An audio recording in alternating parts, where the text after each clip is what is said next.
All right. How are we all doing?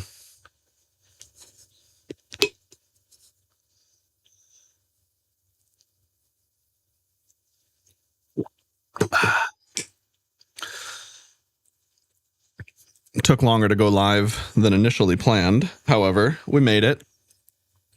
I got Mooncake up here on my lap. We're ready to lock into some maps. All right.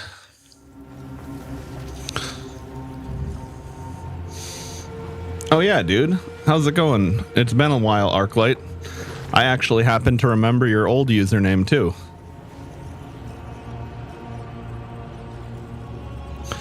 Alrighty. Let's see, where was I here?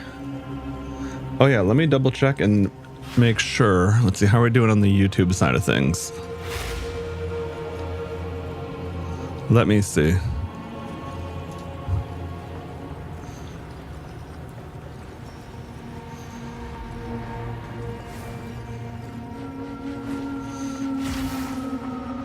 Uh-oh, looks kind of choppy. I don't know if that's just a performance thing or a bitrate thing. Let me see.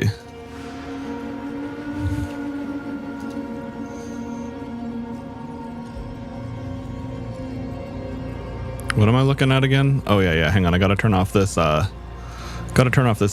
that I forgot to.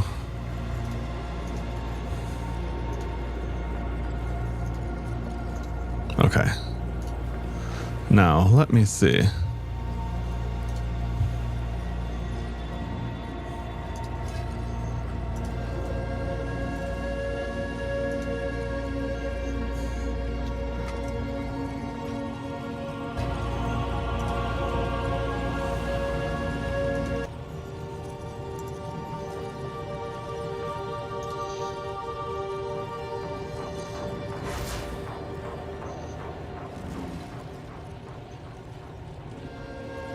Yeah, hold on. Something's weird as hell with my YouTube stream for some reason.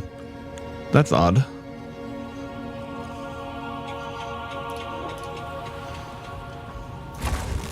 Let's see, did I set something wrong? I might have.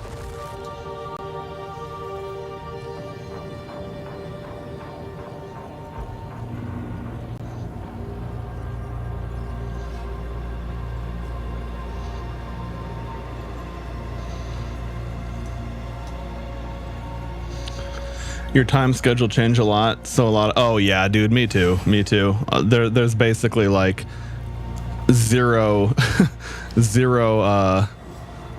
lineage of the old schedule or anything like that.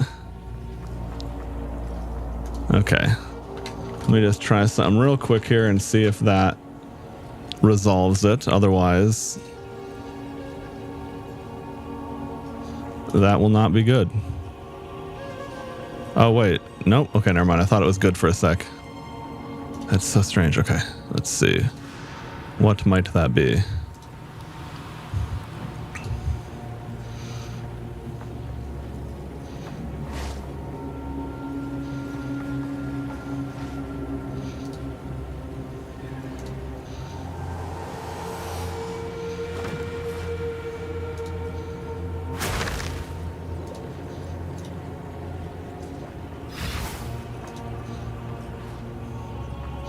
Okay, I don't know if things will like the change I just made on the fly.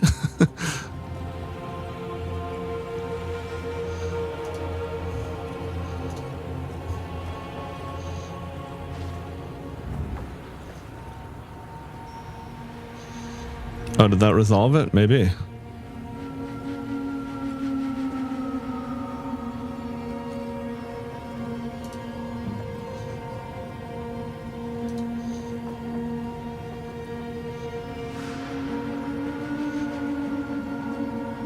Okay, nice. Now it looks like we're dropping 0 frames on YouTube. I have no idea what that was, but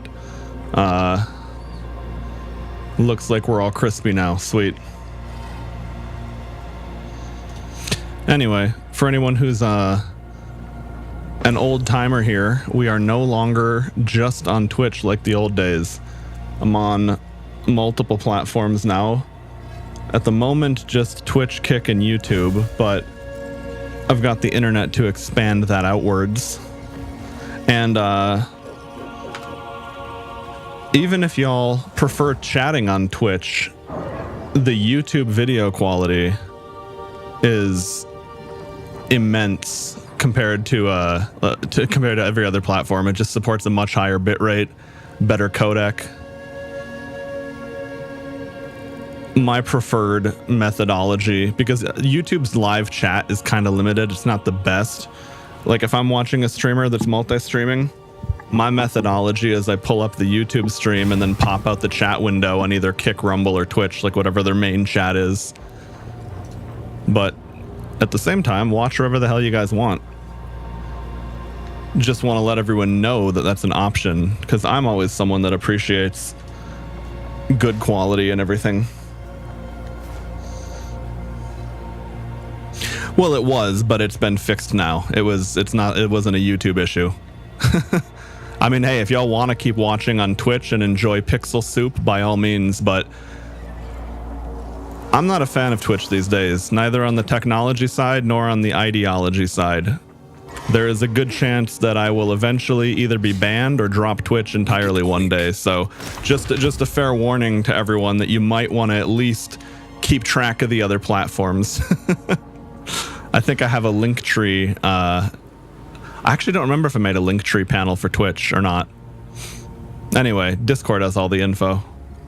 All right, so let's see. Last time on PoE, I just got into maps, and I don't really remember what I was doing because it was very late. Or I mean, not late, but I had a long day, so my brain was pretty much on autopilot towards the end of things.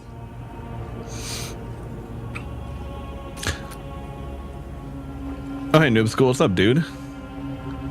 Man, we got all the OGs up in here today. How's it going, man? Yeah, most of the old commands don't work anymore because I don't think Stream Elements is even still live, but if it hasn't been shut down yet, I did stop utilizing it because it's kind of what do you call? It was causing problems in OBS, and then it also like they're on the way out. I think Stream Elements is one of those many platforms that they never really figured out how to monetize. You know, like everyone used it because it was a good free service, but yeah, it eventually became well, it's kind of like with Discord. You know, Discord started doing ads. They started really pushing and limiting people who don't pay for Nitro. Yeah.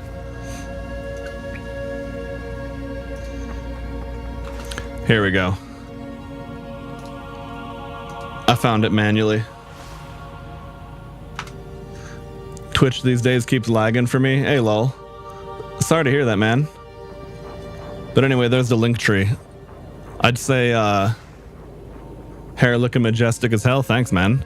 It has been growing out for quite an absurd amount of time now. Like it's so long that if I don't flip it over my shoulder and I lean back in the chair, like I end up pulling on my own hair, and I'm like, man, this is ridiculous. But I also kind of like it because it's like now that it's like at first I just kind of had a modern trendy haircut back when it was, you know, shaved on the sides and back and long on top, but you know, only down to maybe the back of my neck. But now it's like some fantasy video game Viking shit, especially with the recent addition of the beard. So it's been fun. It's been fun.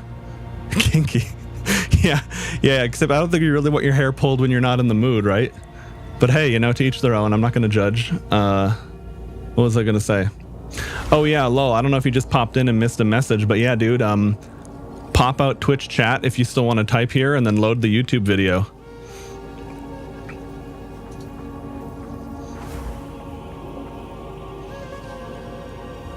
Okay, there we go. Anyway.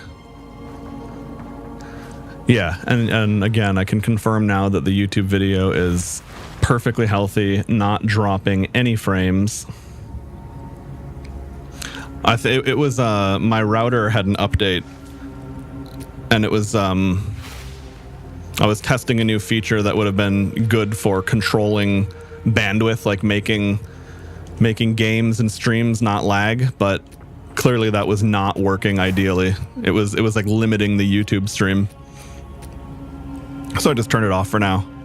I had it on earlier because I'm temporarily sharing my router with my housemates because their internet went out, but no one's even awake right now, so I don't need to worry about that kind of priority shit. Am I playing hardcore? No. Hardcore is definitely... I like the concept of the challenge and the difficulty, but man, if I had to replay the campaign, I would probably just insta-quit. The campaign is like, I really like Path of Exile. I love the part of the game I'm at now. I don't even want to skip the leveling process. I actually really like starting out as a level 1 character and then, you know, then feeling the progression and building things out. That's super fun. But I mean, for those of y'all that know me, I've never been a New Game Plus. I've never been a let's replay this game kind of person. I absolutely loathe repeating the campaign. Like, if nothing changes, there will eventually be a point in time where it is exclusively due to the campaign that I stop playing the game. Unless they end up changing it. Now, that being said, they did make good improvements. They shrank a few of the overly large maps. There's still more that needs to be done, and like they have a few pointers, like, you know, it's like if the river, like the river that's just, you know, aesthetically in the map, if you follow along the river, it'll lead you to the next, you know, point or whatever. So as you learn those little things, you do get going faster and faster, and that's cool. But again, yeah, there's really no way around the reality that you do still ultimately have to deal with that. Like you're still playing the campaign. Okay, here we go. Tablets. Oh, they have a trials thing too.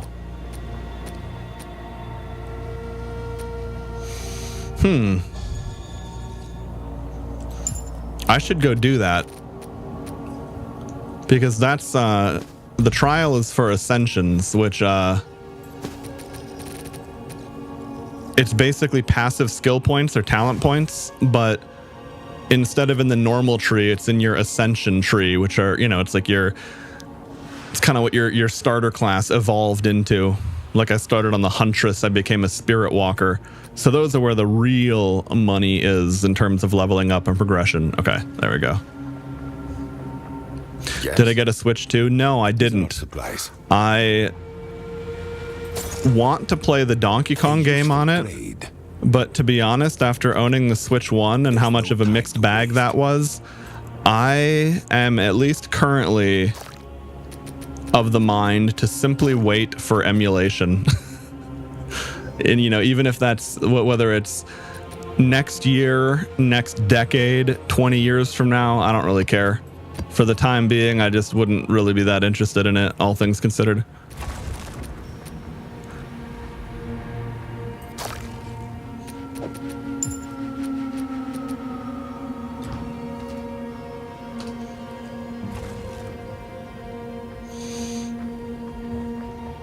But I mean, yeah, like it also depends on, I'd say it really depends on your lifestyle and all that, because as much as I loved the idea of the Switch, and I was thinking that at least when I was living in Taiwan, I would have probably, like I imagined getting more use out of having a portable handheld, but I found that between the portable control, like, you know, as I became more of a gaming purist, you know, I've always been picky about stuff. I like to optimize and customize, etc.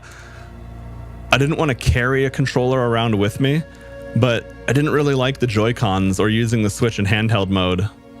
So that was kind of, and then the other thing too is I found that, like, as opposed to a quick little arcade game kind of thing, I found that at least the way my things were going for me, you know, like it's like when I have downtime at, you know, back when I was doing modeling, that was kind of what I was envisioning. I was thinking, oh yeah, there's gonna be so much downtime to play the Switch when I'm not actively needed on set, for example. But I found it was kind of hard to get into, in the sense that, like, I couldn't really immerse myself in the game. And then the other thing too is that even if I did,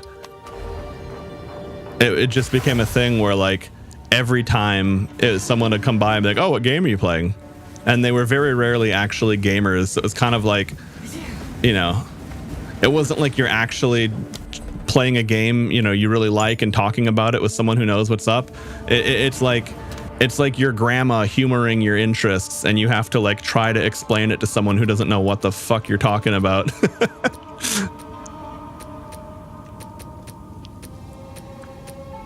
Because otherwise I'd probably have a Steam Deck, because like I grew up playing so many portables that like there's still like I have a lot of like built-in love for that, basically. Like, you know, the idea of a portable is so cool.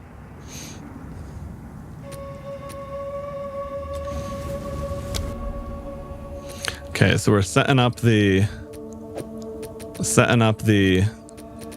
trial here. Let's see. So we got a little bit better dodge roll. Traps do less damage. Bosses take increased damage. Okay, it's not much, but no reason not to do that. Oh, there's a relic locker right here. I didn't realize that. Wait. Oh, okay. So I guess it's weird that you can't access it otherwise, but that's really good to know. See, is this how that works? Wait, how do I...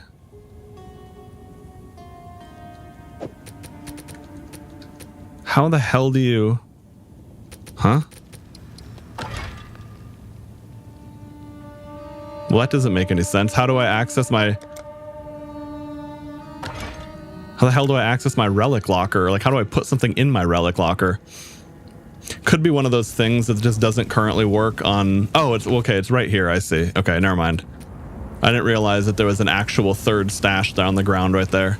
I was thinking, damn, that might be one of those things. Like every now and then, not so much these days, but in the older days, you'd really run into the occasional issue with the difference in the controller UI versus mouse keyboard. Anyway, sorry, no, I was looking away from chat for a second. Yes, by the way, I could see your comments on YouTube. And in fact, my on-screen chat, yeah, there we go. I just reloaded it to make sure it was working. The on-screen chat will actually show everyone's messages from every platform. Now it fades out because I don't want to have text all over the screen constantly, right? But that's the other nice thing I've set up, so that way it's not fragmented. You know, if people send a message and someone's on another platform, they can at least read it. I'm ready. All right, let me catch up on chat before I jump in here. Funny when people play hardcore but pull the plug near death to not need to start over. Yeah, that's the other thing too. It's not as bad as Path of Exile 1, but there's a lot of ways to basically prevent your death or kind of cheese the hardcore system, and I totally get it. I would do the same thing if I were playing it, but it is also one of those things where it's like, I don't hate the player, you know, it's a don't hate the player, hate the game situation, right? Like, I don't blame people for doing that, but it's something that I already wouldn't be super thrilled about, but add that into the mix and I'm just like, yeah, not really down. Spirit Walker are units in Warcraft 3 magic cows. been trying to not support Nintendo during their villain arc. Yeah, that actually, that very much resonates with me, Noob School. That's kind of how I am with many things, games these days. Like I will very quickly just write off a game or studio based off of both game elements itself, but also, you know, their politics, their ideology. It's not that they have to agree with me, but, you know, in the same way, it's like no one's going to support an activist that goes against everything they believe in, basically. All right. So I got to be super careful during this trial because that honor bar, that's my life.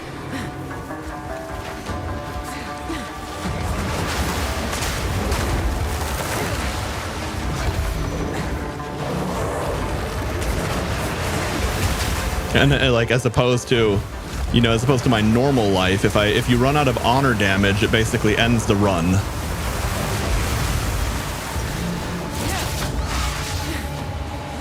And build-wise, that purple bear spirit is mine, so is the giant monkey with the pillar. And then otherwise, my ideal, like basically I spin around quick. Stand tall. And then from that, I launch my tornadoes. And I've got this build is utilizing weapon swapping. So when most of my damage all comes from this spear, and then my weapon set 1 is all about speed. And I've also got some, I finally started utilizing, you get a few passive skill points. Like if you notice, there's like a green line here and then a red line here. Those correlate with weapon sets. You can't do that to an unlimited extent, but you get some passive points where you can split them like that. So basically, I've got crazy attack speed on this. Like that is way faster than default. And then when I launch the tornadoes, they hit hard. Relish your mortality. It is a build that I'm following rather than doing myself. Easy, being poor cannot support Nintendo as well. True, lol. At the end of the day, whatever works, right?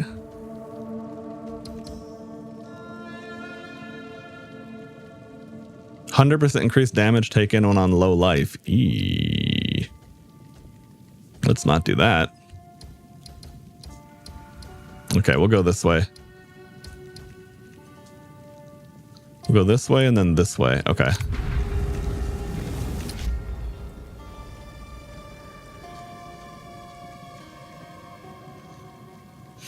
I believe that damage that gets mitigated doesn't hit your honor. Like if you have energy shield and you don't take HP damage, I think it only hits your energy shield. And of course, armor and evasion directly avoid you taking damage. But I mean, yeah, these are, the trials are supposed to be a challenge. It's not something that you're gonna beat if you're not careful. Hang on, wait, so what the fuck?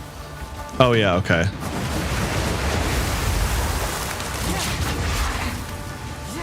That's also why you see a lot of people in chat saying things like, you know, looking for a carry for a trial.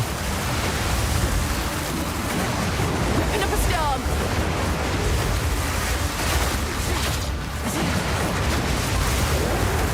But as much as there is a skilled play element to Path of Exile 2 for sure, it is also very much a numbers game.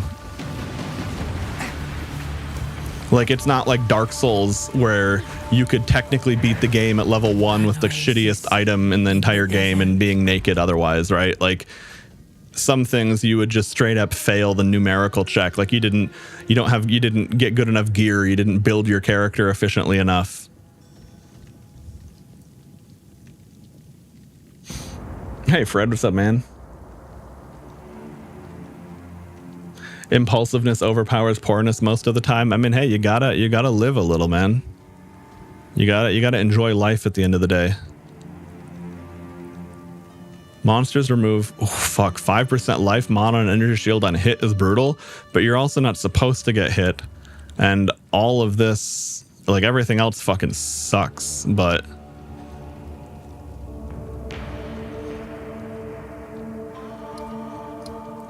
oh wait, no, I'm here, so I have this other option too. Take 84 physical damage on room completion.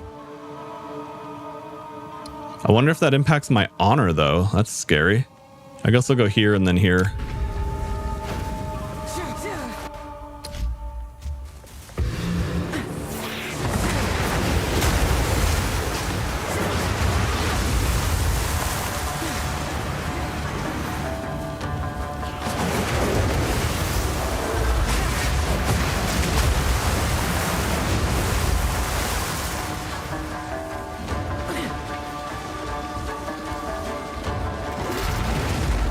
Shit, I got going the wrong way. I don't know if I can make it in time. Probably can, but who knows? I might die. There we go.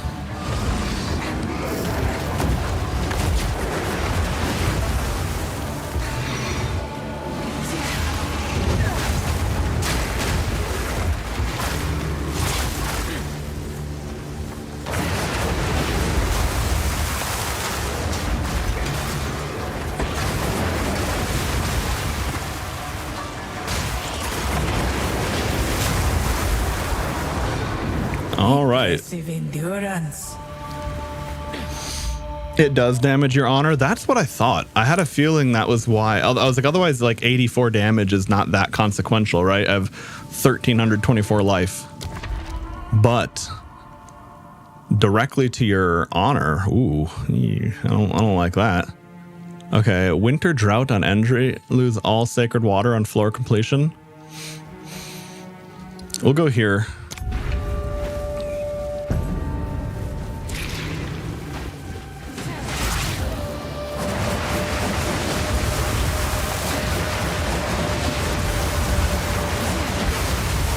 Need more time. Skills, guidance. A worthy foe. The other thing that really made my build accelerate was getting projectile speed. It makes those tornadoes travel faster. And then skill duration, which makes them last longer. Like they used to be slower, and now it's like they're fast, and they'll hit dudes that are like multiple monitors distance away from you, basically. But where the hell is it? How is it there? I can't go that way. Oh, maybe it's one of those little rock monsters. There we go. The wind howls. Yeah. A great challenge overcome. Yes, this is my third set of points, by the way. And yeah, no, minions are extremely good in general. I mean, really, the only downside to minions. Awards a shrine that restores honor and grants a boon. Oh, nice. Okay, I'm at full honor, but boons can be crazy powerful in this.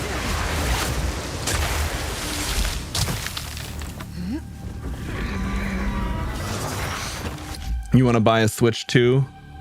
I would buy a Switch 2 before I pay over 1,000 for the OLED. Oh yeah, I mean the current price of the Steam Decks are very high.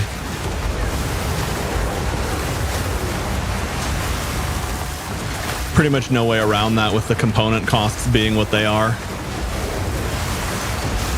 Clean kill.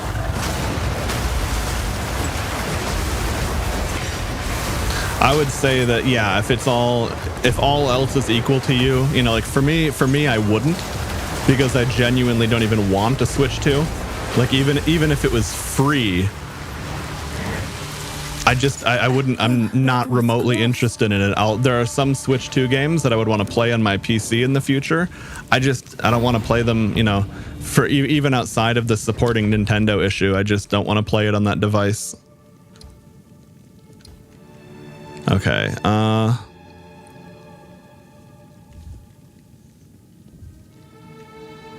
You cannot restore on a large sacred water fountain. Okay.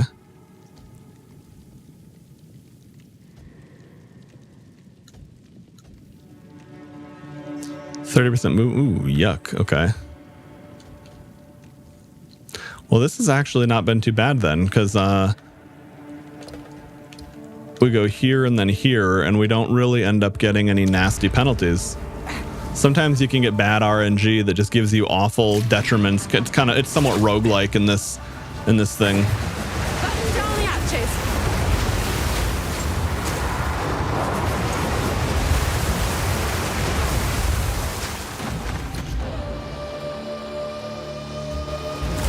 Yeah, I mean, any tech purchases made before things went crazy went a long way. Like, I ended up just getting a 2 terabyte SSD on a whim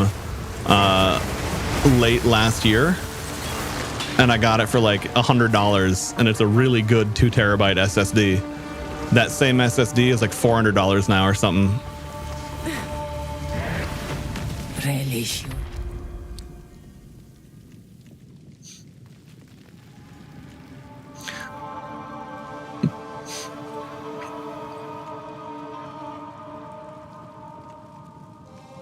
Yeah, I totally agree on that angle as well, Fred.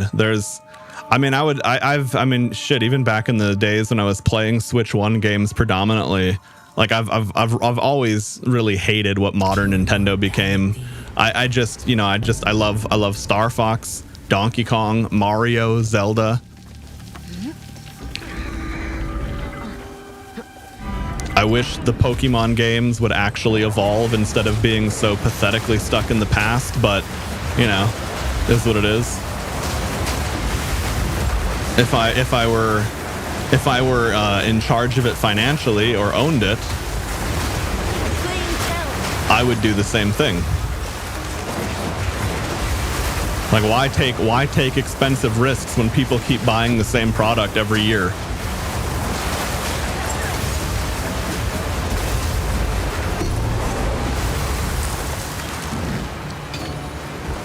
That was close.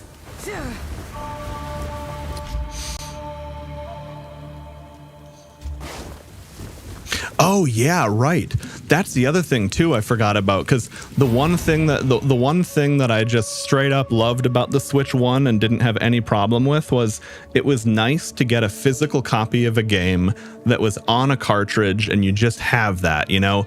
Maybe it needs an update if you want to get a newer feature, but like, you know, if I put my current Switch and Switch 1 games in a sealed box and opened it 100 years later, you know, it would probably need to recharge it, but it would still work. You know, those games would still run. The idea of paying for a game that is literally just a physical de novo DRM key, basically, that was just like the final straw.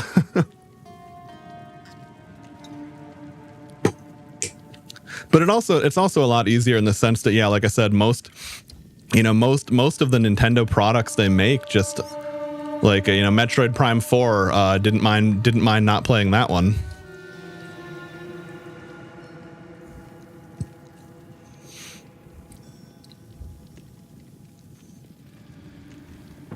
Wait, hang on, where am I at? Shit. Okay. That's perfect. Okay, wow. There's this pledge: you take less honor damage on a boss, but double honor damage on a non-boss, but the next room is the boss. So, I mean, you could gamba on a random, you know, you could get a really awesome boon that makes you do more boss damage, or you could get something that makes you get, like, fucked. So, but yeah, so far that seems like I got a very favorable path. The foe ahead is formidable. Just steel yourself. Pal farm. Yeah, speaking of Pokemon, I can't wait for the Pal World 1.0 update in a few weeks. That will be awesome.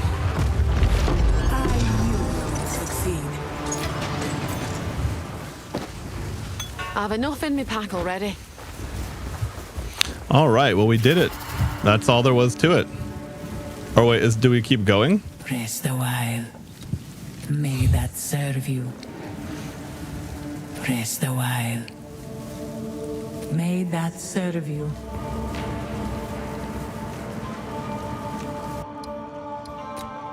Wait, what? Why didn't I get passive points? It said the token I used said it would grant an ascension. Rest a while.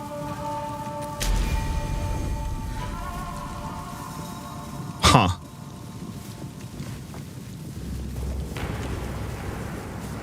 Pal World 1.0 going to be good? Yeah, I'm planning on putting up a I'm planning on renting a server for it.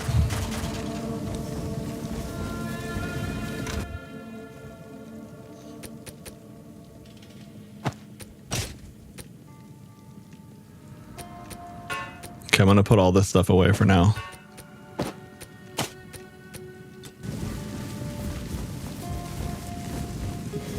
Sad I forgot Prime 4 even came out. Yeah, I saw that one cutscene of the way the NPCs were talking about Samus, and I immediately knew it was going to be a dog shit product. Like, that's literally all it took. It was that quick. I was like, oh, this game's going to be awful. This is modern Nintendo. All right.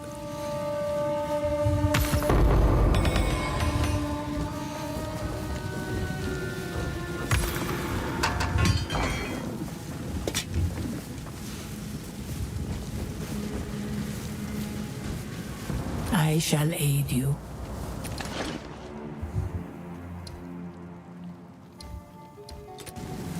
Use that web.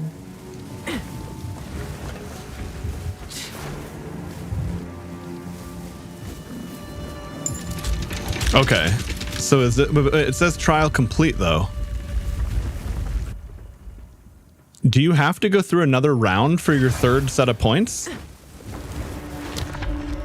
Or is this, am I just doing this for no fucking reason now? Okay, that's, okay, got it. That makes sense.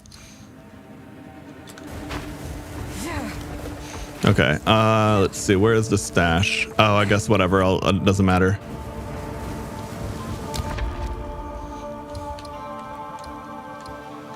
Yeah, but I don't remember fucking anything about this. And I actually didn't do it last league because I think I rage quit on the campaign in Act 2 before I even ascended. Because I just hate the campaign that much.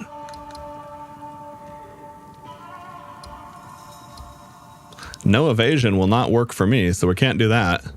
Guess we're going this way.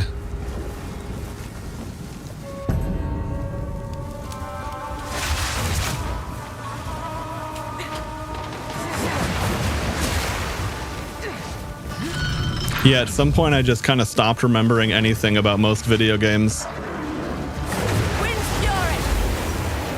Ow, that hurt.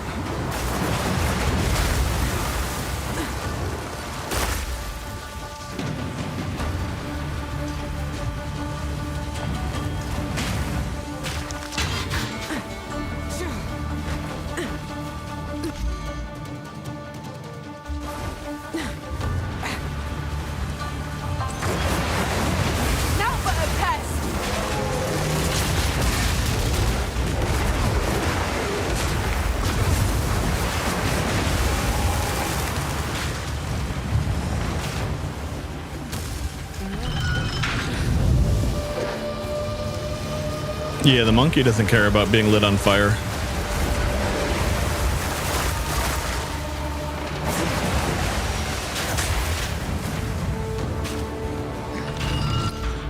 Oh, hey, Mooncake, come here. Lie down.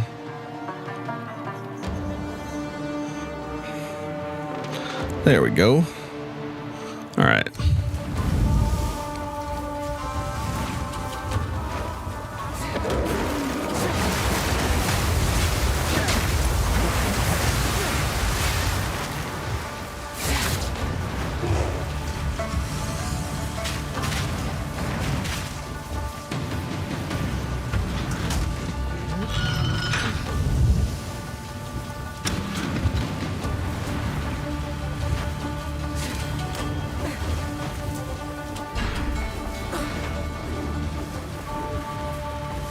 All right, we made it through that turn of it again.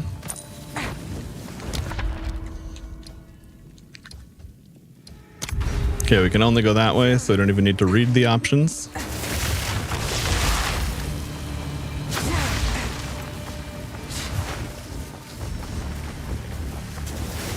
Oh, nice, okay. I usually like these ones. I hate the ones you have to run around and navigate a maze because it just takes so damn long.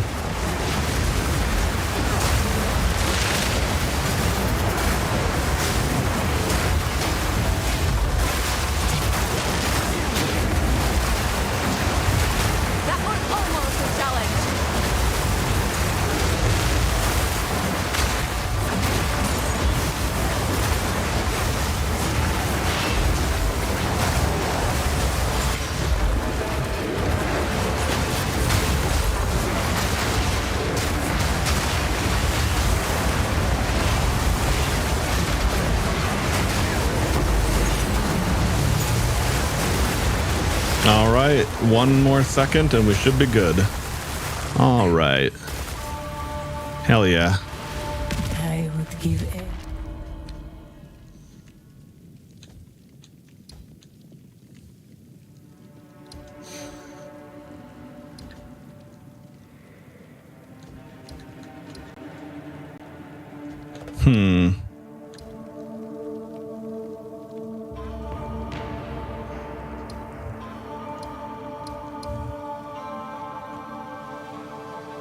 A pledge.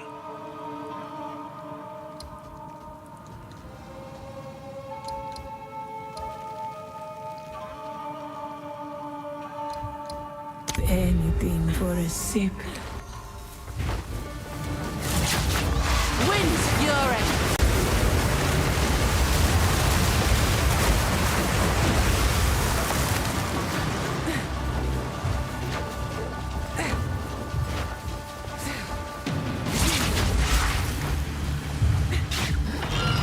Oh yeah, that being said about PC hardware and hardware prices and all that though, like if anyone is kind of on the fence about upgrading or like, oh, I kind of want to wait. I mean, no one knows for sure. But the reason I just recently bought a GPU myself rather than waiting is because there's actually a chance that the problem gets worse.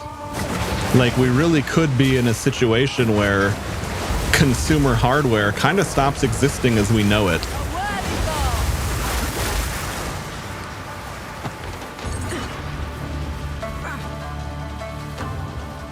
Like, it's no guarantee, but some experts are suggesting that, you know, if there's a computer upgrade you're currently holding out for, and you can get it, you know, it's not like you literally can't afford it, you'll ruin your life financially. It might not be there next year.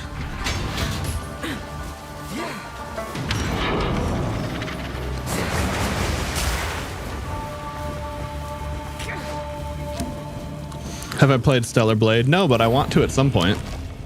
I thought it looked pretty cool.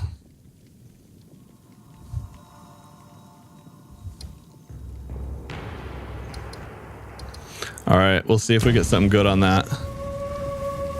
So what was the thing, the negative I got? Okay, those are relic effects. Okay, I have no armor. Hey, that works. I don't use like any armor anyway.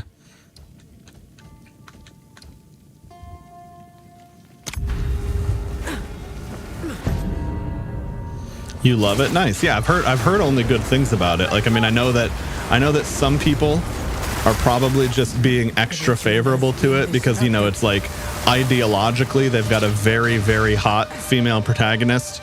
And, you know, it's very much not made by a woke dev studio. But I've also heard that it is genuinely a good action game.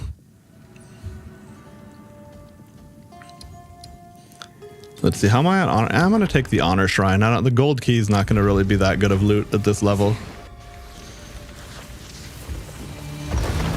The eye of the storm. Need a moment.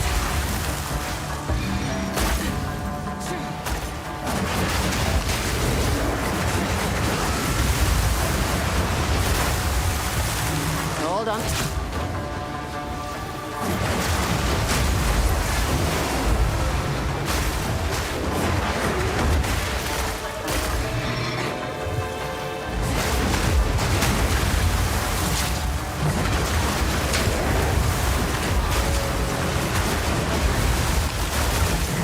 Impressive endurance.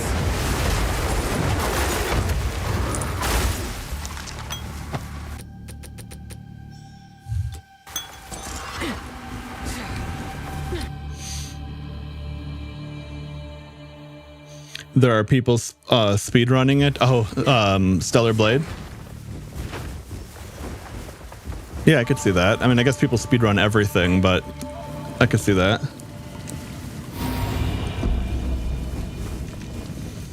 So it won't be a Sony exclusive anymore? Wait. Stellar Blade's a Sony exclusive? Isn't... It's on Steam, right?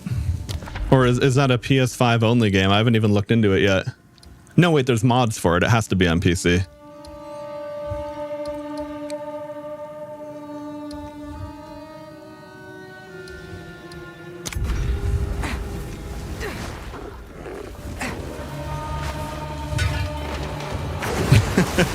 Speedrunning fapping to it. Yeah, Stellar Blade cum %.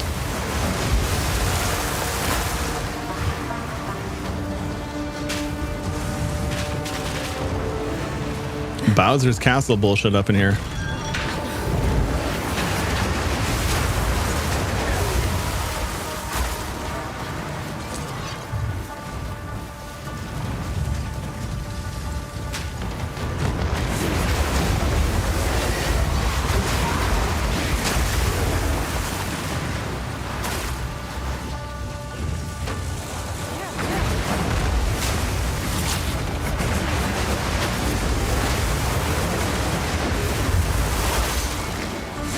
1%. That's a pretty good one.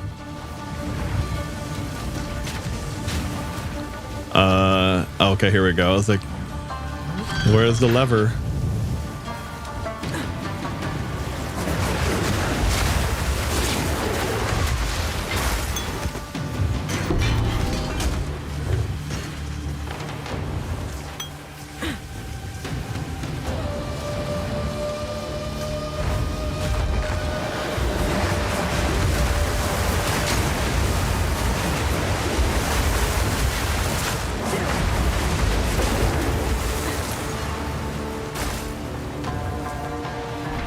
There we go.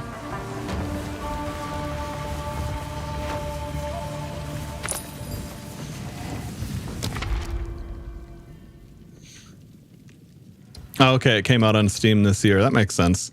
Yeah, I guess I realized I don't even mind. I'd rather have a. Let's see. Well, if I really do end up having 3 bosses instead of 2, then I'd rather have the boon. And again, I don't think the monster level's high enough for the loot to actually matter either. The wind howls. Clean kill.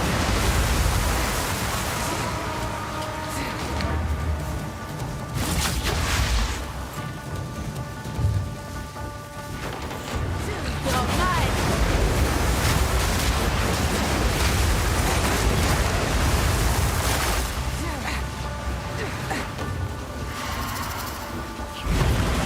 It's like you kind of hit that point in life where time doesn't feel slow anymore. It feels absurdly fast. Overcome.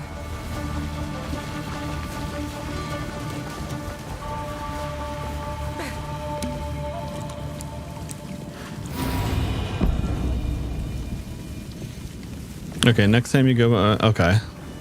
So if you die, you kind of get like 1 cheat death out of that, which is actually pretty huge.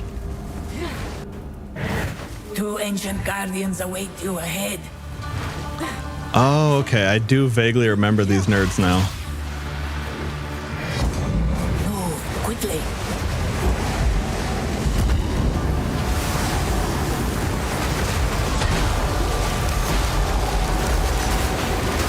Press the assault. Made Got him. short work of you two. That was an impressive display.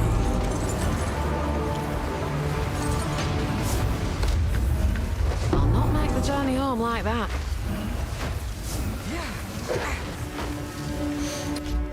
Insane people to parry in that game look so satisfying in the right hand. Oh, nice. I'd probably enjoy it then. That's a mechanic that always gels well with me. Okay. Superior bronze body armor cache. Superior bronze boots cache. Let's go for boots.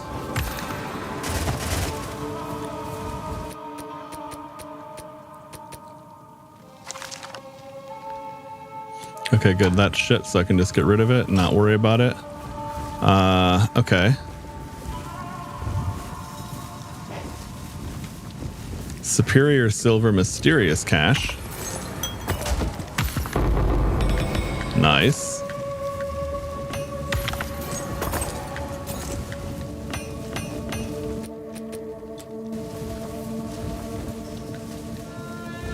Okay, I don't have any gold keys. We'll do this one.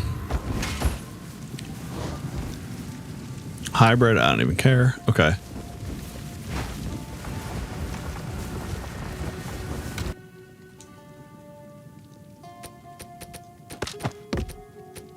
I hate dealing with the loot on these trials. But at least you can just do that and then deal with it later, more or less. Alright. Worthwhile little upgrade. Okay, and now I have inventory again. Okay. Let's plan. May that serve you. Onwards. May that serve you. Okay, let's see. Did my maximum honor refill with... Okay, nice, it did. I wasn't sure if it would give me like an empty maximum increase, if that makes sense. Hey, Donuts, what's up, man? Yeah, we are doing the third ascension up in here. Is there an ass booba slider, though? On PC, there actually is. I haven't looked at the actual modding websites, but I've seen enough screenshots on X that I can very confidently say there's a lot of mods available for Stellar Blade. A lot.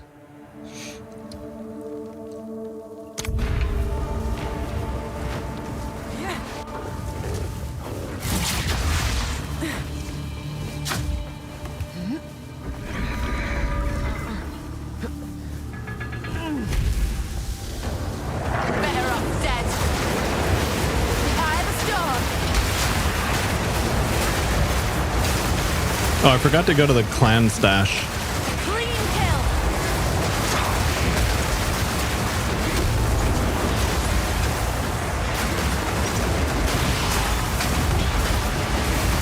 Because I remember the other day I found a Valako's Roar, and I thought it didn't matter for my build because I can already generate Frenzy, but I realized that it would actually be better to have that as well. So I'll swap out one of my charms.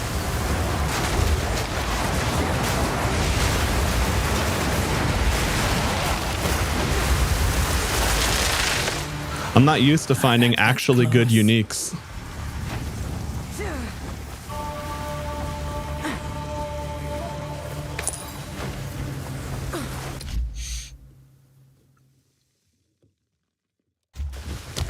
Yeah, no, and Arclight is right there. You don't actually need mods to enjoy Eve's assets, but if you want to further enhance, by all means.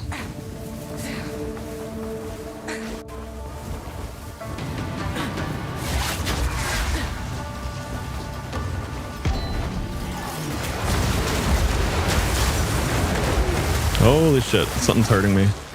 Okay.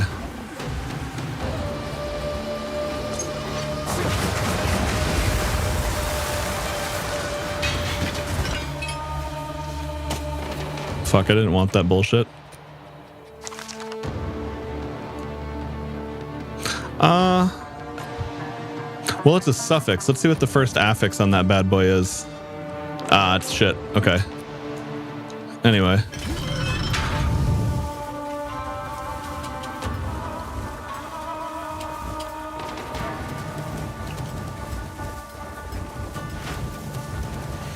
But yeah, between like I was saying, I am following a build guide for this as opposed to, you know, my old DIY build with minions that I just came up with myself. But one of the things I gotta say is really nice about following a build guide is that you will actually learn more about the game in the sense that you're gonna go, oh, I see why they did that. I wasn't utilizing that myself properly, was I?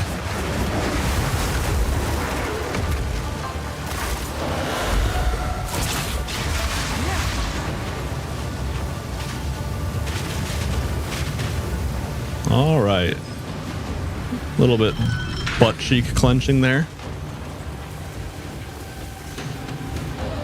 Oh yeah, that's right. The ad situation. That's another thing. It's way better about YouTube. I'd say that most people these days probably have a YouTube ad block situation set up or have premium anyway.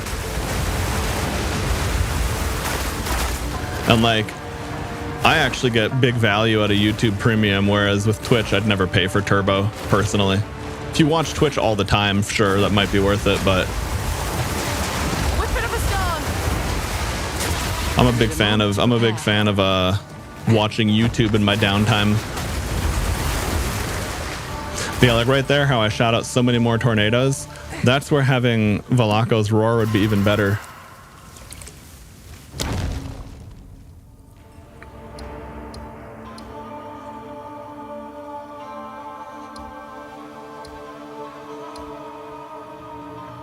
I have no idea how ads on YouTube work during live streams. It's not like Twitch where you have like a dashboard to run ads or something, but my YouTube channel is also still really small, so I don't even have like I don't know if that would be something that comes in for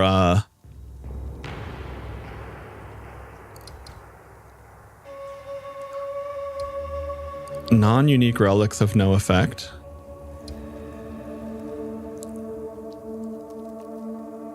Actually, that's fine. That's not nearly as bad as because I don't have good relics. I just use whatever relics there.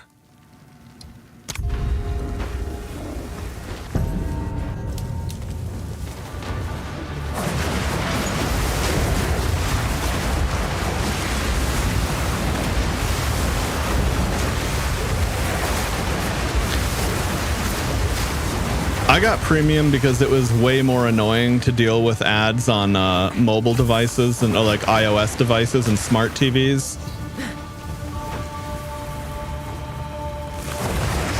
But yeah, if you're on Android, there's I don't think it's still YouTube Advanced anymore, but I know there's a replacement for it. Ritual has been disrupted. And honestly, even on iOS, like even if all you have is an iPad, for example, you can just watch YouTube through Brave browser. I think there's limitations, like it's only 720p max or something, but that would be another way around it. Okay, monsters have more life.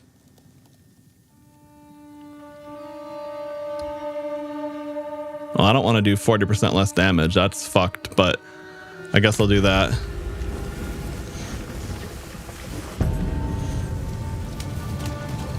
Does YouTube have less delay? I don't know, it might. I have YouTube set in low latency mode, but I have much better internet than I used to, so like the way that delay could build up to an insane degree on Twitch, like every time you have like micro stutters with your, you know, your stream delivery essentially, that doesn't happen anymore like it would have once upon a time.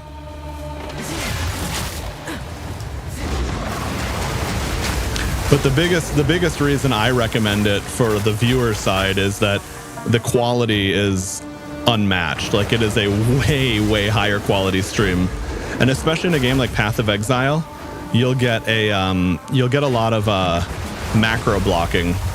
You know, where like the bit rate is too low and the video gets all blurry.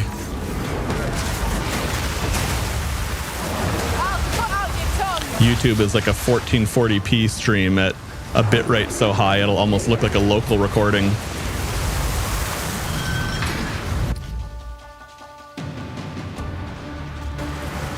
Brave on Android, yeah, that makes sense. I use Brave on basically all of my devices these days. I have to revisit it on PC because for whatever reason I was getting better performance in Edge than Brave, especially while multitasking, but I haven't revisited that in a really long time. And the other thing too is ooh,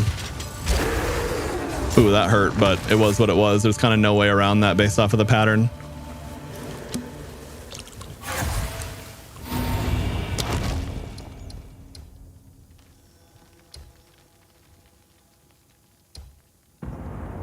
I don't want to do that. I don't want to do either of those. Okay. Wait, hang on. What did it give me in return? Oh, wait. No, that's right. I remember. I don't want that. Okay. Let's see. Yeah, the gold path is better there. You just like edging admit it.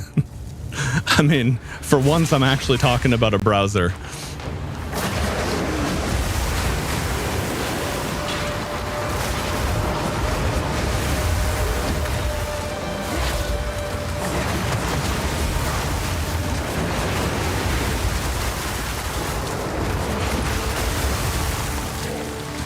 That's a nasty little choke point. I was not a fan of that.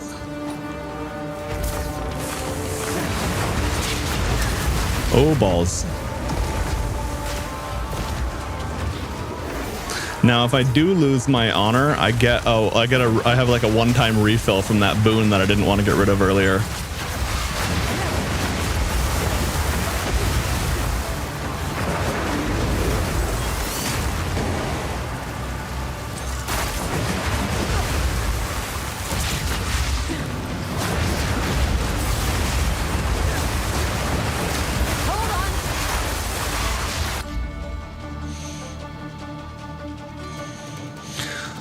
Much as I hate to admit it, Brave's been slowly losing their way and added bloats just like Chrome.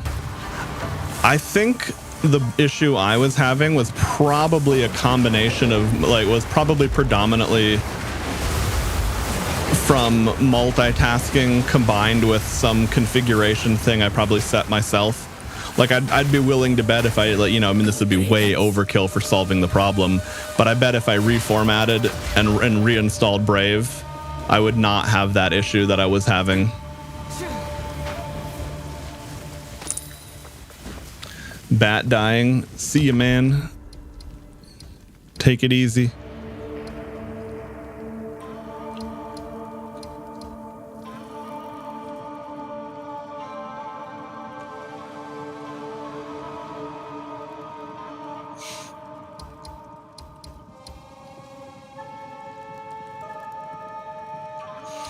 If you are swapping back and forth, make sure you click.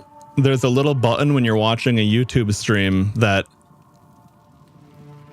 will set you back to the live portion. Like if you've switched back and forth to different windows or different tabs, that would have happened to you. Because I have the same thing when I have my stream minimized and then I open back up the stream. It's like way behind, but because I wasn't actually watching it.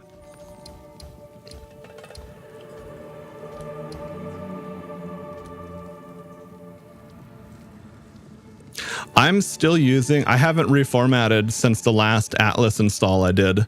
I'm kind of waiting to see if Atlas is going to update or how the Windows updates are going to go because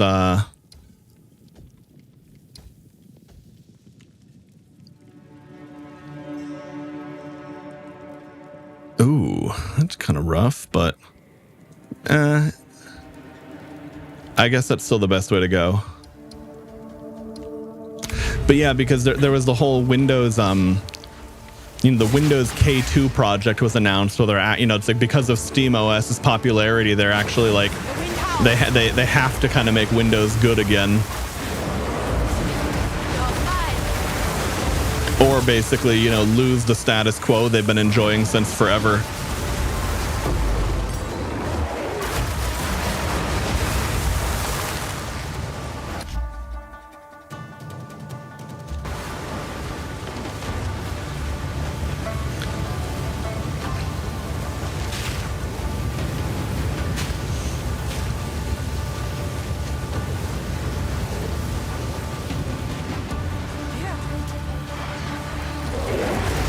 But yeah, what I was saying earlier, Arclight, I don't, if you've never done this before, maybe the terminology is like a new concept, but there's a button on Twitch chat to pop out the chat window alone and then have it disconnected from the video. What I do is do that so you have chat where you want it, if you prefer Twitch chat, and then you can have the YouTube video up and just ignore the YouTube chat. Because as much as I like YouTube on the video side, I do agree that YouTube chat is a little bit lacking. Doesn't have as cool emotes. It's kind of like a different visual look that you're not going to be as used to if you've been on Twitch for years. I feel that kind of stuff. But then purely for my own reasons, the other reason I like to push YouTube is that I guess realistically speaking, if you create content, having motion on YouTube is more beneficial to you than anything else. And then once I eventually get around to actually making YouTube videos as opposed to just having streams and VODs on the channel, that's kind of the other natural incentive on the creator side of things.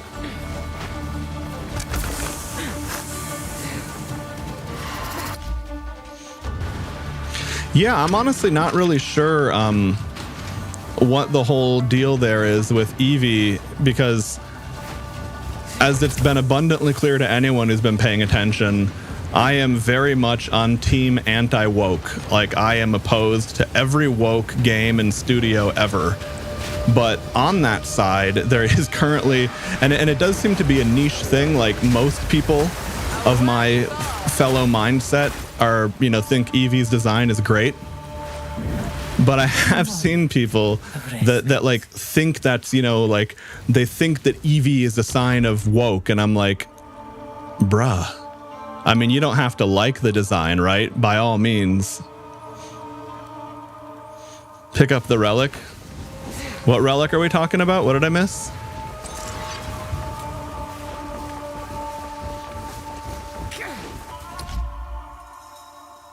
Urn relic. Oh, okay. Thanks for the reminder. I normally pick up relics. I think I had temporarily stopped because I had a full inventory, but no, you're right. That was a good call. Tears build guide videos. Probably not. I don't think I could really offer that much to Path of Exile versus a much more knowledgeable player.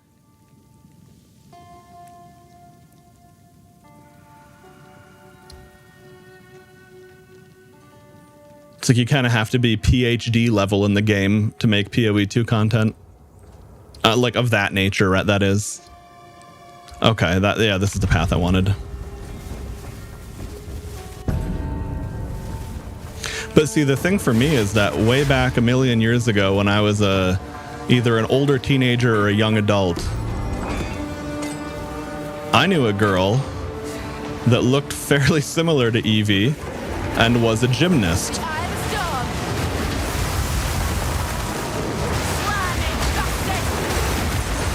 And I can assure you that was fantastic. There's no reason for a straight man to not like anything about what I'm talking about right now.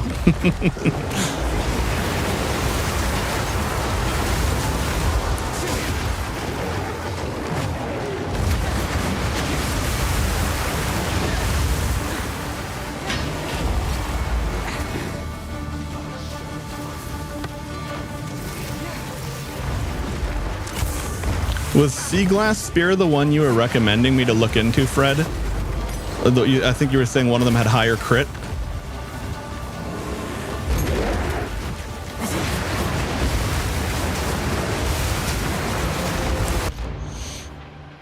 Hey, grats, Pony. Glad you got a charger.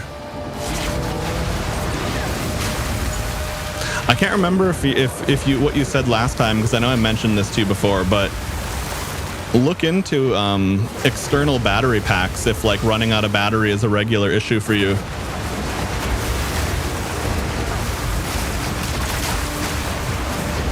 Back in my modeling days, almost everyone had one of those because it was like really long work days. Like you'd be on set for like 6 to 8 hours minimum a lot of the time, and they would frequently run overtime.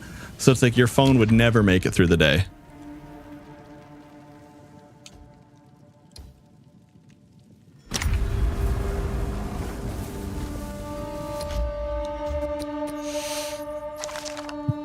Oh, okay. Damn. Oh, no, that's... damn, yeah. That's not a really great prefix. Especially as the first roll. Yep, and with that roll, it's shit for sure. Okay. But yeah, that is the base type I want. Scorpion sting. That's a stinger and a half. The wind howls.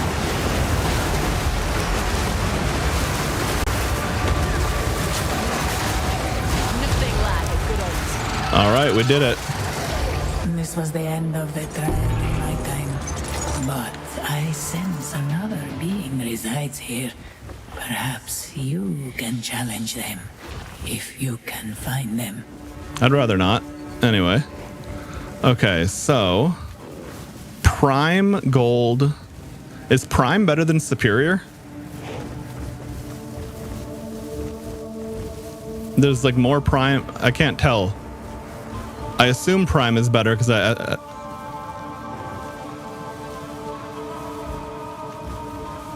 yeah, of course, the other thing too is I'm talking about like early to mid 2010s era smartphone battery. Prime is the best. Thanks. Okay. So I'm thinking about Prime Gold Royal and Mysterious. But what do you guys think? Would Arcanist or Mage be better than one of these two? I mean, I feel like Royal is a go-to for the gems, but I'm not sure. Or the jewels, rather. Arcanist and Royal? Okay. I'm glad that my idea about Royal was right. Learning a little bit. Ah, I see why. It's an orb chest. All right. So there we go. Now I got my ascendancy points. Now that's what we did this whole thing for. Okay. So the other thing too is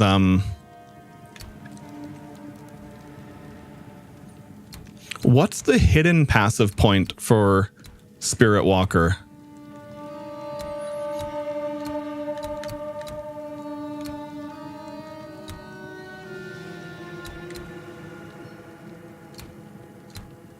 I know it's like if you take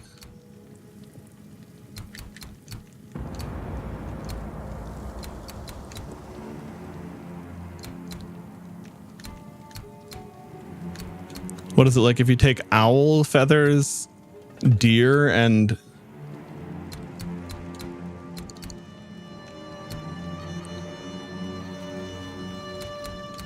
so maybe like here, here, and here. I have to see what that gives again, because at the current moment, even though the monkey is really cool, I don't really scale into that at all.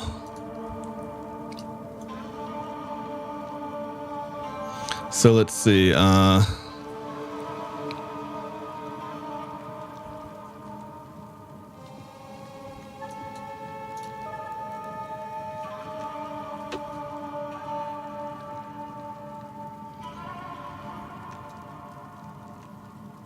Oh, I think that's it. Sacred Unity, right? Bear spirit gains embrace of the wild. Vivid stags leap towards their enemies. Okay.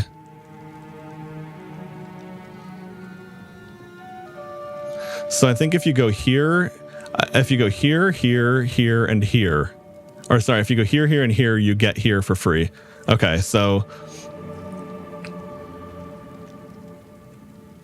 I could keep the bear. I would have to give up the monkey for now that I'm currently not scaling. But yeah, I could do that already.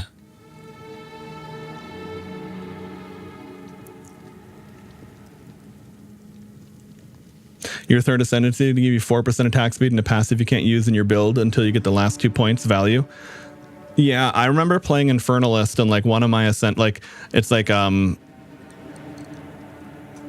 the first ascendancy was cool, second and third were meh for my build. Fourth was where it came together.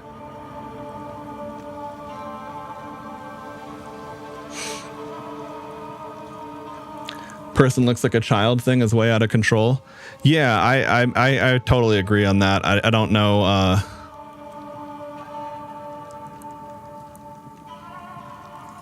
I don't really know where that comes from, to be honest, because the people I've seen complaining about Eevee's design have not been people that are woke and on the left of these issues like usual.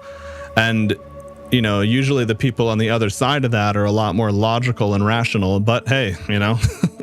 And the other thing to keep in mind too is could always be engagement bait. You know, there's lots of people who don't care how they get attention on social media platforms. Like if they can talk, if they can talk crazy shit and get responses, they're just as happy as that as if they posted something, you know, friendly. But here, for anyone out of the loop,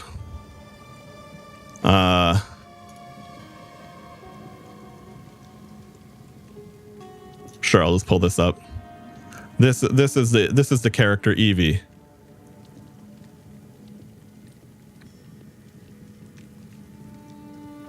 I mean, again, she's got it's like, okay, she's got the tomboy look, but she's very, very clearly feminine and sexy and with an adult physique.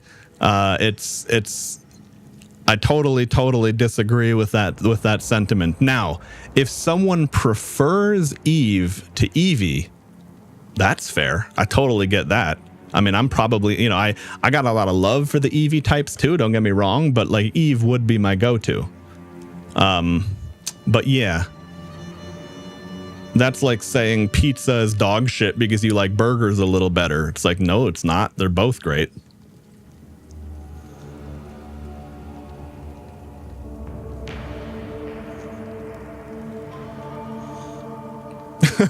Oh, that was a hilarious exchange between you, Donuts, and Arclight there. It's because they're retards who never saw a 30-year-old Asian woman IRL. Kekleo. My friend's actually white. Oh, I thought you meant Eve. Holy shit, that's funny. All right. So anyway, so we're gonna shift out of. So if I want to reassign my ascendancy points, I just do that at the hooded one. The respec ascendancy is to like totally shift like from Spirit Walker to something else, right? Okay, thanks. Also, how's it going, Storko, by the way?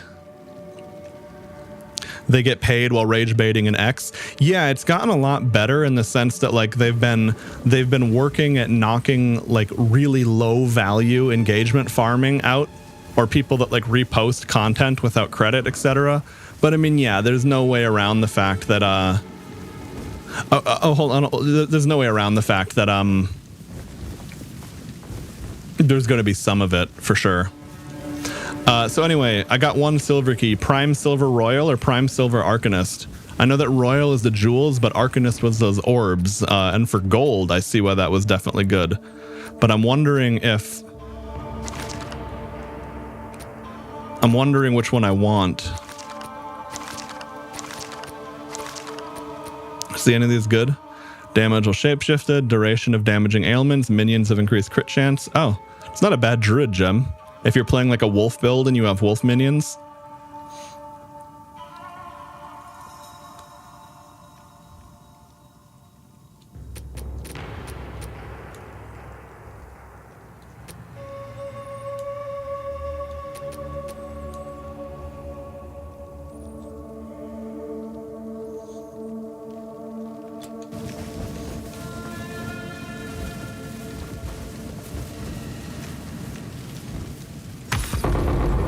Yeah, I mean, up to you. If you'd rather not see it at all, you know, don't go on the platform or I mean, sorry, rather, it's like, yeah, if you really don't want to even chance seeing it all, I mean, yeah, that's an option. We will succeed. Personally, though, it's like I see stuff I don't like all the time on X, just like I see stuff I like. One of the things to be careful of with social media is like people that can't resist replying to something, or they can't resist seeing something they don't like and not interacting with it. Keep in mind the algorithm learns that. Not only is it a healthy human thing to do, to be like, you know, you look at something and you go, this is fucking dumb, I'm not going to interact with this, and you just scroll on. Not only is that the healthy human thing to do in a lot of situations, but like you will get a better algorithm.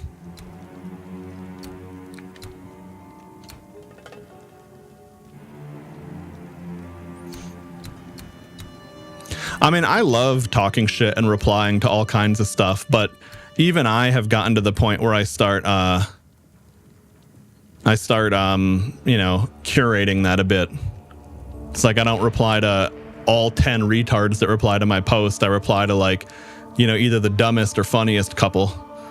Oh, the other thing I was going to say, Pony, on ascendancies, this is very rarely the right choice to make, but because you can respec these points very easily, rather than the whole ascendancy itself. Like I remember on Infernalist, for example, you know, when I got 2 points, instead of going like 1-2, I would do like 1-2, like, you know, get 2 minors, in the sense that it's, you know, it's more, it's like, if, you know, it's like if this point is totally shit for me, I'd rather have like little stats here.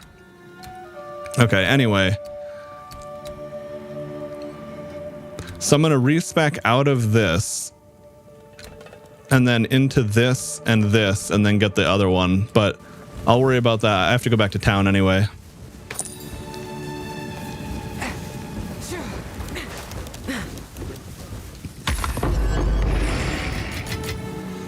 Forgot about the converting water to keys thing. Okay, mysterious, rangers. I'll just go mysterious.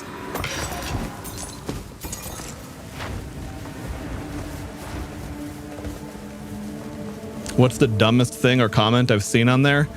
I'd get banned on Twitch if I repeated it. So use your imagination. Let's plan.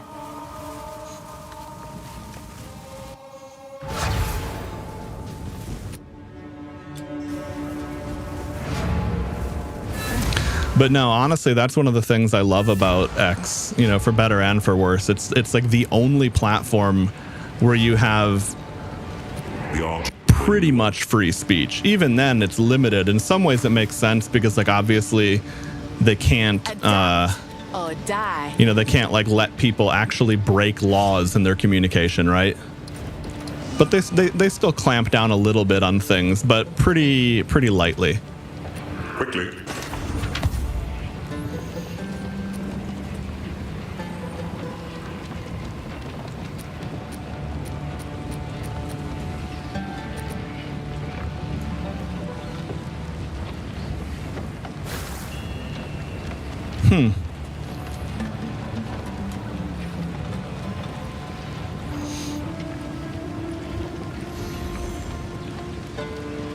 Should be playing right now, but you're attending your mom's birthday party. Ah, well, that's a good thing to do, man. Totally feel you on that. Like the last couple, like whatever the amount of time it was between this and the last stream, I definitely had PoE on the brain very strongly. Hello. Oh yeah, let me see if the Valaco's Roar is still there or if someone already yoinked that for their build. Nice. Here we go.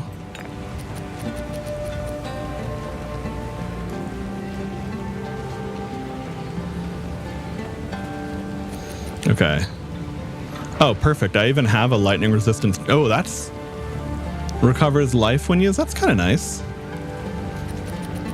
But anyway, this is obviously way better.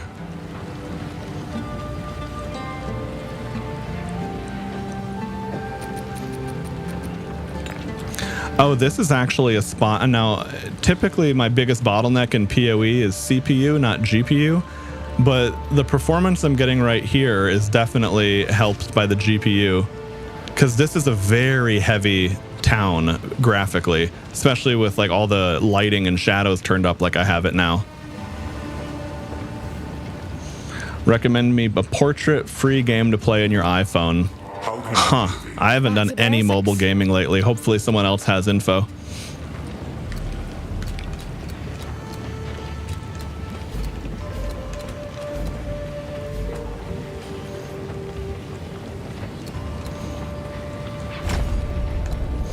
Okay, so Bear gains Embrace of the Wild.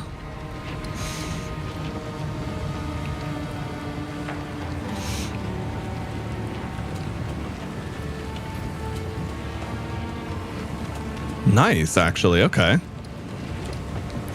Central projectile of Hour Feather. Central projectile of Hour Feather empowered skills of a Trail of Soaring Ground. Oh.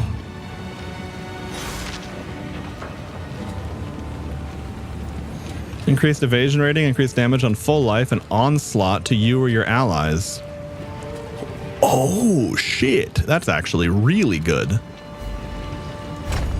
Yeah, so that's a free point right there. If it's hidden, it only unlocks when you've selected the right 3.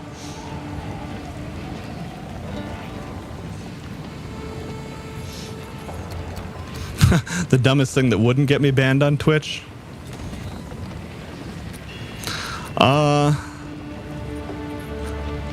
Well, I guess it would get me banned on Twitch if I did it myself, but I can discuss other people doing it. Probably just the kind of people that like somehow, you know, the people that think the Jews or Israel are responsible for everything bad in the world.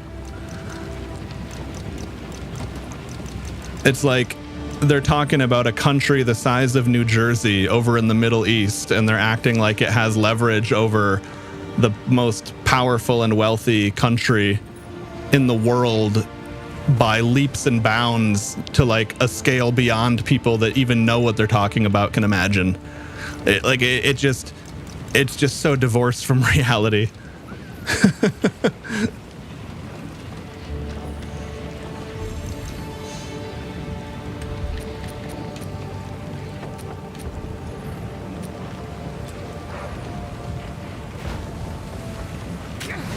Like people, you know, it's like, I totally get if you're not American. It's kind of like, you know, everyone likes to dog on the champion. I don't take any offense to that. But like when people are being outright illogical, it's like, okay, well, that's an interesting opinion to actually hold with any amount of genuineness to it.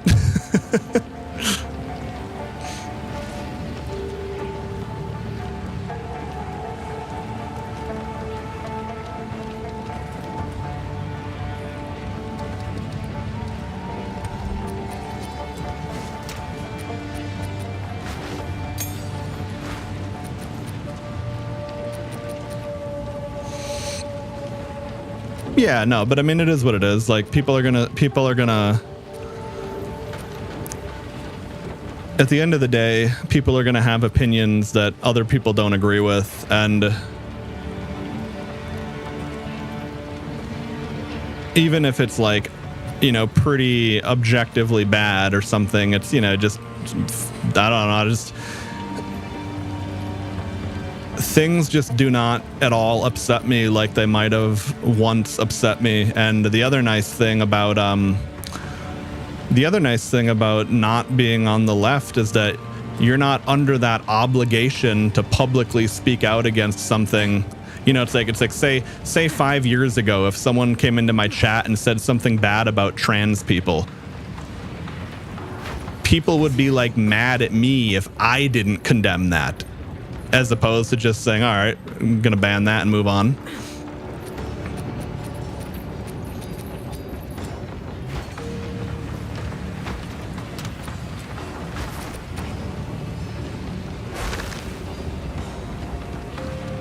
That being said, people do not have to agree with my opinions on matters or politics these days. That's fine too. Who goes there? All you really have to be able to do to get along with people is be able to agree to disagree.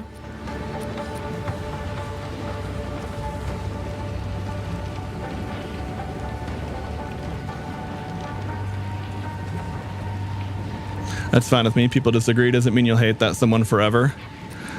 Yeah, I mean, that's how I feel. I guess the problem is that when people will hate you forever, you know, like one of the biggest things I got in, like I had a pretty unresolvable conflict with the average lefty back in the day, even when I was a lefty myself, is like, I played some sports growing up. There's also women in my family that were very talented athletes. Like, I have a cousin who at one point in time was like an Olympic level swimmer. The only reason she didn't compete in the Olympics was because she got pregnant and wanted to have the baby. And, you know, that pretty much ended the Olympic aspirations, but she did qualify for it. But the crazy thing is, like, no matter how absurdly talented some of the female athletes in my family were, just the fact that I was a moderately fit man, I overpowered them and outpaced them in everything except the swimmer. You know, the Olympic level swimmer would beat me at swimming, but like, people just don't, you know, people that haven't experienced that firsthand, you know, it's like if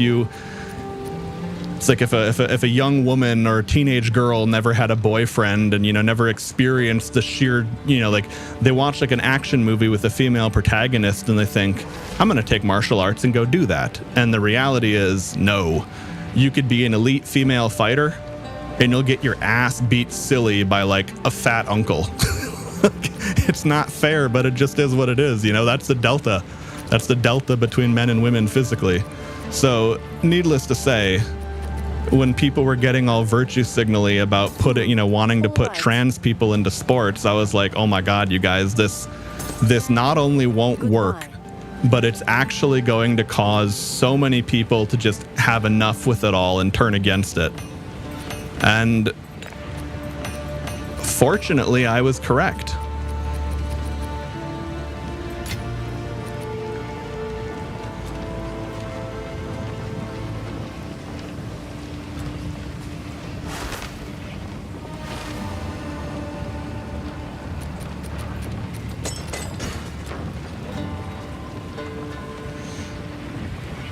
Cock over Olympics. I mean, in my cousin's case, I remember she was told that she might not. I can't remember exactly what the condition, what the details were, and I guess it's probably not something to share anyway. But basically, she didn't think she was going to necessarily be able to have a kid. So when she was suddenly pregnant, she's like, "Oh shit! I really shouldn't miss this opportunity."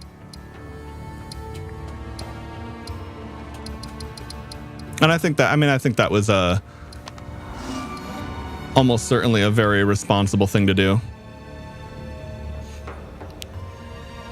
Where the fuck is the is this, how the hell do you get back here? Their own space away from us. Yeah, I'm not trying to speed run getting banned on Twitch, but it's pretty safe to say that the openness and leniency I would have once had on many topics that lefties champion has been thoroughly fatigued to the point where I am now completely uncaring at best. At best.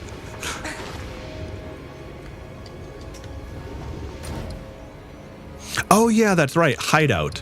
I was thinking I had to go back to that like temple underground area to map. But yeah, you can just map from your hideout. See, I forget everything about PoE basically.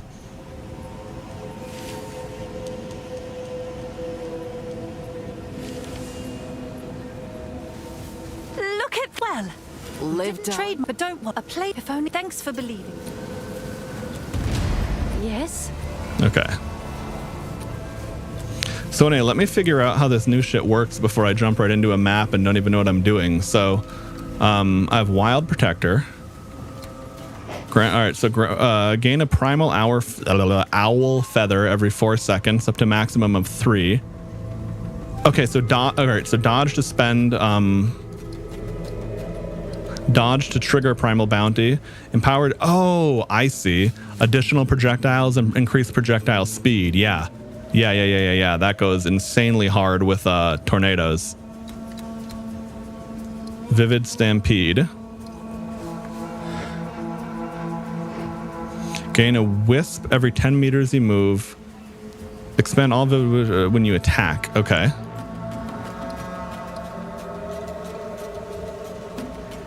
Oh, and that's how you shock then. Aha. Okay.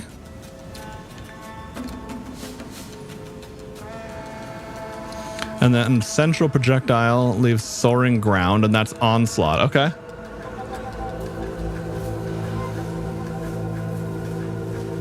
I tried playing with controller, didn't like. Yeah, I love. See, this game actually has like analog movement, which feels really good compared to WASD. I like WASD in most games, but see, the thing is, like in a first-person game, if you wanted to move at a certain angle, you would move your camera. I don't like WASD as much in this kind of a game versus a left analog stick, because the directional influence is more important than, you know, the ability. It's like when you have, you know, 3 fingers on WASD, you have more dexterous input. You know, it's like in a first-person game, mouse keyboard all the way. Go back to Act 3 and do Molten Vault. How are you faring? Oh, did I miss something valuable there? I mean, I know I missed the thing, but is that actually, like, important?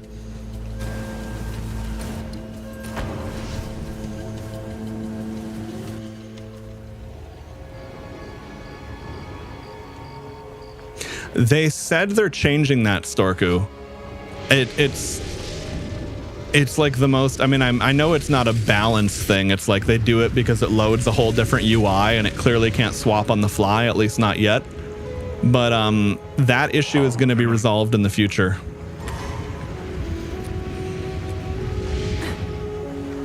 Because yeah, if I could play on a controller and then just swap to mouse keyboard and have the, you know, like, so you can move a mouse around, but, you know, and highlight stuff. But in a lot of places you can't even click with the mouse.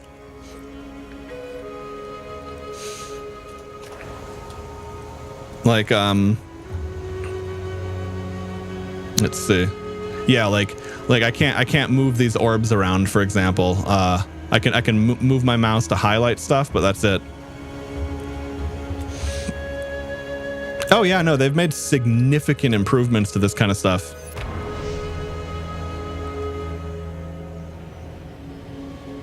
If you log into PoE Ninja, it tells you everything. Wait, was that to me? Or is that for, what is it that PoE Ninja would do for me?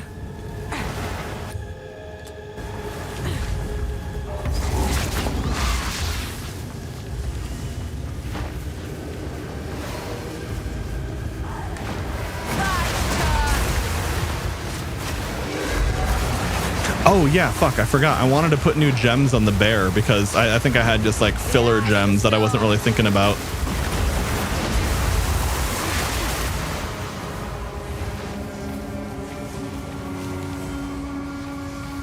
Oh, I see. Okay.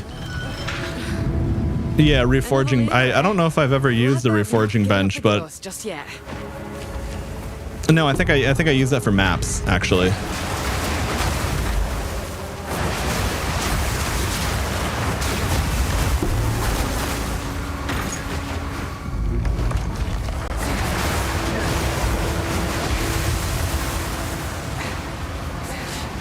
I didn't realize it was a door I could open.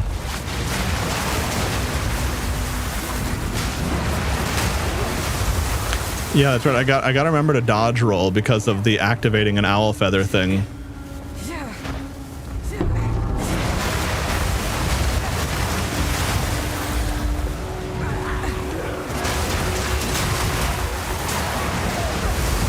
Damn, I was able to just run in there and not give a fuck. Yeah, now, I mean, rip Big Monkey for now at least, but the thing is, we always knew that was inevitable. Like, you're either gonna scale the monkey and lean into it, or it makes sense to like I think probably the war banner skill. I'll probably bring that back.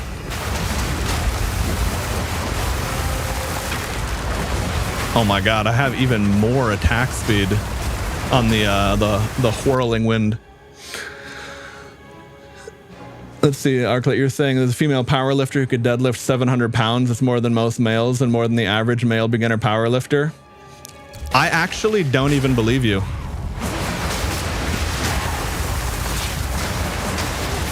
It's not like I don't like women, but like it's just such a set in stone reality. I'm not saying you're lying. I'm just saying you're probably misled, or it was like one of these things where like they, you know, someone on Reddit exaggerated a technicality or something.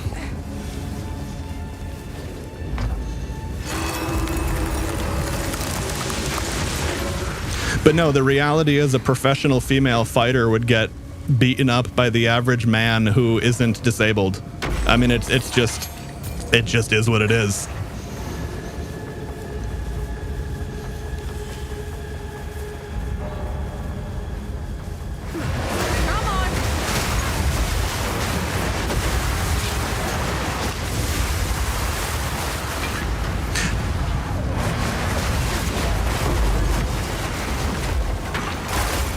Like, I think there's like a specific Olympic precision shooting event where, for whatever reason, women do on average score ever so slightly marginally higher than men. And the theory is that it's like a lower center of gravity situation because they're shorter and have wider hips. But even then, that's only true because in that competition, they're shooting a low caliber or air rifle kind of situation. Like, it's a gun that has no recoil. You throw recoil into the mix and men are better shooters again. It's just like, it's, you know, it's not something that the average feminist is going to be happy to hear. But again, this is just so abundantly set in stone. Like, high school boys sports teams, like the varsity team would be like the better sports team, for example, in high school.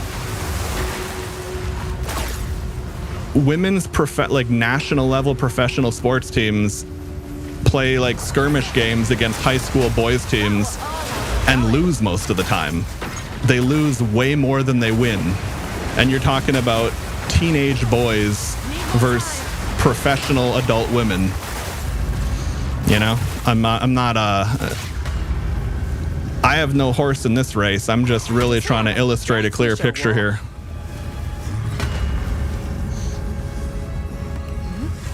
Weightlifting is a pretty specific skill. Like, there's not, I mean, having a good degree of more natural strength will help you get bigger numbers quicker.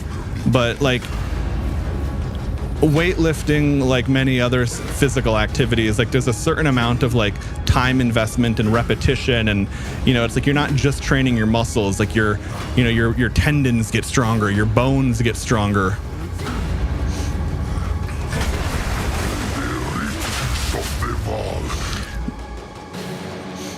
Oh yeah, all the time, Reihaku. Like that's not even like a once in a thing. It's like I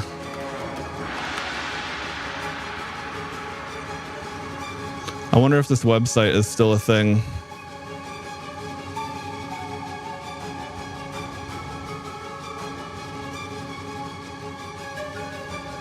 Okay, here we go. There's this here's this fun little website called boysvswomen.com. Male high school athletes versus female Olympians. Like, guys, if anyone is not believing what I'm saying, this shit is so egregiously set in stone. I mean, here, go ahead and visit this on your own time as you wish, but yeah, no, that's a real thing.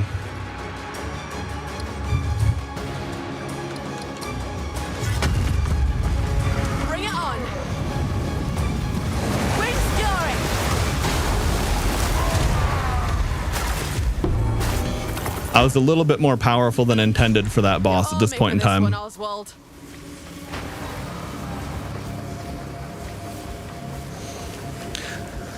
No, I mean, and that's ultimately the purpose of a website like that. Like, it's not to just shit on women. It's because people are so they're either angrily delusional because they don't want it to be true, or they're just attempting to operate in good faith. Like they're like trying to be friendly, but they just don't understand how far off from reality those kinds of details really are. Came back alive. Don't get eaten.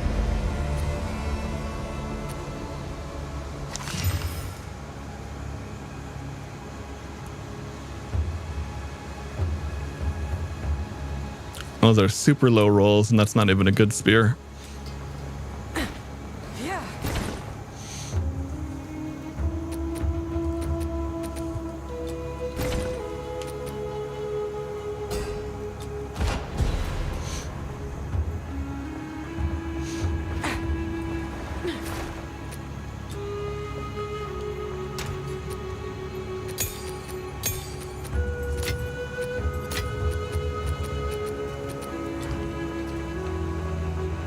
Okay.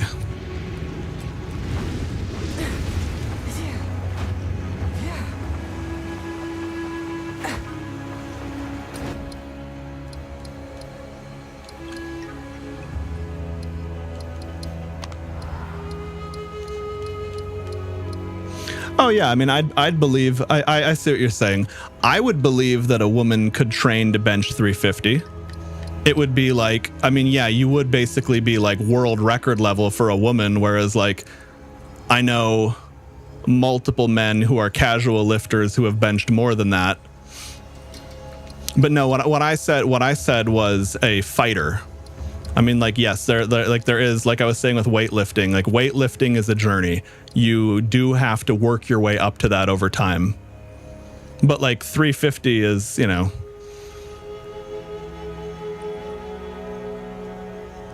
like for men, a 350 bench for someone who actually lift weights, that's a strong high schooler.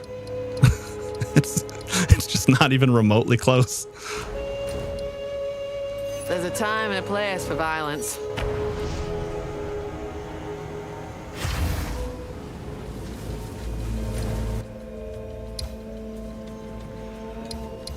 Okay, now where was I in this map? Oh, okay, I'm right here. Got it.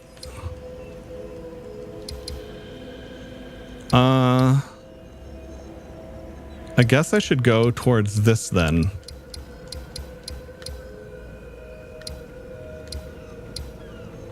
Okay, right, and the green dots are the ones already cleared. Okay.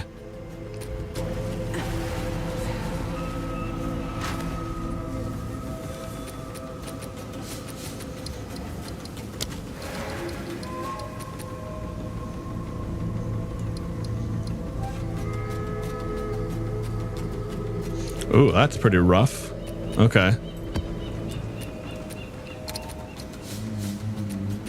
Wait, what the fuck was that? Oh, to drop it, I see.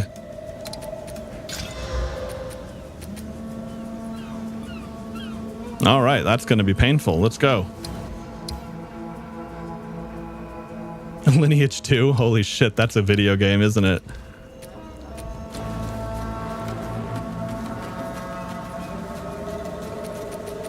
Yeah, like on the topic of fighting, way back a million years ago when I was in my early days in Taiwan, two of my friends who are women went into a kickboxing gym, and they had started training, and after say 6 months or something had passed, if you train at something for 6 months, you are going to improve pretty significantly at whatever you're training.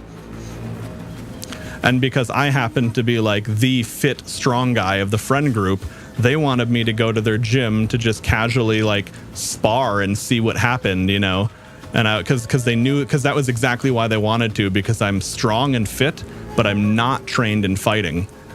So they've got all the pads, they've got all the protective gear, and it was funny because their trainer kind of had a knowing smile. And she's like, yeah, this is a thing that comes up every now and then these days, this exact dynamic. And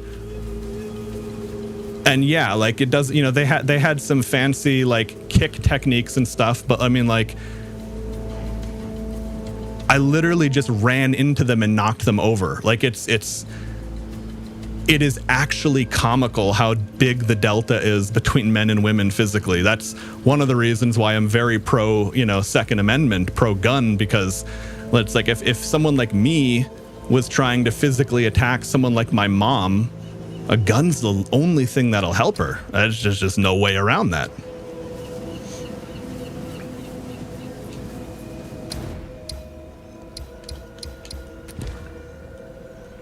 But yeah, the fighting trainer lady was like saying that, I'm willing to bet that at least at that point in time, I can say this: if the fighter trainer lady and I had a full-on fight, there's a good chance that like a solid jaw level kick could knock me out, right? Like, but that's kind of what she was saying. She's like, it could actually go either way though, because even if you don't have refined technique, just the sheer mass and strength, like a muscular guy like me that was 22 at the time would have had, it's like that can also just as easily turn the lights out on her end.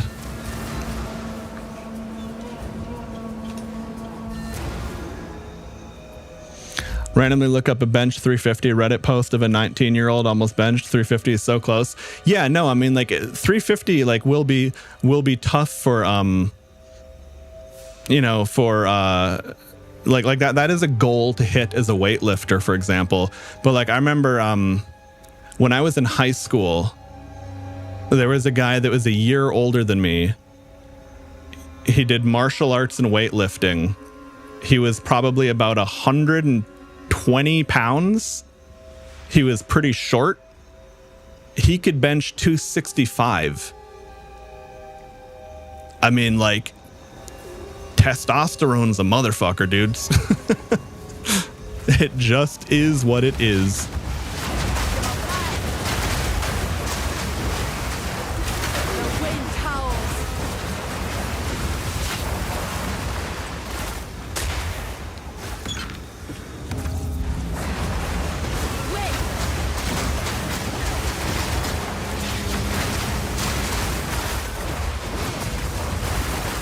Damn, I got a lot of tornadoes now.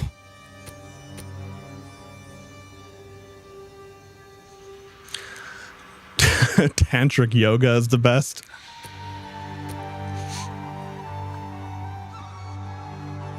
I can bench 180 pounds, 1 rep max. I haven't lifted weights in so long. I have no idea what I would be at because I still work out, but I do like calisthenics,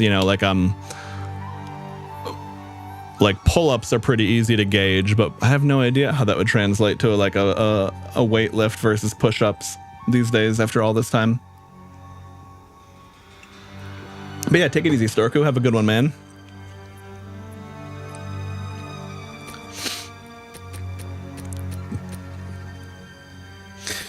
Yeah, when you're overweight, pull-ups become insanely hard. They definitely do. Okay, so let's see. What do I have here? Yeah, that's pretty unexciting. Okay, we'll just keep going.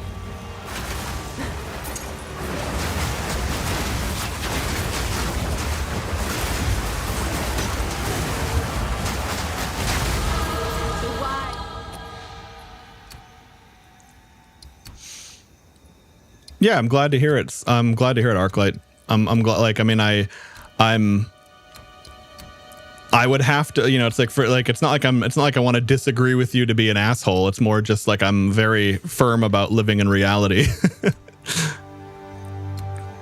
But again, even if someone, you know, even if you didn't want to agree with me or whatever, that's also fine too. No hard feelings.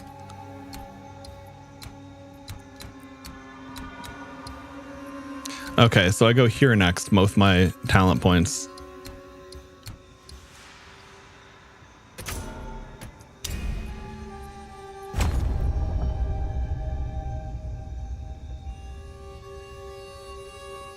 Oh, like grip strength, you mean, Pony?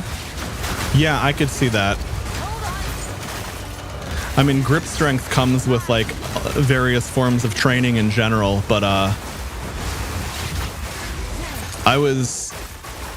I mean, like as much as I have a natural affinity to build muscle, like I was definitely gifted in that on the character sheet.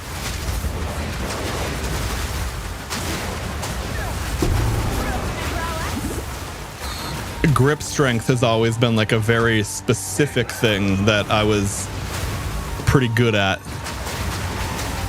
Like I've kind of got, you know, not as pronounced as the cartoon, but I kind of have Popeye the Sailor forearms.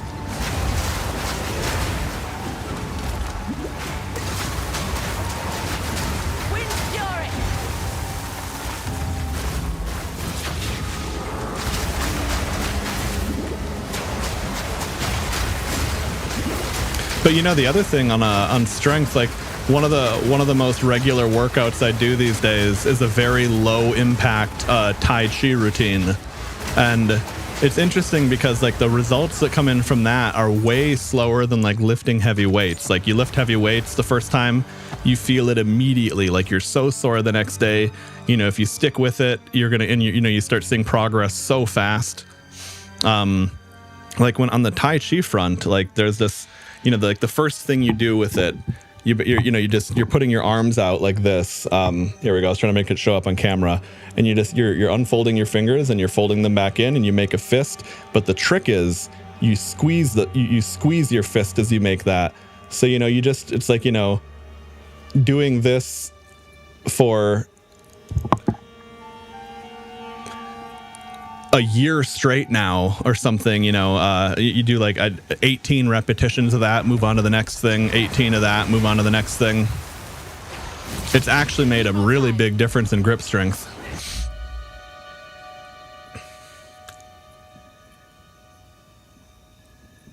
Yeah, that makes sense, Arclight.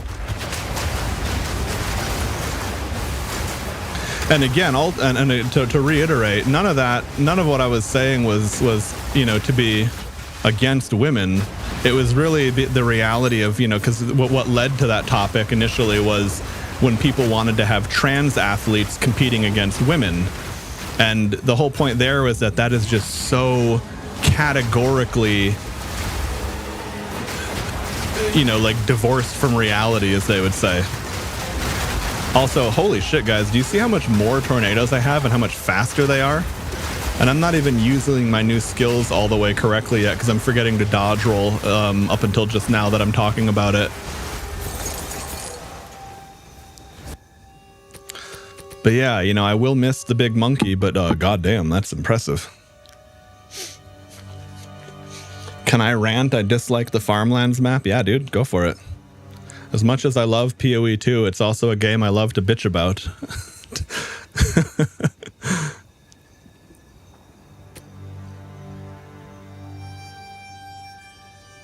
All of these seem like shit.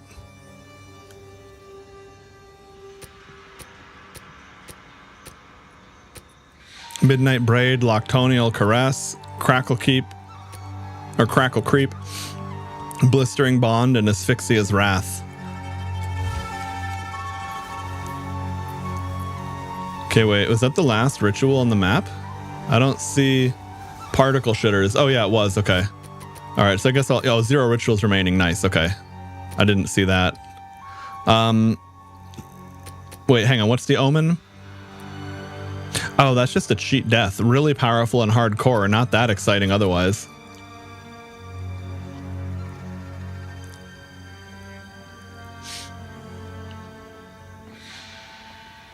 So yeah, I think I'm just going to offer tribute to the king.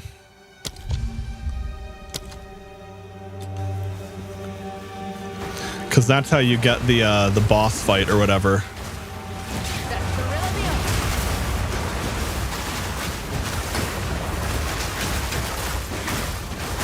That was almost a challenge. The wind howls.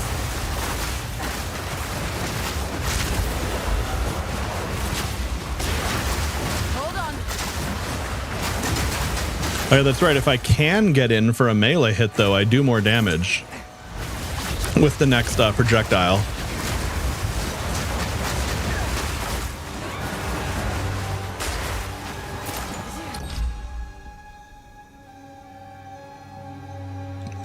Plus 10% XP. Oh, actually, good point. I forgot about that.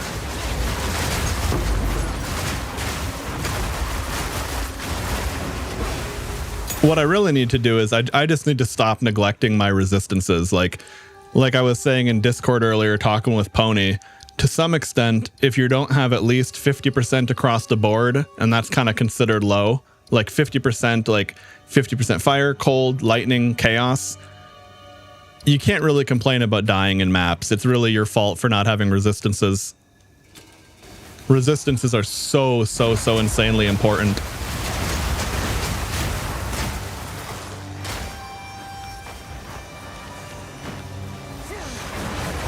Yeah, it's that chaos resist that's probably fucking you every now and then, I'd imagine. Chaos resist is harder to come by, but a lot of sources of chaos, what's your mitigation? Are you an armor, an evasion, an energy shield, bro?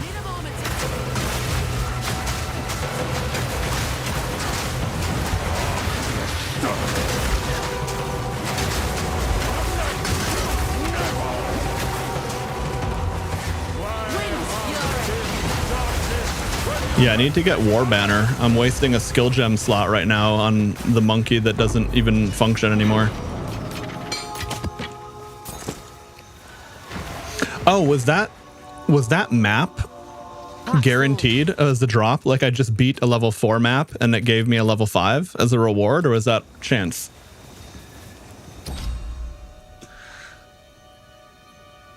Evade, yeah. Okay, so here's the thing with energy shield and chaos damage. Oh, it doesn't. I don't know where you're supposed to find this out in game, but chaos damage does double damage to energy shield as well. Yeah. Okay. Because like I had a giga tanky maxed resistance as witch in this season with energy shield being really overtuned. Or sorry, maxed resistance on elemental, but not quite maxed out. Maybe I had like 50% chaos or something, and I had like 8,000 energy shield or 9,000 energy shield. It was insane, but there were still chaos hits that would damn near one-shot me. And part of that was because I only had 40 or 50% chaos resist.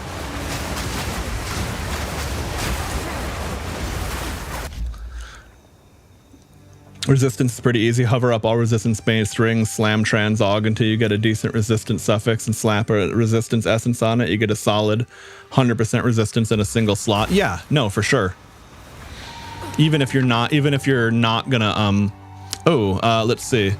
We are monster level 68, tier 4 map. We have unique shield, unique scepter, unique quiver, unique focus.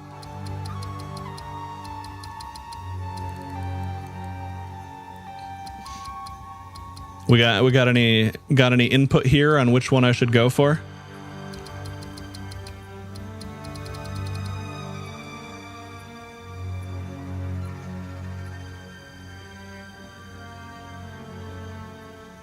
Focus for globe. Okay. Thanks, Fred. You have a very, very good knowledge of all the items in the game.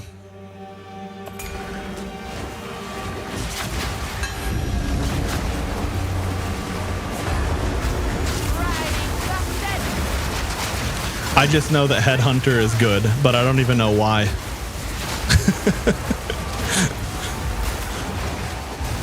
I mean, I've never even seen the item yet, is the thing.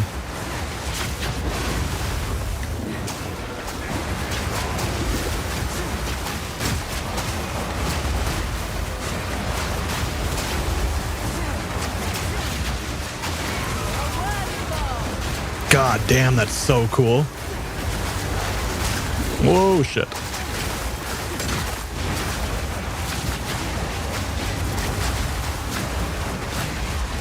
Alright, I gotta dodge.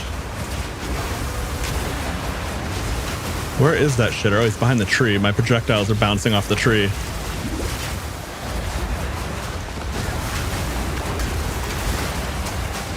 Need a moment.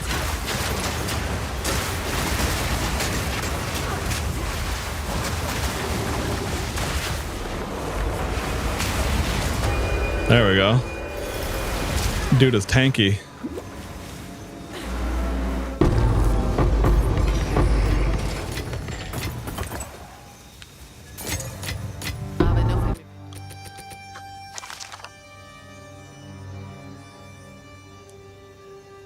Oh, it has implicit spirit. That's interesting.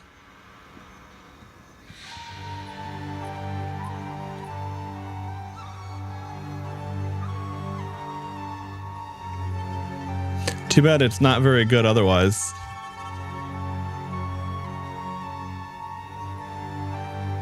It has a lot of armor, but anyway, let's see.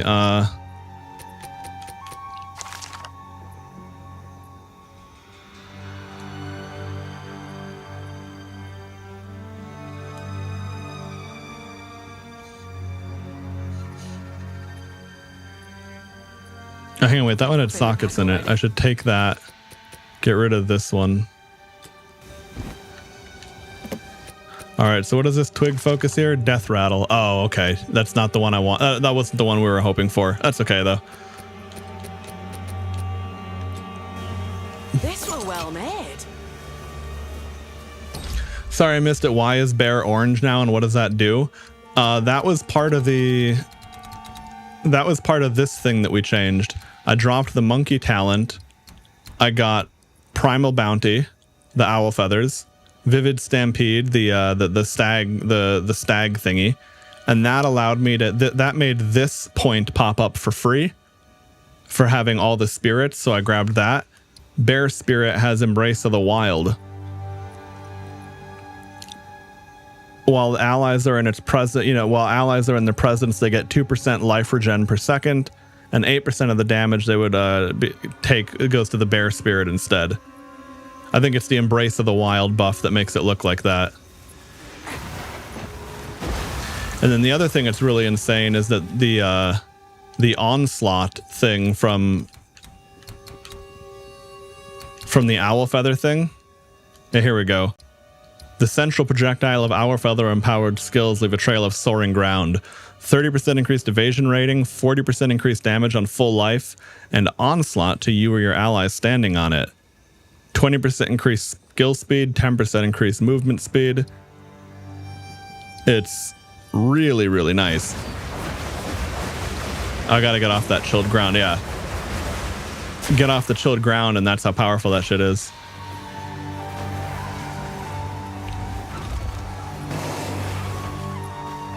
Wait, what did I miss here? There's a... I guess I don't have to do it if I don't want to, but it's... Oh, it's right over there. Okay.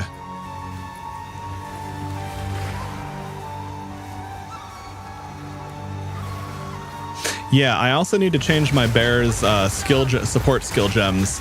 I'm running very not optimal things in this.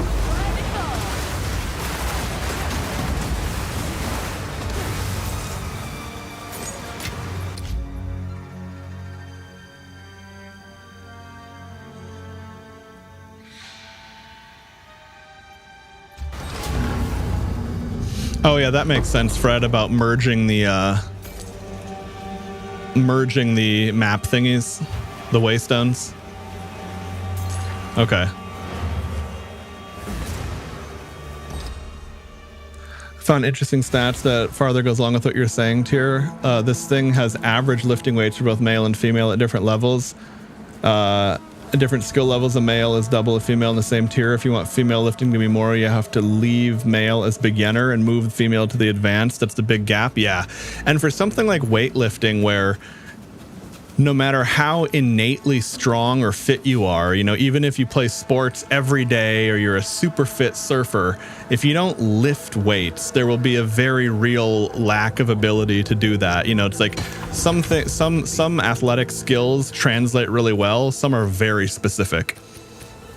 And that's kind of what I was saying is that, you know, you get these Reddit types that will find like the one specific niche statistic to twist things entirely out of reality and then try to treat that as if it's true across the board. That's usually how it seems to go.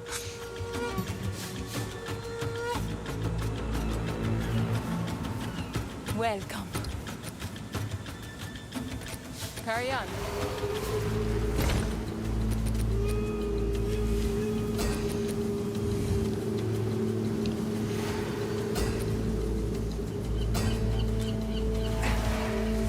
How can I help?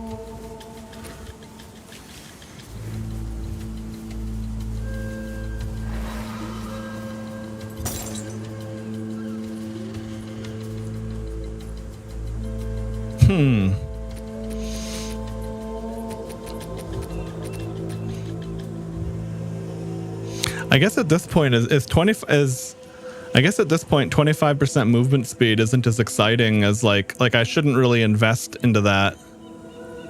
Not to mention the two suffixes are kind of not that well, chill duration's not terrible. But what's left to craft on this at this point? Oh, that's definitely true, Arclight. If the full expression of strength is not being put onto the field, that does change things. Okay, so let me check here in the old guide thingy here, because I need to see. Let's see.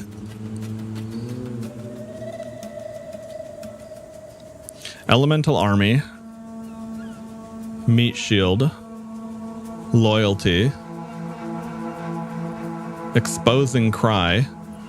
Ah, yes. Okay. So this makes the bear tankier. This makes the bear tank for me some of the damage, and then this allows the bear to apply a debuff, which makes it increase damage. Because I don't think it even does much damage on its own. Is the other reason I wanted to check.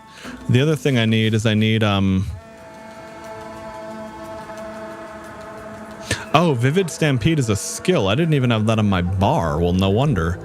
Not only do I need to bring War Banner back, but I need to actually use the skill that I have the Ascension for.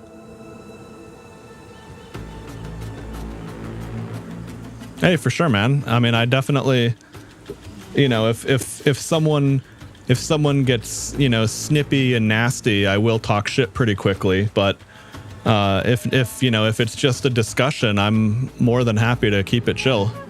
And the other thing too is even if like let's say you got really upset at what I said with the misunderstanding earlier, you know, and then you said something and I responded to it meanly. Like 5 minutes later, I don't even give a shit. So, you know, I'm definitely not a guy that holds grudges and, you know, keeps a bunch of upset about things.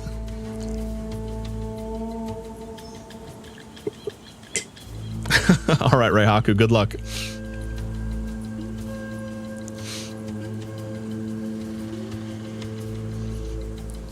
Okay. So before we hop into the next map, we should definitely get the bear gems and also figure this out. What is the skill rotation? Let's see. How does Vivid Stampede work?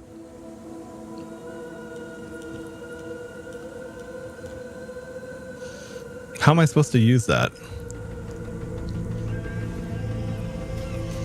Bossing, let's see. Ice tipped.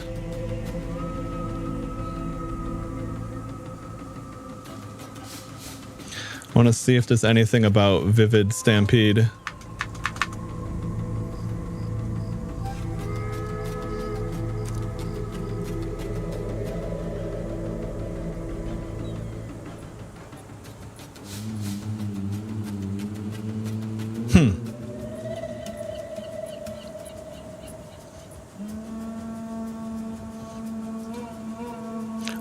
I'll just have to try it out in game then.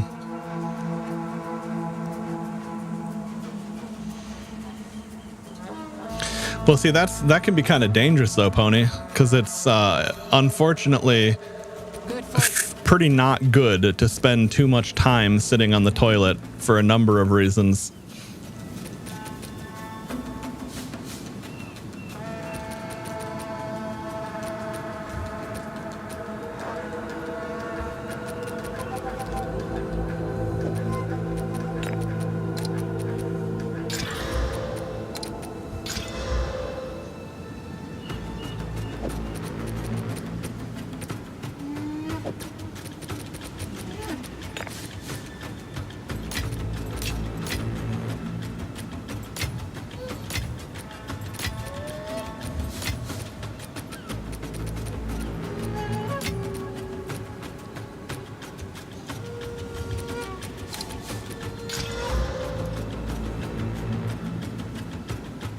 Bummer.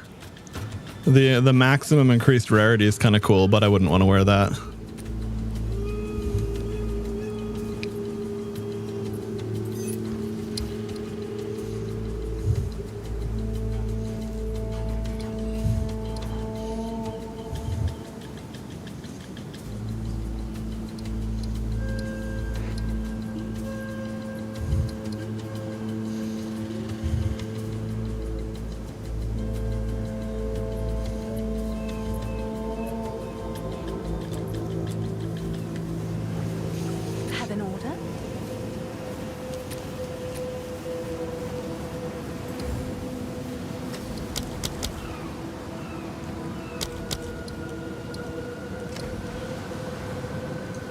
Is that a good price for that?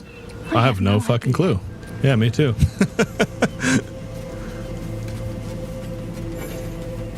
All right, let's see what's... All right, 15, 27, 10, 20. 16, 22, 9, 20. Okay. Okay, this one is... The one I found has slightly more damage on it, so I'll put that in there. And then... Who sent you? DE, this one. Greetings. I'll find a use for it. Thanks, man. Arclight, that is replying to your comment. I mean, it's definitely something that you develop over time. You know, no one tends to just pop right out and be instantly zen on the mental game like that.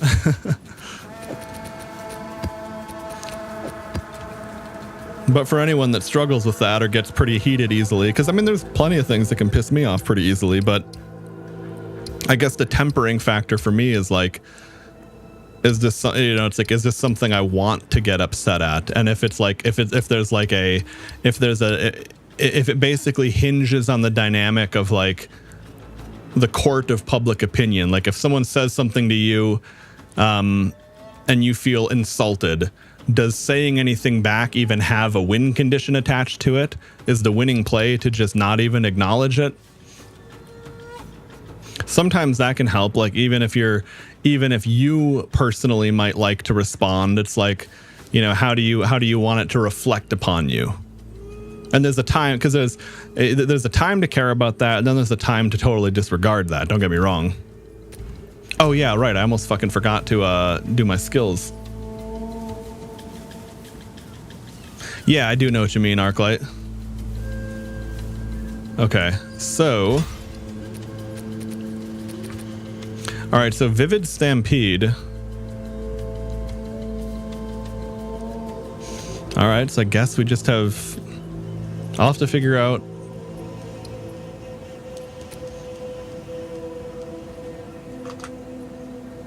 Okay, so first things first, on the bear, we do Elemental Army, Meat Shield 2, Loyalty, and Exposing Cry. Okay.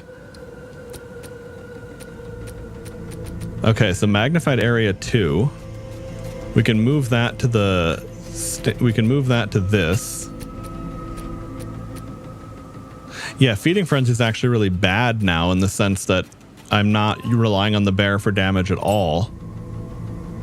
Wait, what?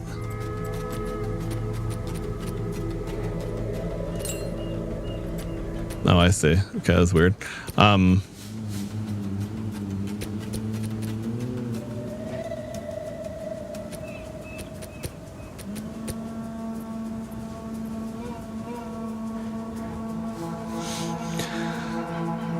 Yeah, exactly, Pony. I don't even have a very optimal setup, but it is nice. Finally get enough gold to fund your main character. Nice, man.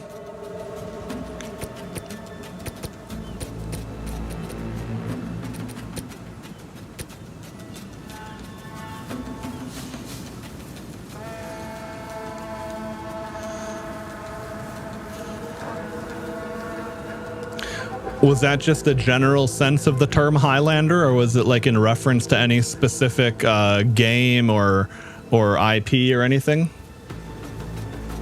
Welcome.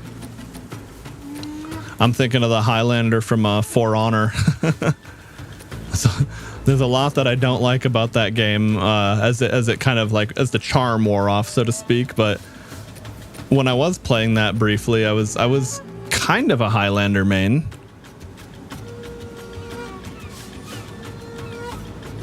Fucking done my glass and cut someone's head off. Feels good, man.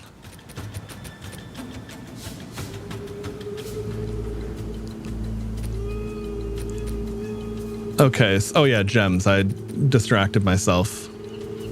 All right. So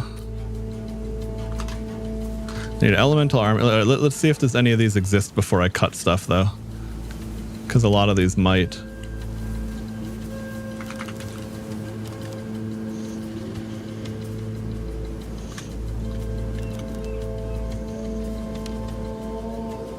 Okay.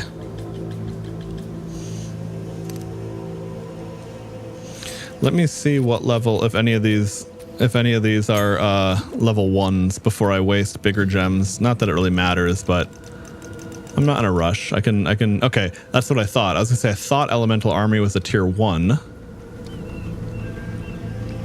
So let me quickly alt tab and check again. Commiserate, Overcharge, Shock.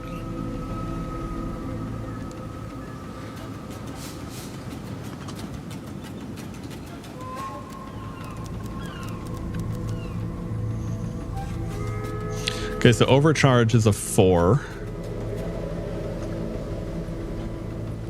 Oh, I was looking at the wrong thing. Okay. That's for Vivid Stampede. Okay, Elemental Army, Meat Shield. Okay, Meat Shield. Meat Shield 2 is a 3. Loyalty. Loyalty is a 2. Okay. Expose and Cry.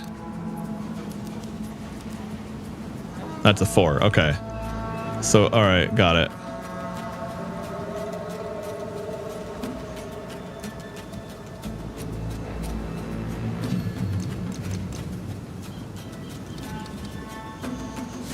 Oh yeah, that's right, and I have the updated build guide, so I can just use that in game. I forgot. What do I think of the new Castlevania game? I'm looking forward to it.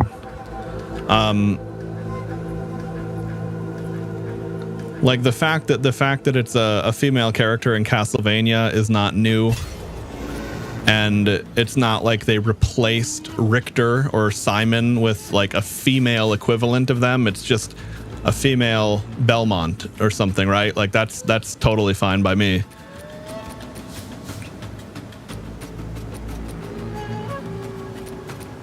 And yeah, I'm actually excited to check it out.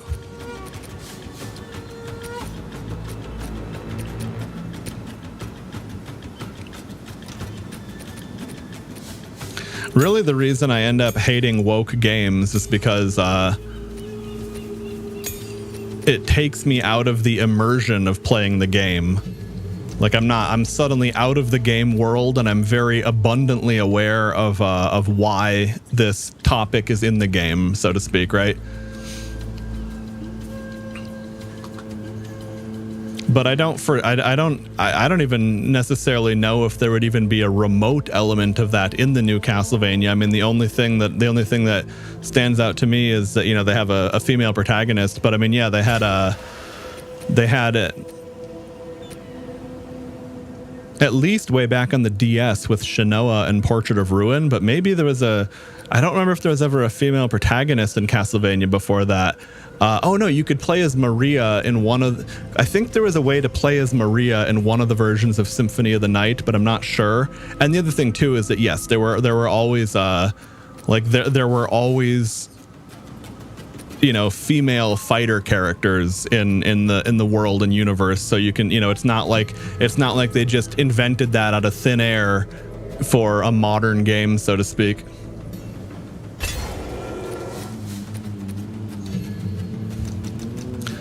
It's like with Warhammer 40k, for example, how they have like an explicitly all-male type of unit, and they added like a female version of that unit when the lore explicitly says that they're dudes. Or like in The Witcher, how they're turning The Witcher 4, they're going to be turning Ciri into a Witcher.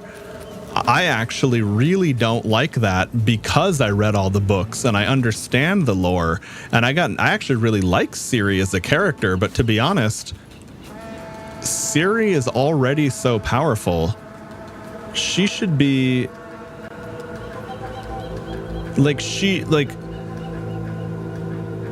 it's like taking someone who's already a paladin and knighting them. It's like, bro, they're already an evolved knight. Like, what are you doing? But like so it's like in that case, it's actually kind of disrespectful to both the lore and the existing character.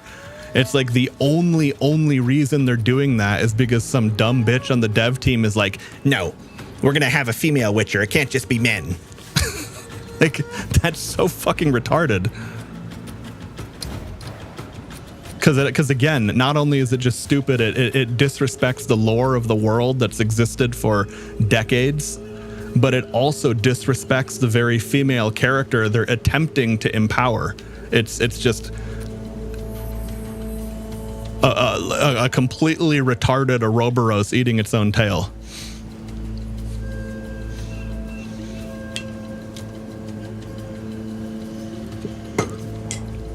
You like that, Pony? That's my modern game. That's my Bungie game dev voice.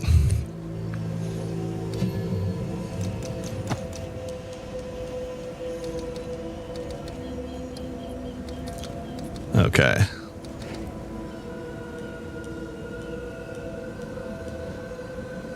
Oh, shocks caused by supported skills are reflected back to you. Got it. That makes me proc Valaco's charm, I bet. Exactly, Donuts. Like that is the other side of the coin for me. It's like, not only are they like backseating Kratos and Geralt and all these badass dudes that have literally made the franchise what they were, but like they actually could have had their cake and eat it too. They just chose to be retarded, and then the pendulum eventually swung against them. And, you know, now people, including myself, are just not going to ever be charitable on this topic again in at least the foreseeable future. You know, they have made their mortal enemies, and we are treating them as such effectively.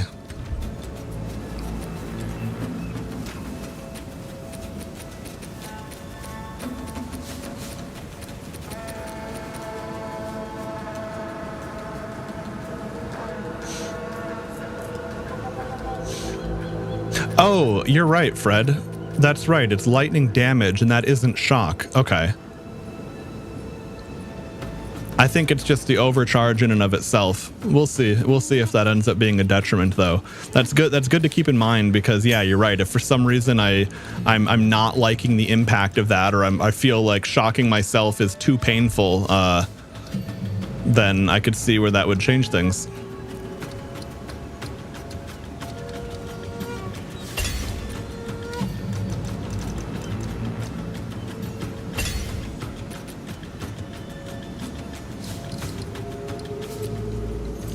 Okay, so, where do I want to put this? How do I want to...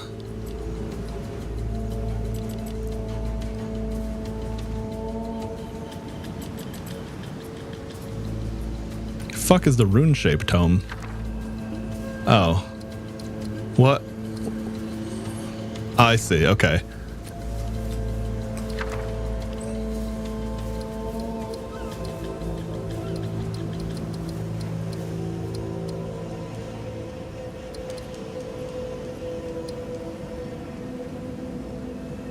I fucking hate Aloha Shoyu, bro. Brown water ass tasting dog shit. Yeah, I've never been an Aloha Shoyu enjoyer, and I know that that's like sacrilege for some Hawaiians, but yeah, I Kikkoman would be my go-to for the cheap stuff, but let me look something up real quick. And I apologize in advance because this will fuck you up. But this is my jam.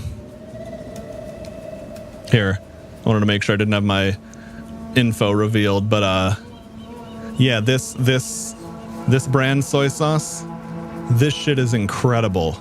Now it's expensive, so like you don't use this for cooking. You know, if you need to use a lot of shoyu for something, like this is not the one to use for that.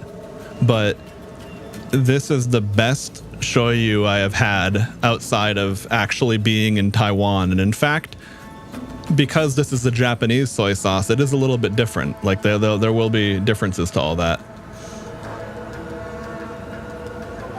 The more kanji it has, the better it tastes. Yeah, right, exactly. I can't read shit on the label. This must be amazing.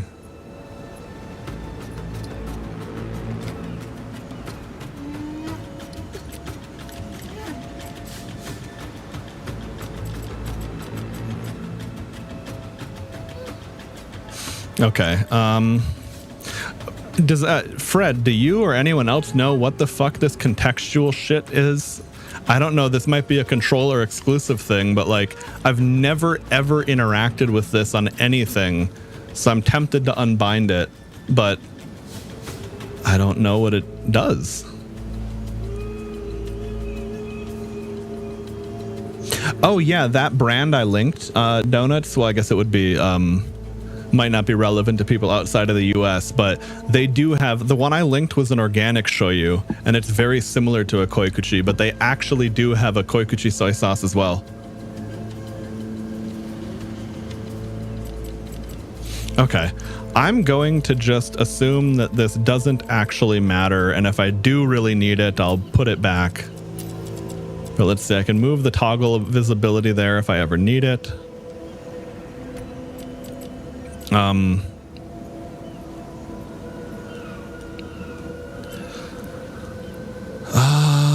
I don't know. I guess I have to think about how I want to do this, because I don't like having a skill on the A button because it's like your interact button and it gets awkward.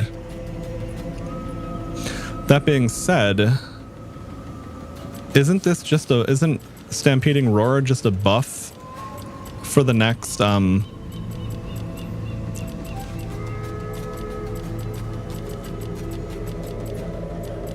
what the fuck is it?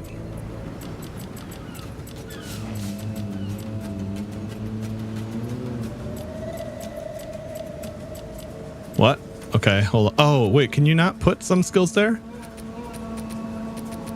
Vivid Stampede, okay.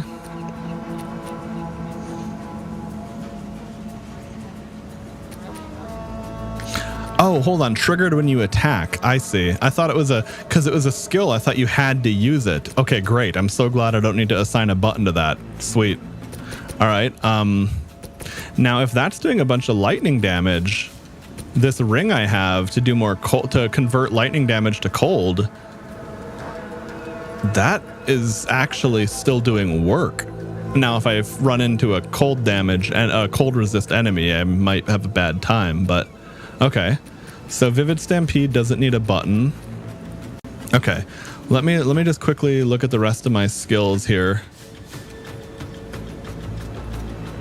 Okay, so right now they're still only using 1 charge on Combat Frenzy.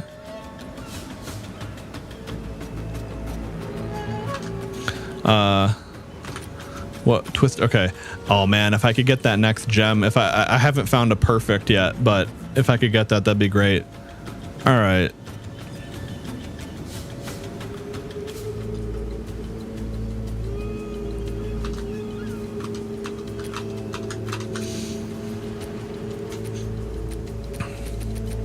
Okay, ice tipped arrows.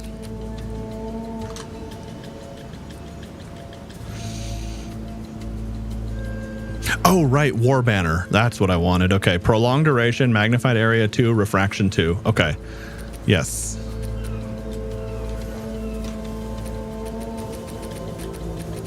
Did I put any sockets in that? No. Okay. Well, I'll take it out anyway. Who cares?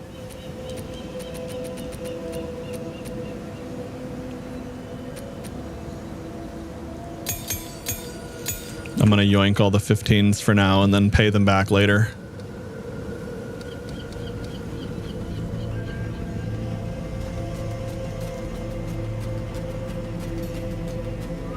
Okay. There we go. The Mighty Silver Fist. That's, I was going to say, wait, I don't have a socket? That doesn't make sense. But yeah, right. Okay.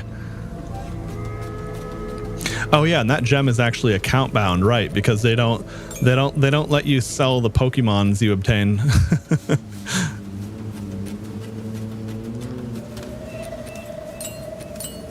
Okay.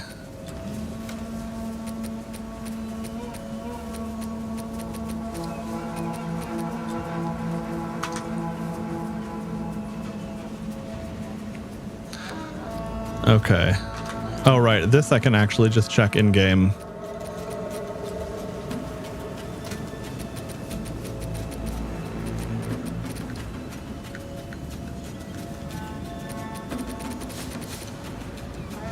Wait, what the fuck?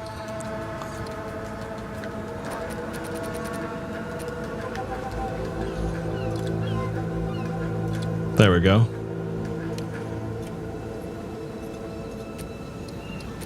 I hit the wrong input for a sec.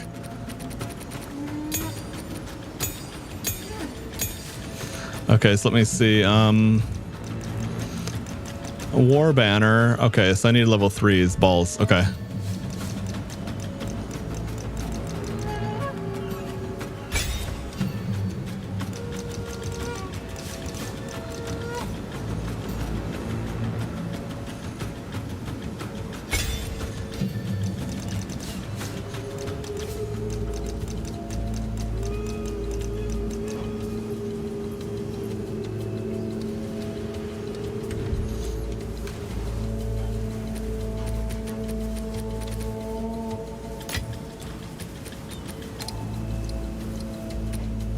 Okay, so does Wind Dancer use more sockets or no?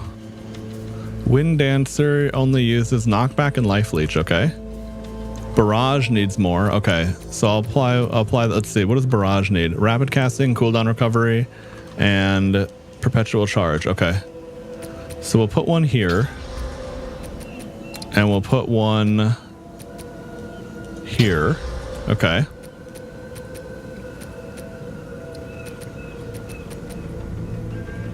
The new Belmont, she's Trevor's daughter or granddaughter. She's a 3rd female Belmont. There was Sonia. That's right, Sonia. First female playable character was Maria in Sega Saturn. Yeah, that's what I was thinking. I was gonna say you could play as Maria way back in Symphony of the Night on. I was thinking maybe the PSP version, but yeah, Sega Saturn. That rings a bell. Dude, I ended up a handful of years ago when I streamed Symphony of the Night, which is one of the rare games, because I don't usually like replaying games, but I did replay that. I actually ended up beating the entire game deathless. And I mean, when I say entire game, I did the true Dracula kill with all the parts of Vlad and got the ending that plays that weird saxophone song. Now, the difference was I went tanky. I had never, ever built defensive items in that game before, all the times I played it when I was younger. And I was like, you know what? Let's just see, because it's always more fun to build damage, at least for me. But I was like, what happens if you wear tanky stats? And dude, it's actually nuts. Defensive stats scale so well in Symphony of the Night. And then you get like the shield rod and the I forgot how that works, but there's some way to do insane damage with the shield rod anyway. Now, that being said, even though I beat it deathless, what I did not do was the retro achievements for the game. If anyone is a fan of achievement hunting in video games and you like playing classic games, oh my god, do y'all have to see retro achievements. This is such a badass website. So every game has pretty damn good achievements, but the more popular games have insane ones. I like how you type Symphony and it's just Castlevania Symphony of the Night Reborn? What the fuck is this? Is it like a ROM hack? Reborn mod, okay. Interesting. I don't know what that's about, so I'm gonna just go back to the original one. So, all right, so here we go. So you've got your usual shit. You know, defeat Dracula in the prologue, right? Everyone's gonna get that. Actually, wait. You know what? Hold on. Let me hide that for a sec so I can sign in, and we can actually just see what I got.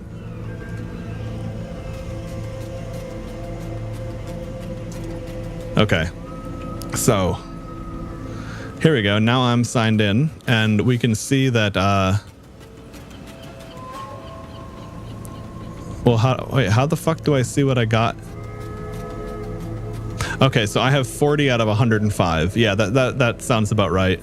I haven't used this website in so long. The UI is different, but what I wanted to pull up is like some of these.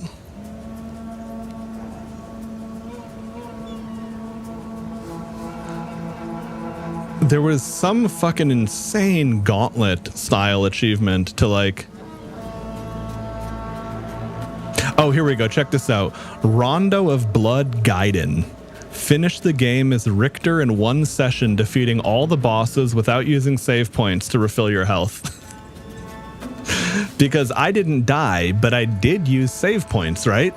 And of course, I wasn't playing as Richter either. Or like, look at this one, Family Matters. Defeat the fake heroes with Richter without taking damage. No heart usage. What was that really a boss? Defeat Galamoth with Alucard equipped with his sword and leather shield, damageless. No more platforms, talisman, or barrel circuit. Yo, like, or like in the name of my mother, defeat Dracula with Alucard, damageless and barehanded, attack less than 105, no hearts, morphs, familiar, or talisman. So the way you register these is you log in, you make an account at Retro Achievements, you log in to Retro Achievements through RetroArch, the emulator, and it automatically detects it based off of the hash of the ROM. And for anyone who knows how that works, you instantly get it. And if you don't know what that means, the reason that's so important is that you can't modify the ROM to cheese these achievements. Like if you modify the achievements or play with cheats, it disables the acquisition of the achievement. And the only downside to that is, like, for example, when I played Donkey Kong Country 1 through 3 and I used that ROM mod to have the really high quality music, unfortunately in that case, those modded ROMs aren't tracked then, because again, you could modify the ROM to not take damage and then that would make all of these way easier, right? But yeah, the point being is that if you are someone who likes achievements and you do like retro games, you can get an insane amount of playtime out of, you know, games that you already know and love, or you know, like it's like if you wanted to just go back and keep playing Symphony of the Night. I mean, like Pony said, I know what I'm not plotting. Yeah, dude, some of these are just so insanely hard. And then there's also, I'm trying to remember, wasn't there something about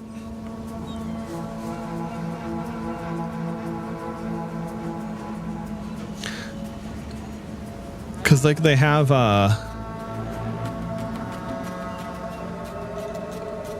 didn't they have like a hardcore mode or something?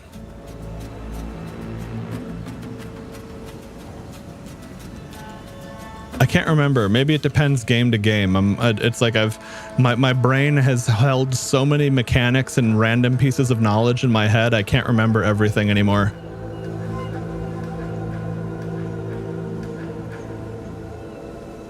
Yeah, sure, Arclight.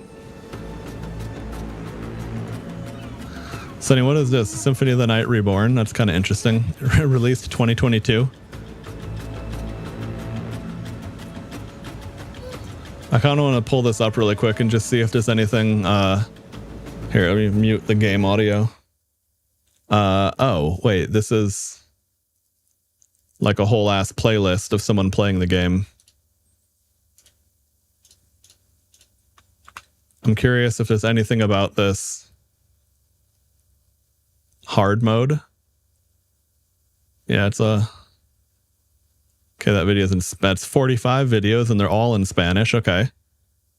We can finally play Castlevania's latest character on PSX. Okay, that's pretty cool. Oh, you know what? Hang on. Let me just go to Grok real quick. Okay, let's see. What can you tell me about this SOTN mod?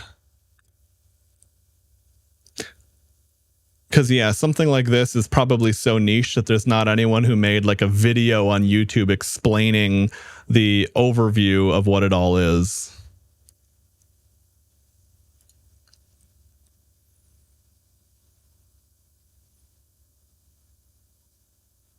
Heat 16, man, that's nuts. That's really like those like late game top level challenges in Hades is pretty crazy.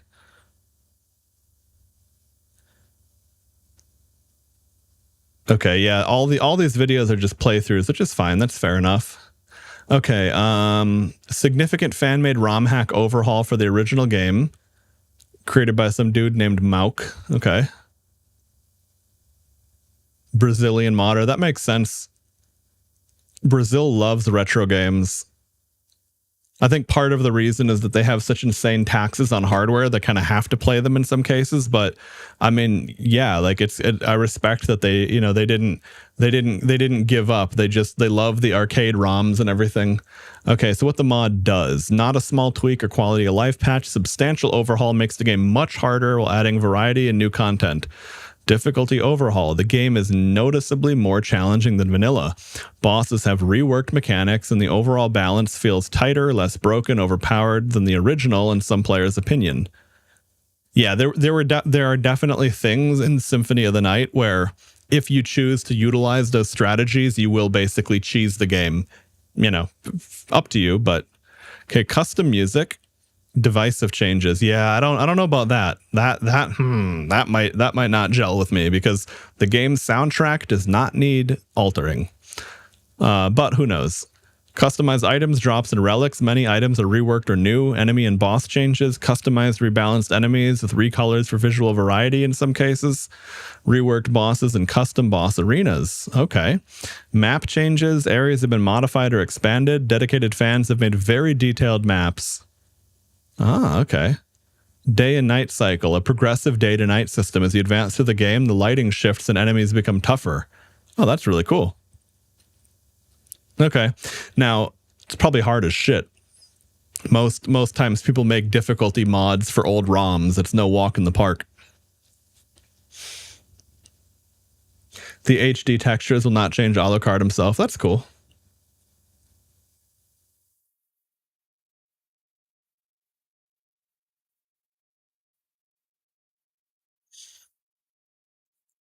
You want to marry Megara's voice?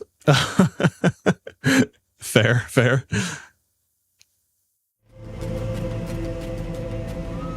Okay. But anyway, yeah, Retro Achievements is a site I highly recommend for any retro game enjoyers, especially if you're a fan of achievements.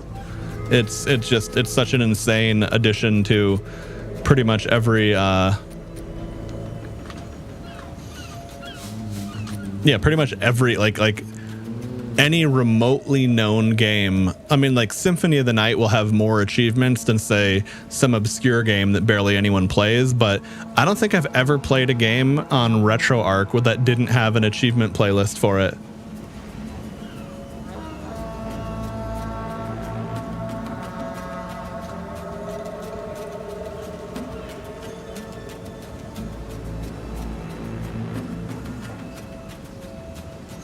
Okay, so what let's see, what was I doing? Oh yeah, War Banner needs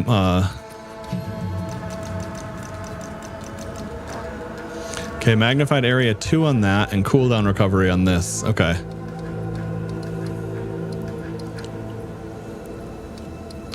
Perpetual charge, heightened charges.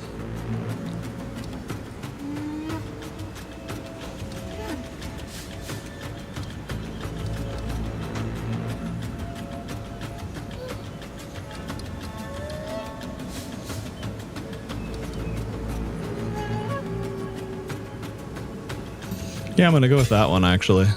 Okay.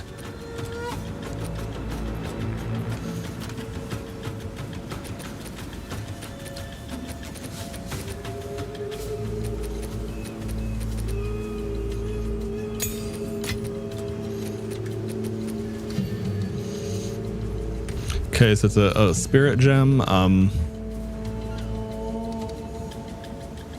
Oh yeah, shit, I will need a spirit gem on that, won't I? For duration. Yeah, that makes sense. Okay.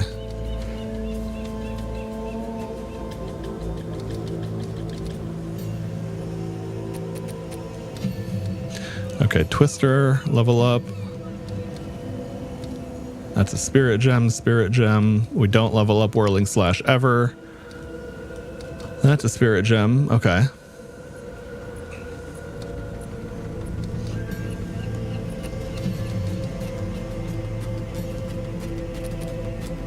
Okay.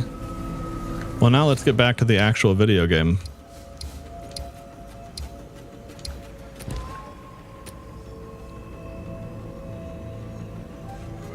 Ouch, that's gonna be rough. Empowers the map boss of an okay, what does empower do? Upgrades it to a powerful map boss. Okay, that makes sense.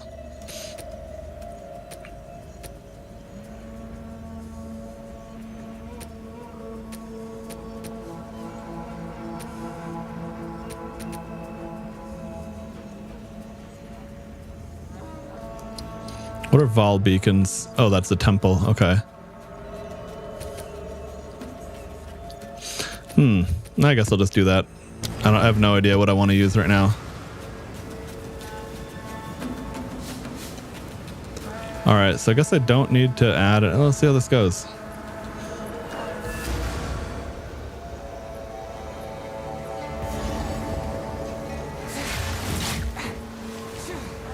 The eye of the storm. Bro, holy shit. Wait, huh? My bear just went up there to go fight everything and die? Well, good try. I respect it all the same.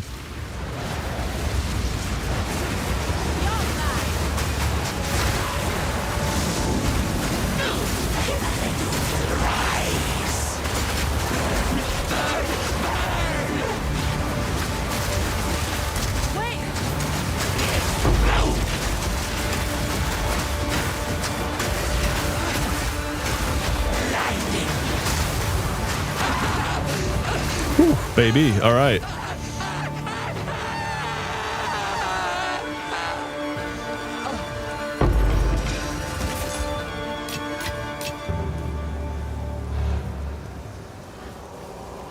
Tier 4, huh?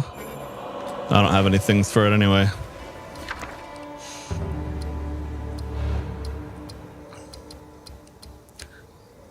Quality of a skill gem. Okay, I want more of those bad boys.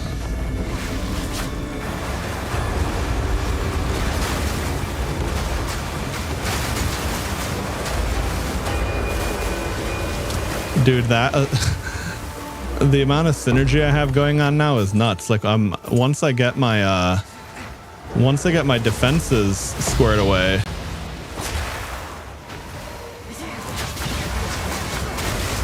I had the game a little bit quiet. There we go.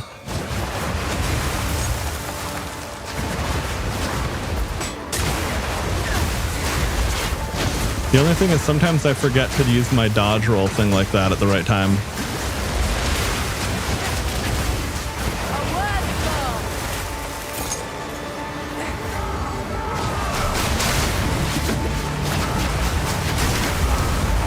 It's actually insane how fast I can move just spamming whirling slash. Nice, got a divine.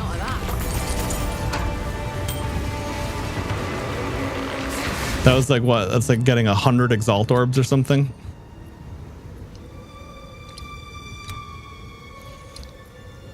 I don't even have a goal yet, actually.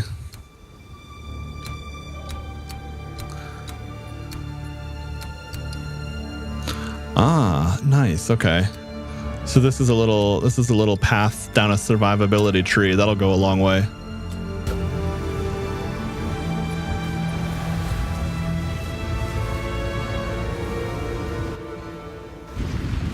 Oh, it's like 200 plus now? Damn. Yeah, I haven't checked the exchange rate in a couple days. Yes.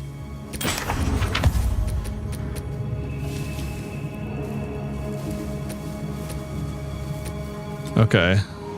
Speak.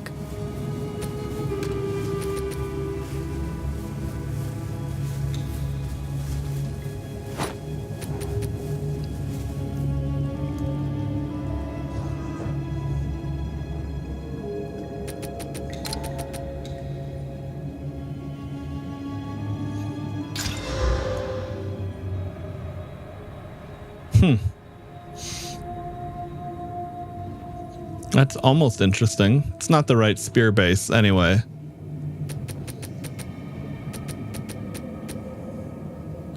.6. Yeah, it's the same speed.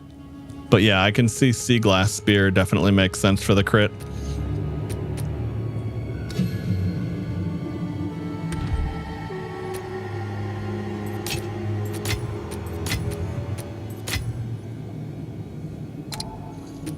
Oh, let me see really quick. Let's see. With the gems I have. Oh, I forgot to put gems in Primal Bounty.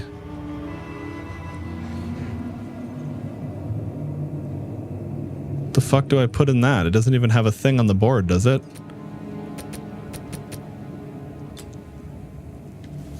Let me go check the gems again, and let me just grab a support so I can look at the options.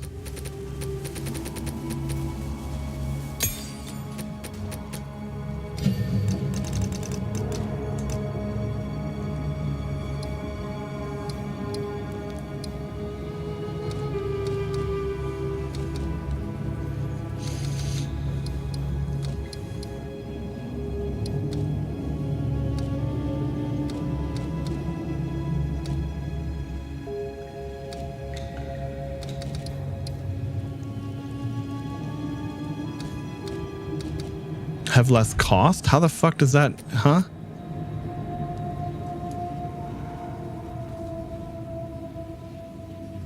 Weird. I wonder how that even translates to that. That doesn't make sense. Although the build guide doesn't have anything listed for that either. So maybe you just don't, maybe that doesn't matter? I don't know. Anyway, okay. So for actual gems as opposed to okay, like let's see, what is okay, so more quality on Twister is chance for an additional Twister.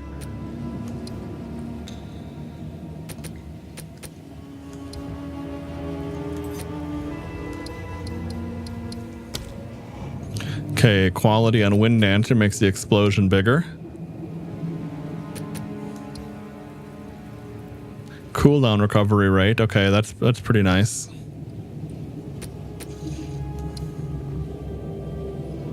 More freeze buildup. Okay. Increased reservation efficiency. Ah, yeah, that's pretty nice. Now, hold on a second.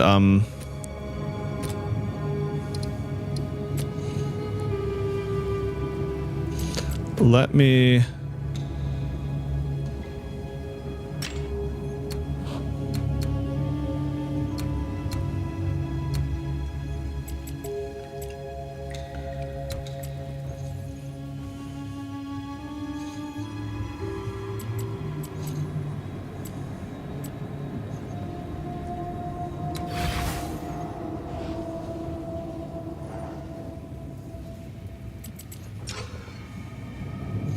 Okay, yeah, that probably makes the most sense. Turning these back on for set 1 makes sense as well. Alright. So that's at least usable properly now.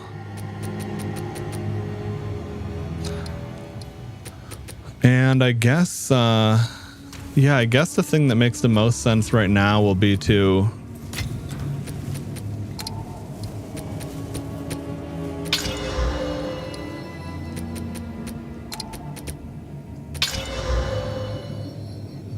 Yeah, because the twister thing is a chance for an additional... Okay, and then...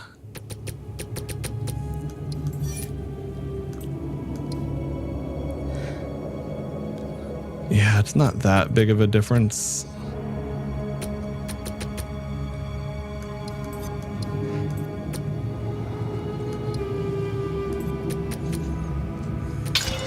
Yeah, I guess ice-tipped arrows makes the most sense. It's a really strong ability. It's like my bread and butter, basically. Okay.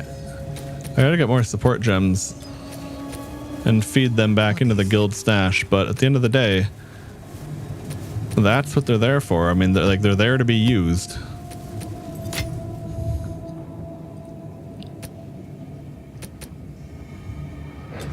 What is it? Hello. Good luck.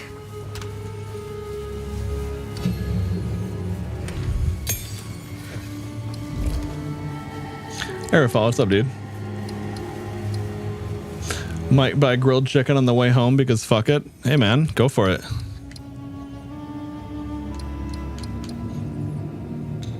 Playing some Gothic? Ah, yeah, I remember you were mentioning that the other time. How's that been going? All right, so how do I...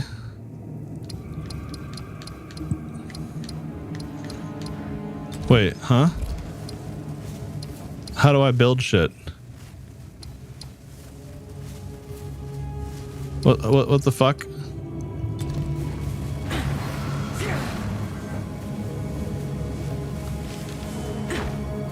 Am I supposed to close the temple?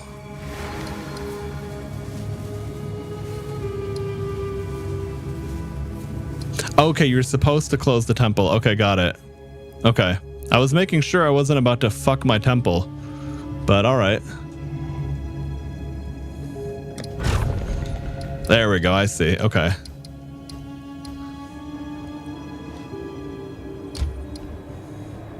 Thank you guys. Okay.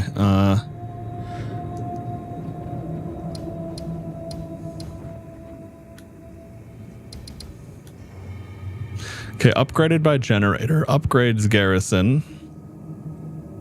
Flesh surgeon.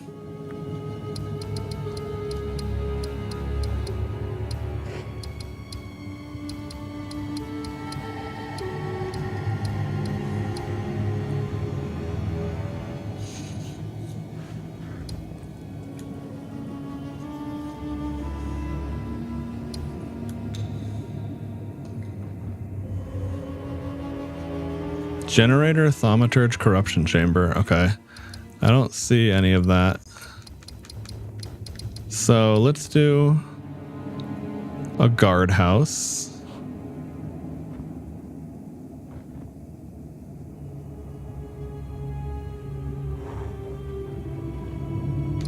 Oh, what if I, hang on, let's see. What if I put this here first?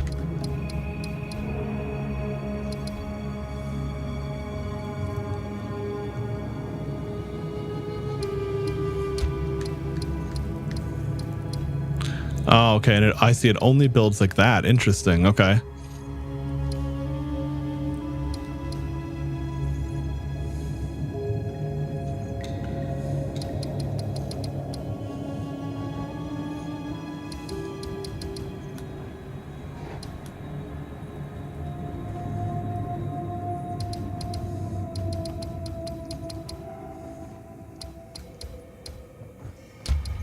All right, well, let me see what happens. Okay. Nice. So it upgrades that. Wait. Upgrades commander, upgraded by commander. Okay. Let me see how this works. So this is a guardhouse, and it's going to place down a tier 2 right there. Oh, okay, interesting. It's a 2 there. It's a 3 here. Oh, because that's... Got it. That upgrades a garrison. Okay. Sure.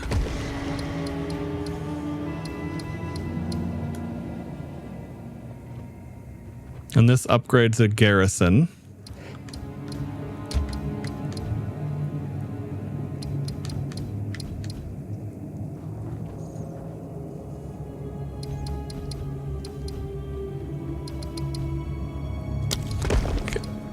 Oh, I have 2 prosthetic researches. Okay.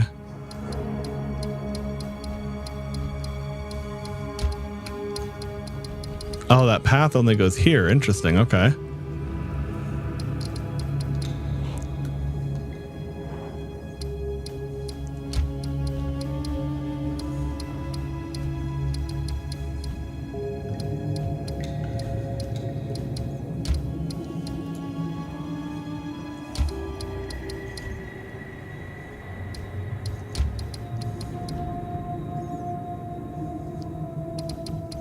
Okay, we'll put this here. And then... Oh, it still doesn't go there. Balls. Okay. All right. I see. Wait.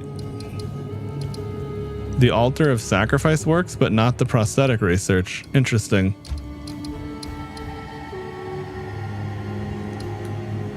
Okay, well, I don't have anything for that there. So now what? Wait, now there's a sacrifice room. How does this work? Sacrifice a room to upgrade sacrificial chamber. Oh. Wait, so what if I... Hang on, what if I just sacrifice this then? Okay, and then what if I... And I can add it back. Okay. Well, sure, okay, why not?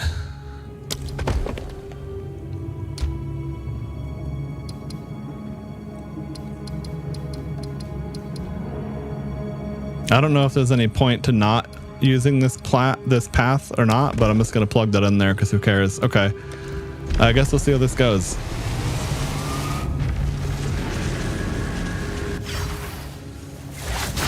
Won't keep still, this place.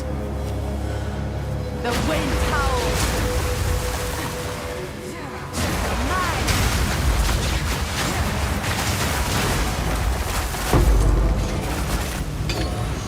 Damn, I got insane tornadoes right now.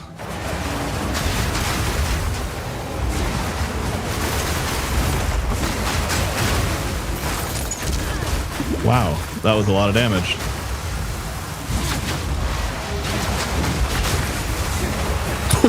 Holy shit. This Oh my god. loyalty breeds.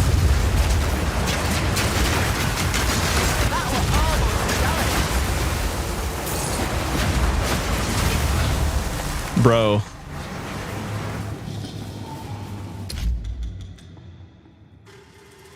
You got your earplugs in? Okay, nice, Pony. Get some audio piece.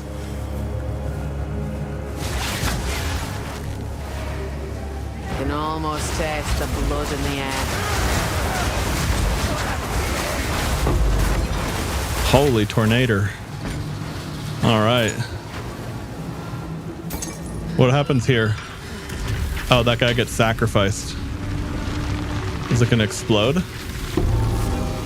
Damn, dude. We ripped him into guts. All right, so I got a spear that I don't know what it is yet. Okay, that's not a door that opens. Oh, that's not actually faster to go that way. Okay, well, hopefully the sounds of PoE and me getting hype over my tornadoes is more exciting than whatever you got going on over there.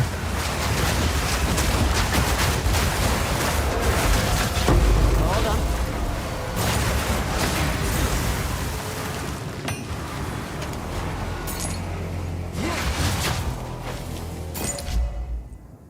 I'm thinking of this build with Tangle Tongue for double crit and get base damage from Hand of Wisdom and action. Huh, okay. I understand double crit. I'm not familiar with the items.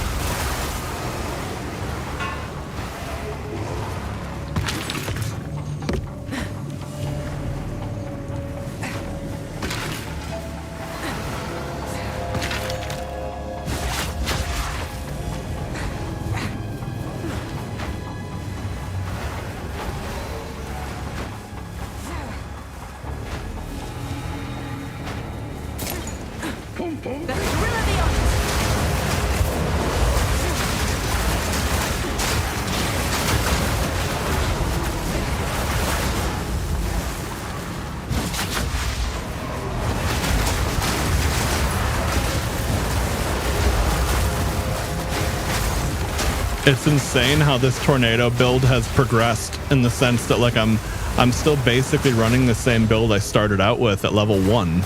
It's just that, you know, things have scaled a bit since then. Just a bit. What, the blender? Okay. Bro is trying to outblend me. That's just not happening, buddy. Maybe if you're a rare mob with nasty rolls. But even then.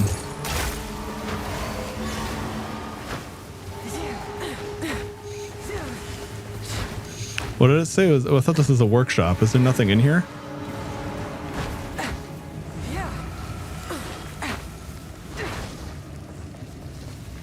Is that not a workshop? Or do you... The hell fucking... Anyway.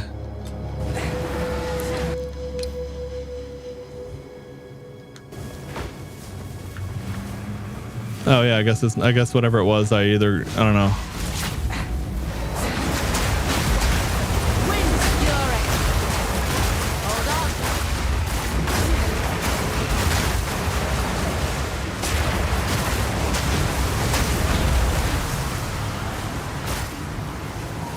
Oh, I see. That's just a regular room or something.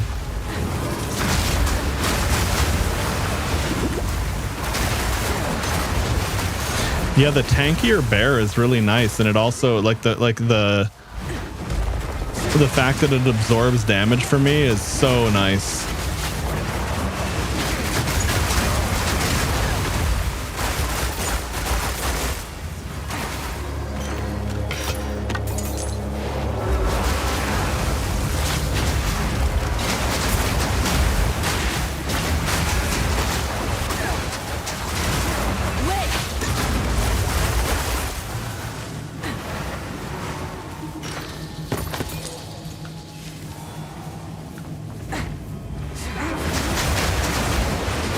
And honestly, the knockback, when you can spam Whirling Slash that fast, like the knockback on it's no joke. It kind of like staggers enemies pretty well. Helix Spear. I wonder what that spear even does. Probably nothing I give a shit about.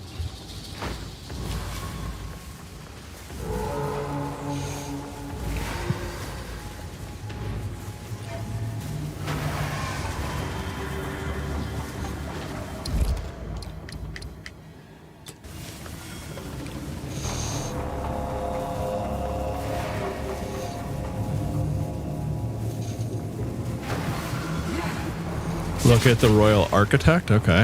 Is that even in my current map?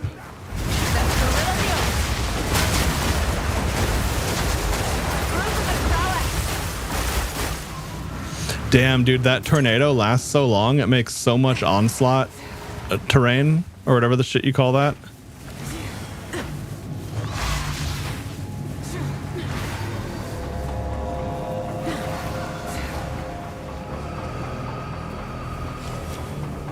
Oh, tempo complete. Okay, got it. All right, did I leave anything? No.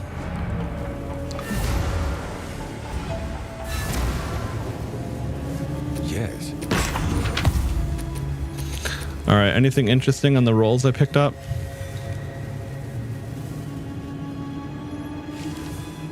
Interesting. These are gloves. Now, they unfortunately rolled very, very low, flat, physical, but They did roll physical and lightning and accuracy, which is kind of meh, but the rarity and the dexterity, it actually works. Oh, but I actually have good gloves. Yeah, or like better gloves, decent gloves. The magic find's kind of cool. I don't know if those really have any value or not, though. Hey.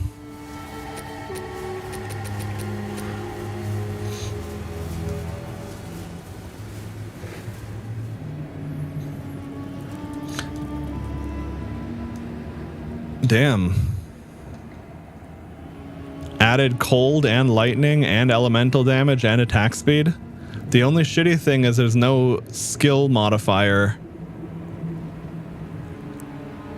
And the prefixes are full. Oh, and it doesn't have added flat physical either. I think you usually need that, don't you?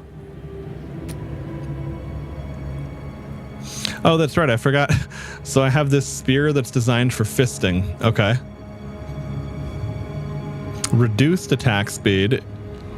Wait, strikes deal splash damage. Melee attack. Got it. Okay. So that's not for me, but that's pretty cool. Cannot use projectile attacks. Holy shit. Okay. So yeah, the goofy thing about that is that I need a fast. I could only use that on my spin set, and it's just not designed for it. But yeah, look at the here. Let me equip it really quick just so you can see. It's literally a fist that you would shove up someone's ass. That's hilarious. Look at that. Look at that spear. I wonder if you make 300 gold every time you attack an enemy from behind with that.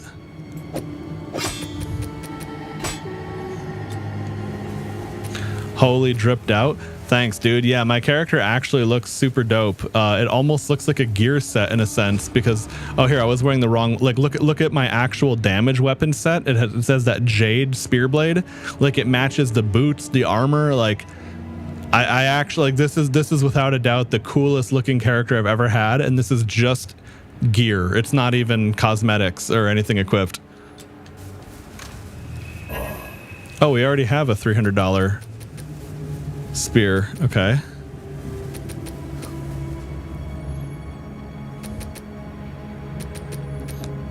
Increased physical damage.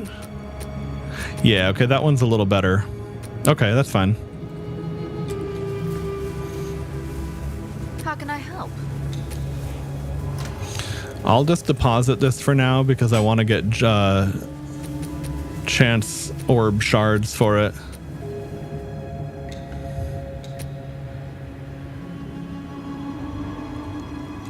Wow, what the fuck? That's a big cold damage prefix. Unfortunately, it doesn't have any of the other things you'd really want, but it does have 2 open prefix slots.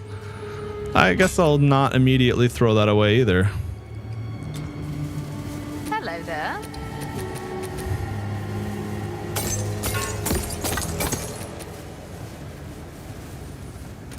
Bye.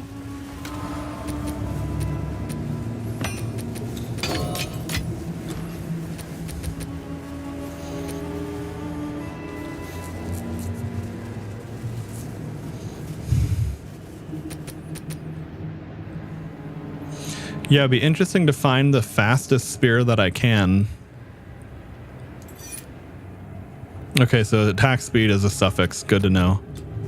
All right, let's carry on with this actual map. It's just an umbrella with a rubber fist stuck to the tip of it. Yeah, basically, actually, huh?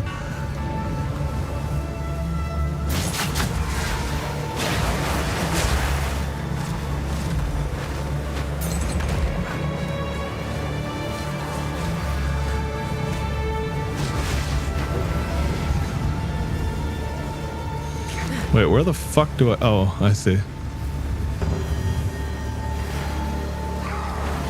wind howls. Slithering idiot. That was almost a challenge.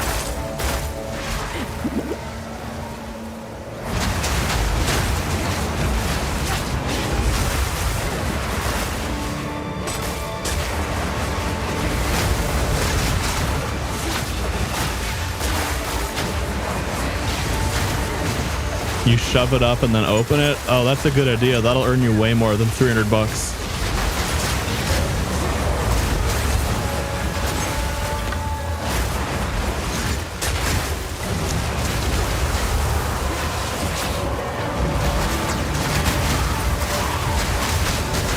Ooh, fuck, I'm dead. Nice, I'm not. I thought those detonation thingies were gonna blow up on me.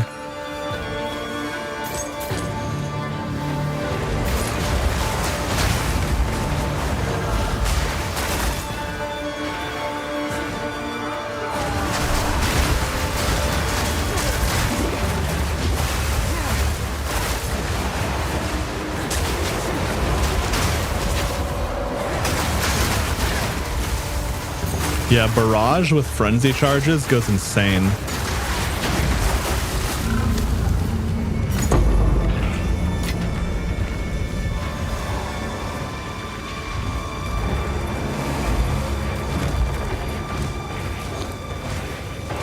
Okay. I had to make sure if I was done with the map or not. I'm still not super used to that new UI. Need more time.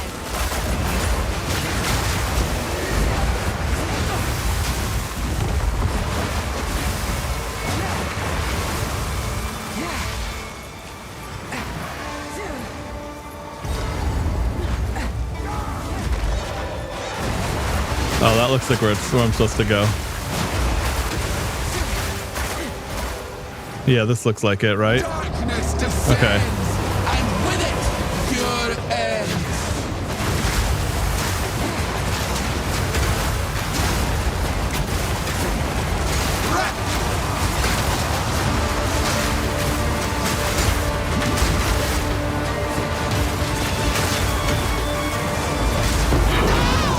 All right, got her. Gotta be careful. I got hit a few times there, but it wasn't enough to kill me. Alrighty. Yeah, I am mapping. I have, I just made some changes to my build recently. So, like, just for anyone who's out of the loop here, like, here's a baseline tornado, right? Now it caused those, what is it? Like, every 10 meters or something you run, you build up a stag charge. So the other thing too is I have these owl feathers. So like that was a regular tornado and I don't have frenzy charges right now without being in combat or getting hit by lightning. But like if you do everything, like that's how many tornadoes I can do with my combo as opposed to one, you know?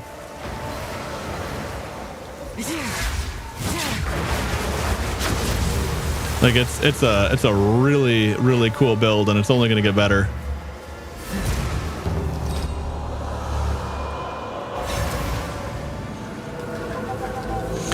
For anyone curious,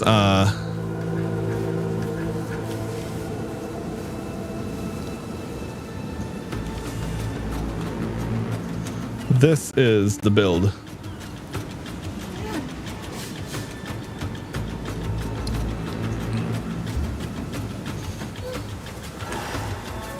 Speak.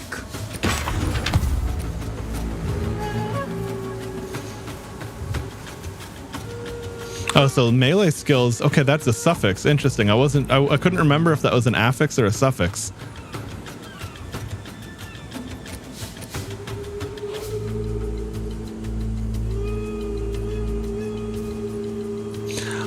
Okay, so jagged spears are for bleeds, basically.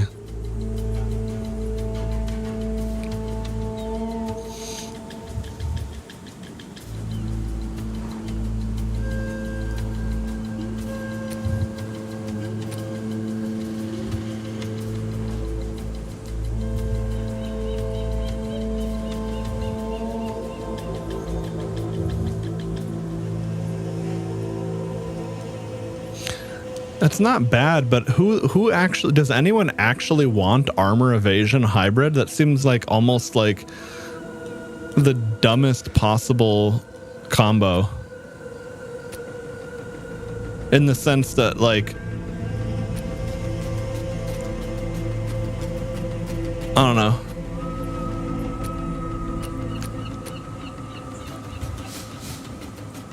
It's like, I mean, sure, if you get it and it's better for some reason, sure, you know, use it as long as you need it. But okay, that doesn't have skill levels on it. What is it? It's like I feel like you either want to lean into evasion or armor. I mean, getting a little bit of bonus energy shield works. It's probably assuming that armor does armor probably doesn't mitigate damage that would hit your energy shield, would it? Because I could see armor plus energy shield scaling into insanely effective HP if it does play like that. Unless there's some mechanic to keep it in line that I'm not aware of.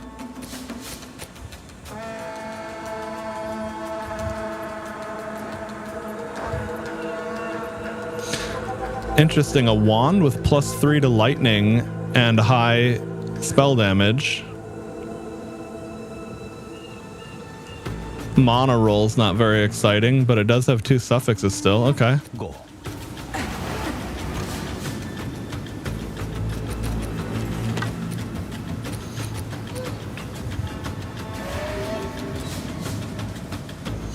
It does mitigate physical damage going into your energy shield. Oh, okay, I guess that does make sense. Damn, so if you do armor and energy shield and you have a really high amount of that armor mitigates elemental damage, that would translate to some really, really high effective HP, wouldn't it? What is it? Okay, that's just interesting. It's not that many shards. But you know what? Regals are important right now for crafting on maps and shit. How can I help?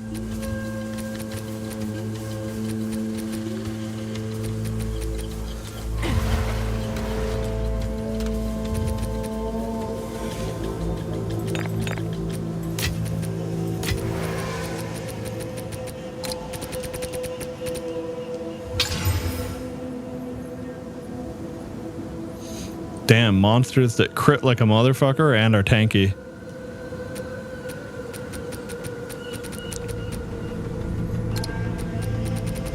I'll save exalts for now.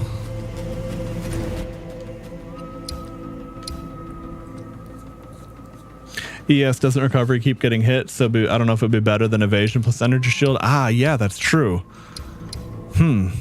Okay.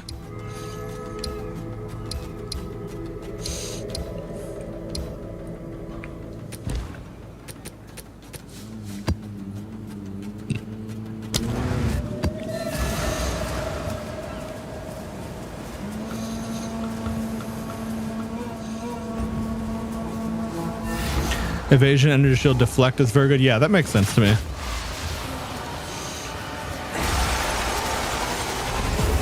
I'll cut it down. Wind's fury.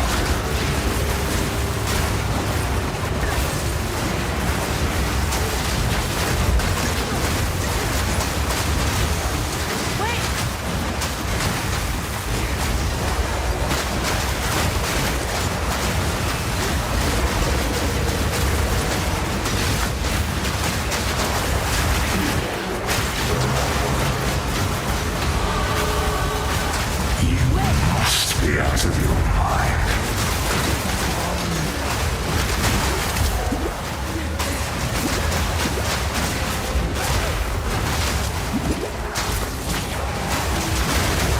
Where they go?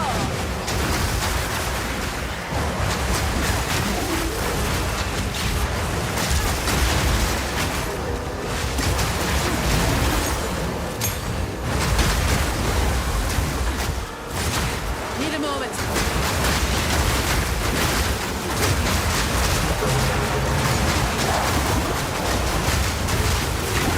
Oh, fuck, almost died.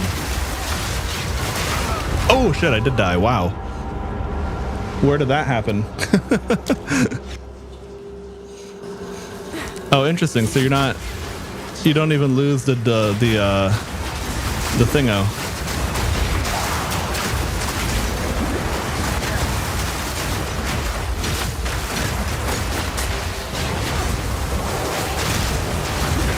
Need more time. Trying to go as fast as I can here.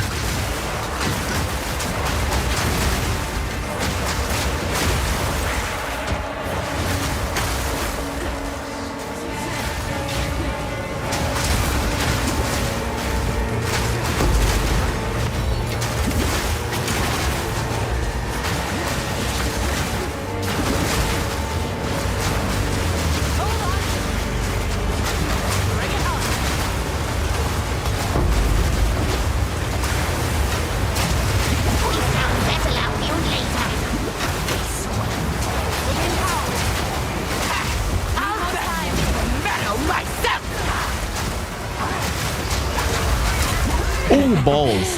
Damn. Pathetic whelp. I got nicked by that fire. All right.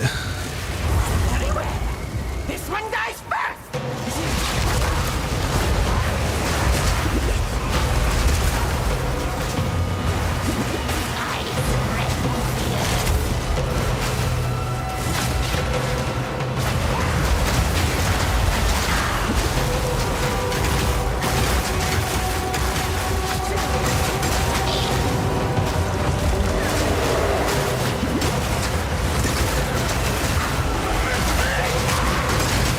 Oh no. Oh fuck, I got trapped by that. That move is rough. Okay. Let's see, so I have to let me assign this passive really quick. It's not going to change much, but it is going to be a little bit more evasion, and it's going to be a little bit more survivability, so might as well. This one dies first.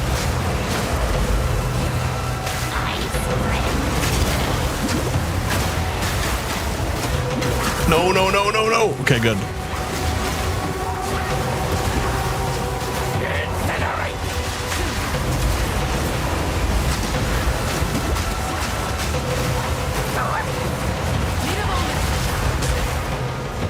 Yeah, this is because I don't have any resistances that makes it such a challenge.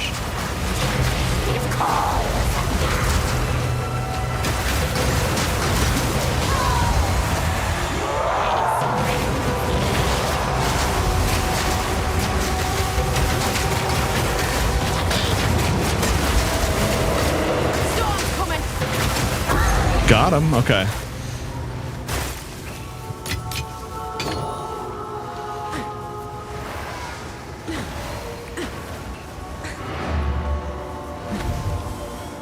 Yeah, freeze charm would have been really good. Although granted, the time I got frozen, I didn't die, and every time I did die, I just got lit on fire immediately. What is it?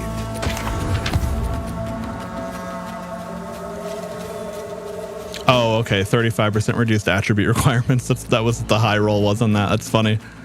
I was like, that sucks. What even is that?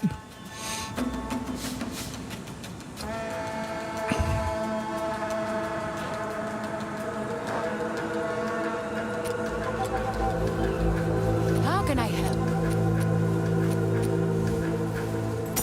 I'll find a use for carry on.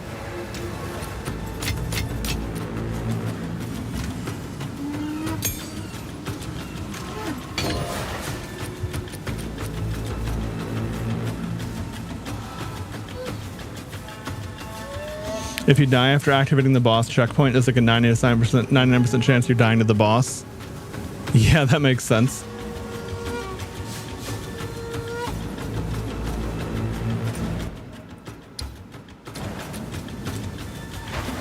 Great. Hello. Like this will. Oh, hang on. I didn't get a map this time. Let's see. I only have lower tier ones. Let's see. Is there anything in the Elon map tab? No. Okay. That makes sense.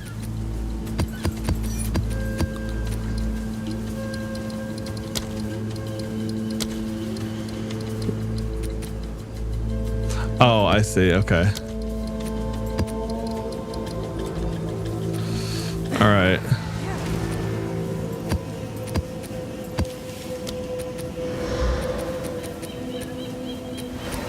I don't even have enough to keep doing that. All right, that's fine.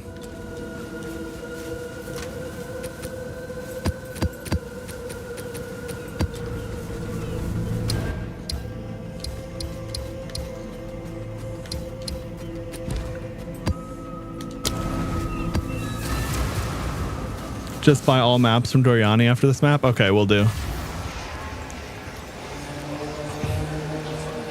Yeah, I haven't even had to worry about that yet, but now it's starting to matter.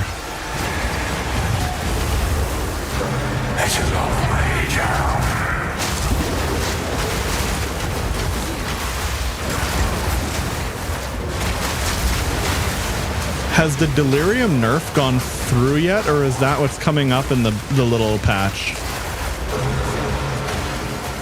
Can't see. Oh, I go up here. Fuck.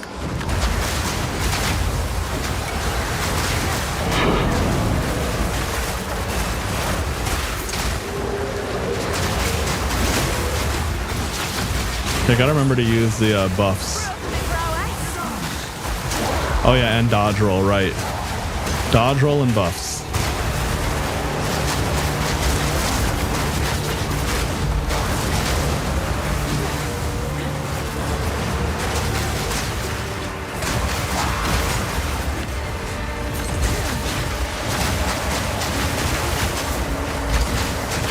Whoa, shit. Whoa, buddy.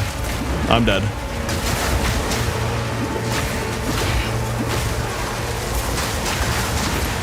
I don't know how I'm not, but okay.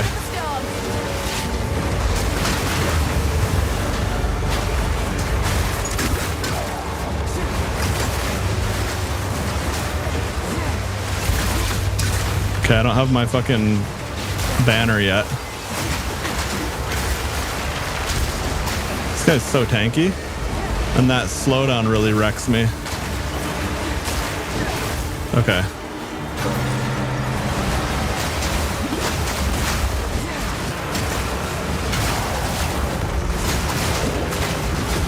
Need a moment.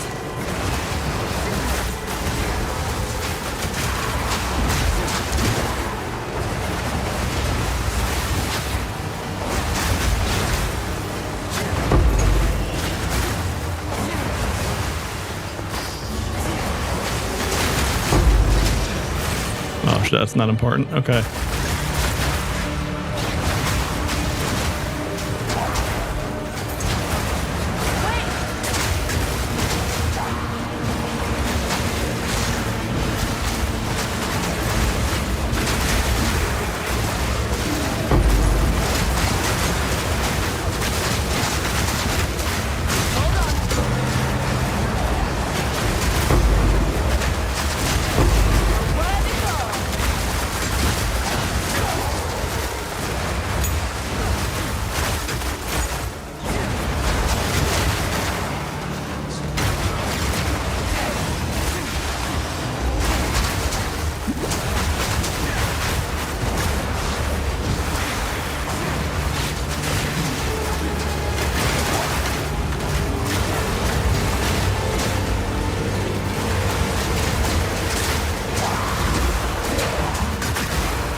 So I gotta fight a delirium boss then?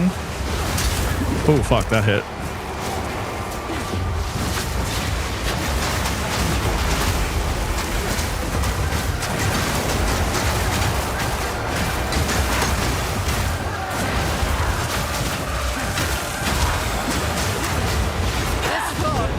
All right. So I did it with the delirium. Nice.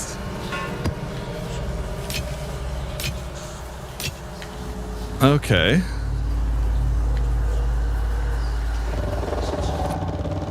I barely even know what the fuck I'm doing, Rafal. All I know is I hit the delirium map and I got a zoom. Oh, that's that one ring that we have like 1 million copies of now.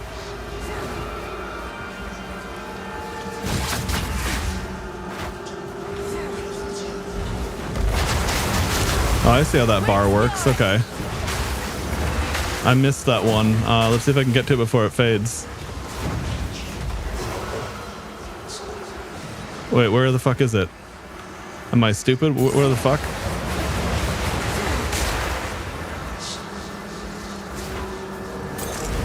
I don't get where it's at.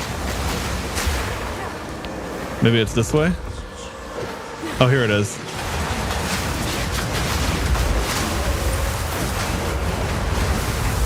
Okay, so that was every delirium shard thingy.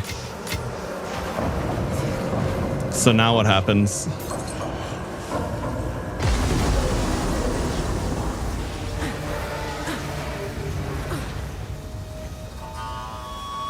Folks. Yeah, I don't totally get how that works, but okay.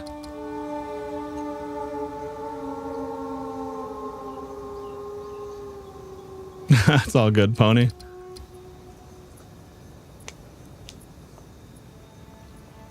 Delirium nerf isn't already half enemies tankiness. Okay. I was curious if this was Because I was gonna say, it seems like it's not as. It definitely makes it harder, but it seems like it wasn't as hard as people were describing. All right, Haku, take it easy, man.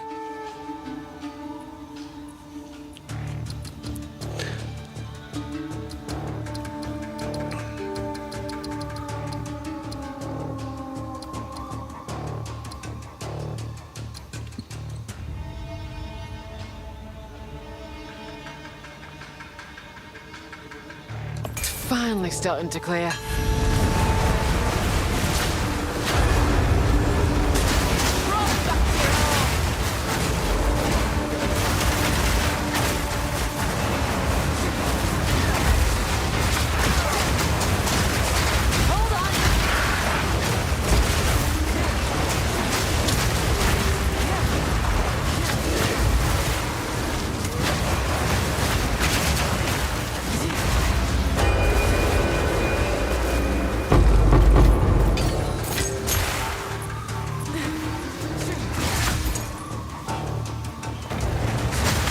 Oh, there's a dude.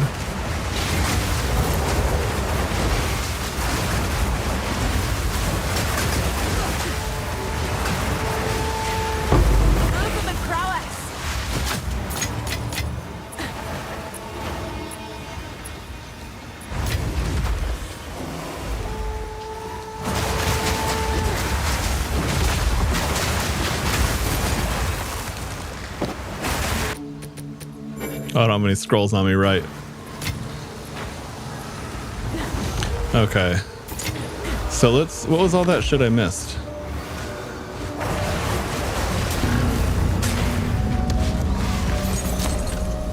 Okay. Just barely missed that Vol thingy. I need more time.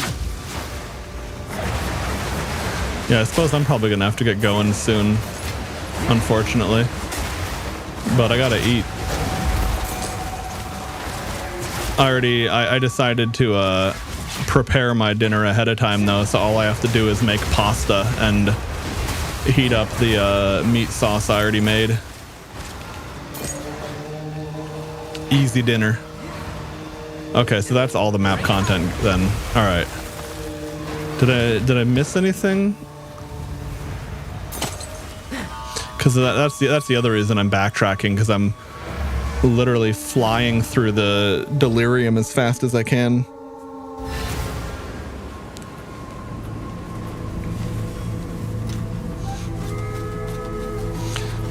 Speak. Yeah, with the cost of that is one thing compared to say Taiwan, is like the cost of eating out, or especially ordering food for people who do that on average, is just so high that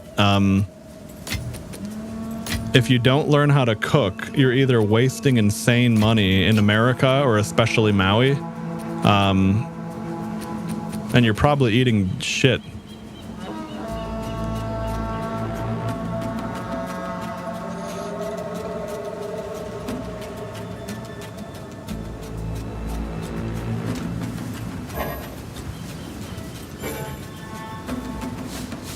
Yeah, like if you went to a, like a foreign cuisine place, like as in not Taiwanese, and you're in Taiwan, so like American burger shops, for example, are more expensive in Taiwan than dumpling and beef noodle soup places. And sometimes they're shitty. Like I'd say that like most of the burger places in Taiwan were pretty meh, but a few of them are really good. But I mean, yeah, if you're going to eat local food, you can eat out for super cheap. But man, it's like the cheapest. I'm trying to think, like, what is the cheapest possible thing I could do to eat and not cook in Maui? Like, it just barely even works realistically.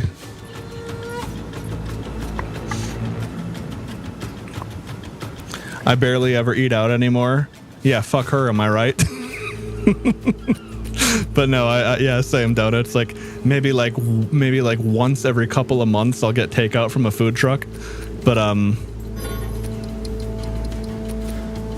and the other thing too is the food truck isn't unreasonable. It's like a $15 plate that's pretty much a full meal. But like, yeah, for $15 I can make myself 2 seared ahi fillets, it's or like You know, that's like a good local beef, like local Maui beef tenderloin, you know, buying it raw and cooking it at home. The other thing too is that it's not too hard to improve at cooking, especially with you know, YouTube and AI's help. Like I ask Grok or Chat GPT all the time on how to, you know, like what I should do for a recipe, or, you know, how long to cook something, or what temperature if I'm not totally sure. And it, you know, it's not like I couldn't cook before that, but it improved things in the sense that I didn't have to research it the old-fashioned way, or, you know, cook a less optimal dish or something.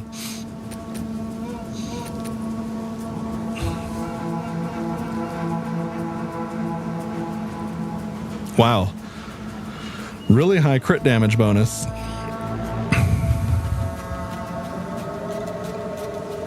And high strength, which is life. Unfortunately, the max mana and adds fire damage is kind of what you don't want, typically.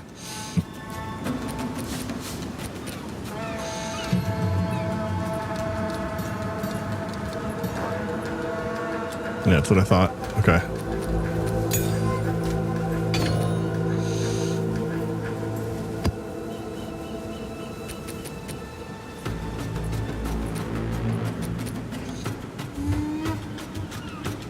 Oh yeah, hang on. The version of that we have in the map, in the bank.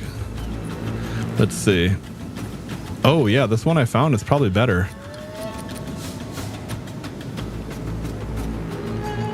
$29 dex versus, oh, maybe not.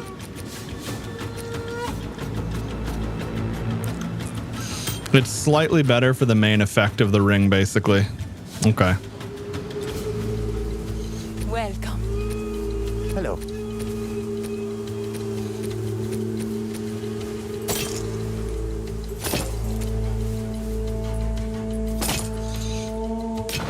Grok, how do I cook human liver?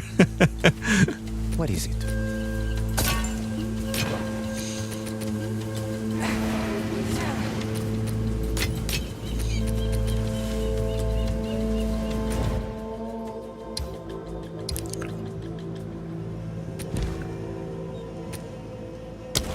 Oh, interesting. Wait, so that wasn't an actual map, or I didn't need to spend a map for this. This is like a Fancy seeing they you didn't out even here, fight. Mountain. My journey continues. That's right. This great beast were my latest target. Now it's my trophy. And I tell you what, it does more than just line my pocket. It's a real rush. Come to think of it, I bet you make a fine trophy hunter. A hunt? You're speaking my language now. Tell me more. It's dead simple, really. You get a target. Eating more hunt it, onions to mask you the kill fuck it. taste from alcohol You abuse. keep the rewards and notoriety. Probably, actually. While I keep the carcass. Or at least what's left of it. Now, last I heard, a great beast was roaming through that area. If you can track it down and put it down, well, then that's all there is to it. Oh, it's worth noting, none of these beasts will go down easy. So you best bring all you've got to the hunt. Right. Any questions? Hunting's in me blood. I know what to do. I never doubted you, mountain born. Okay. Yeah, that was dialogue I actually didn't want to skip because I'm new to this whole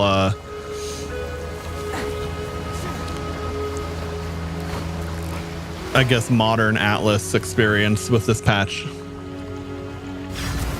Make sure they ate a lot of pineapple before. Isn't that supposed to make your cum taste better or something? Does that work on your liver too? Sent you. I suppose more people probably taste human cum than human liver. I would hope so, at least. So, who knows?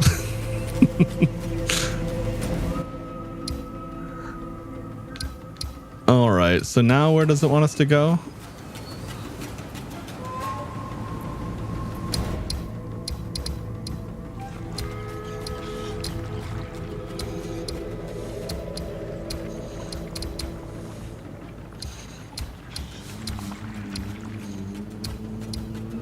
Oh, there's also this thing here, the precursor tower. Okay.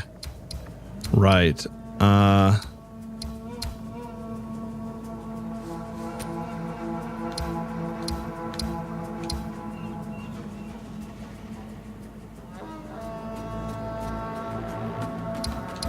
Well, I might want to go that way anyway.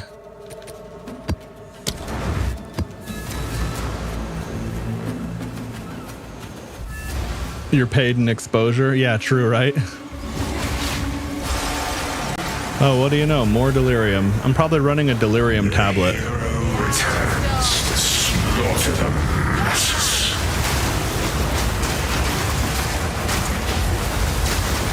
Acceleration Shrine and Delirium is a pretty cool combo to see. Oh shit, now I have Breach Delirium.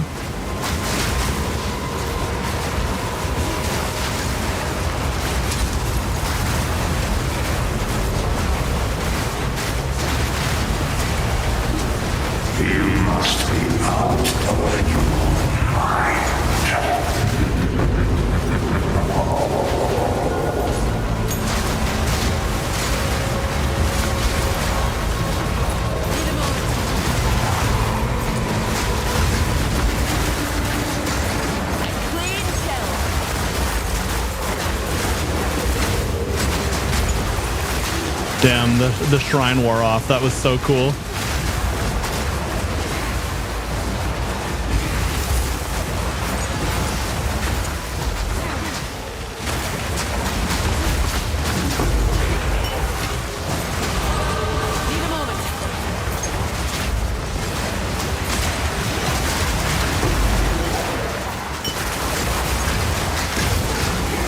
Liquid disgust? Isn't that what Rafal was eating pineapples for?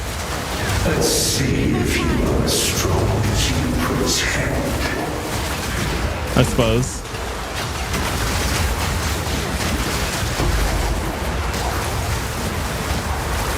I need to backtrack for the breach? Okay. Yeah, I had a feeling that Delirium and Breach were fundamentally incompatible.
Oh, tits.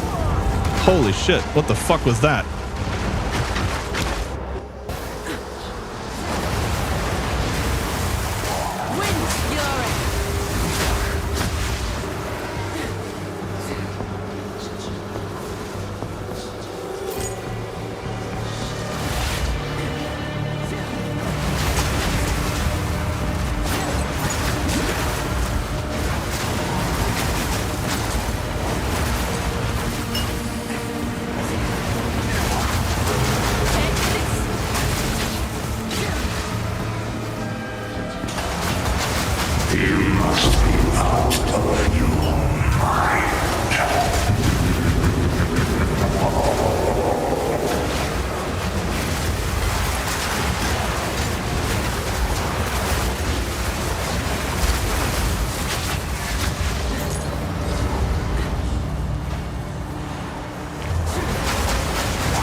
right.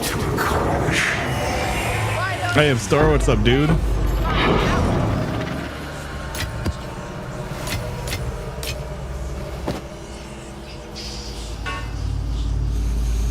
All right, what was that bladed quarterstaff? Oh, that's right. I don't get scrolls anymore.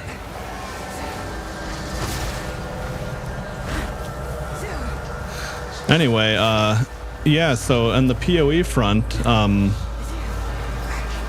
running the same build that I was previously.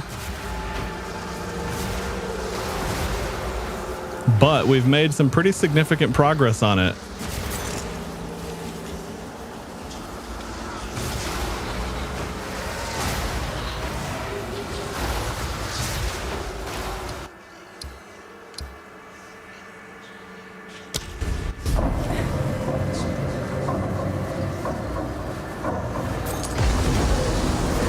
Oh shit, the breach is there.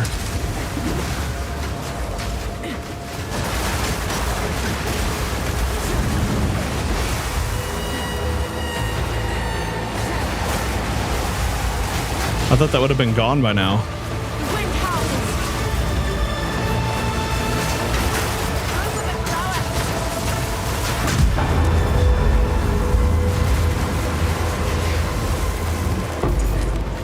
There it is, okay.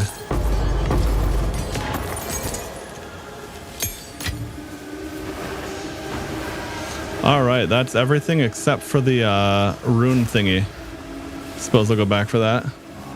Explosion bear is going well. Nice, man. Yeah, so the big difference now is that I dropped the giant monkey.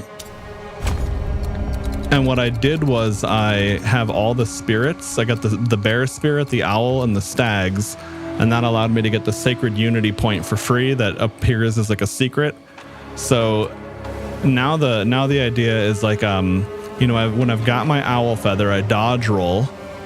So, you know, it's like I've got one tornado normally, but if I do my dodge roll, have my buffs active, spin my thing, like, and that's without frenzy charges. If I have frenzy charges, it's way more.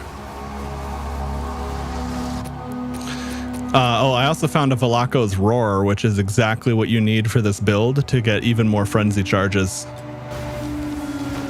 Yeah, I really liked the monkey, but the problem is I either had to fully lean into minion scaling, or it actually made more sense to drop him for, like, the power spike I got from having all the spirits was way, way, way big.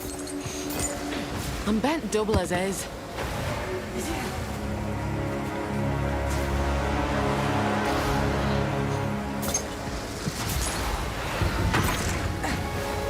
Honestly, the minion build could be even better from what I've seen of like people playing it. Granted, their whole gear and everything was better too, but I'm actually having a fun time playing this build. Oh yeah, and then when I want to go really ham, I can drop that glory banner down.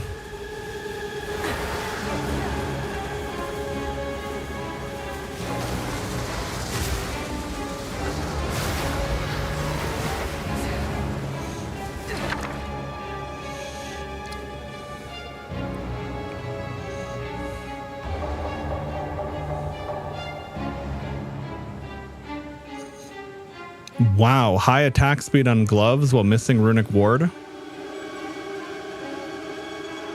That could be pretty good. Does anyone by any chance need this level 16 thaumaturgic flux or no?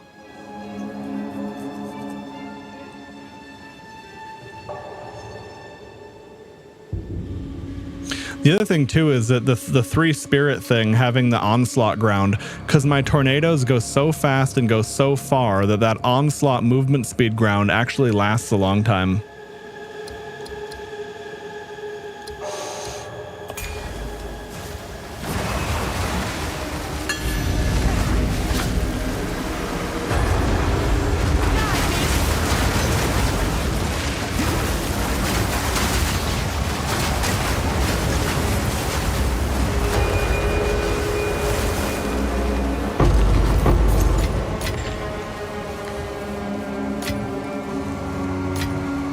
All right, that's it.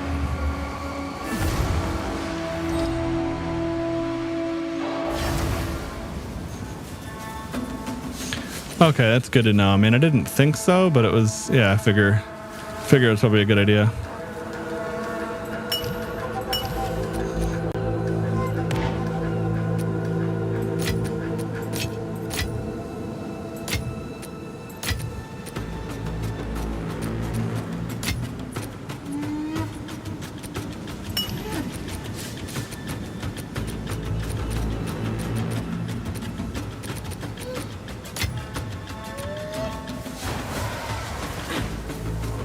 Yes.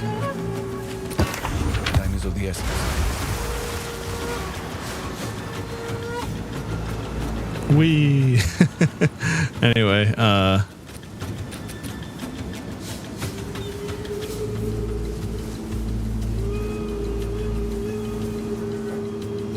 damn, too bad that doesn't have level of spells on it. It's one of these cool items that grants its own unique ability. For if you're running like a physical damage spell build.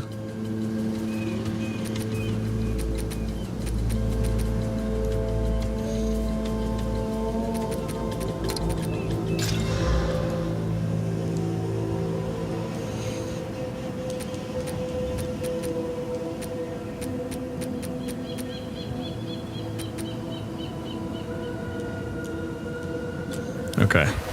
Greetings.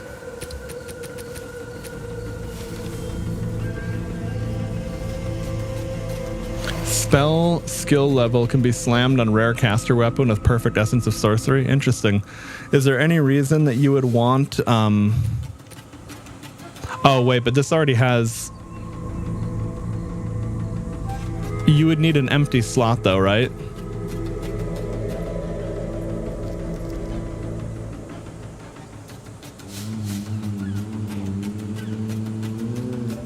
It'll replace a random suffix. Okay. Hopefully it's not the 69% increased critical hit chance. Good fortune. I don't really know enough about this exact like item or the stat distribution. Would that even make sense to do on this, or are you just talking about in general?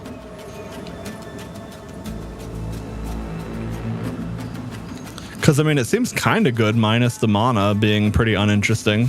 I just don't really know enough about it.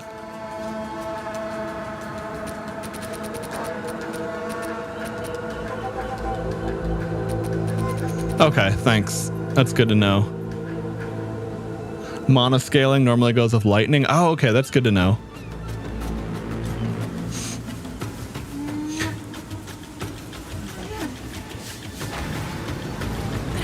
Divines are typically used for trading unless you're talking about trying to make an insanely high value item. Like here, for example, look at what it would be to sell a divine orb for exalt.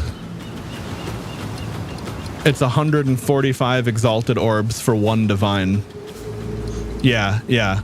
No, that's what I was saying. Like, even though you're solo self-found for now, you actually should not use any divines if you find them, because that will be your instant ticket to good gear once you start trading. Like, do you think you're going to get the value of 145 exalts with a divine? Probably not.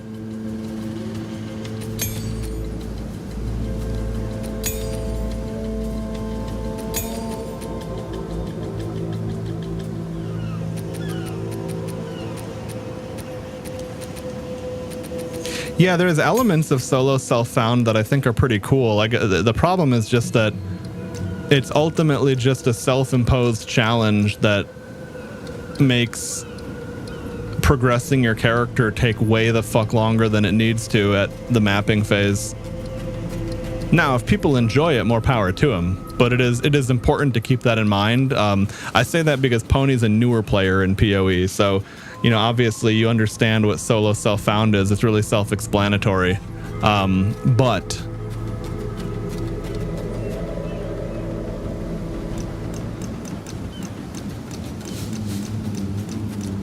you just want to make sure that you're aware of that and you know, want to keep barking up that tree, so to speak.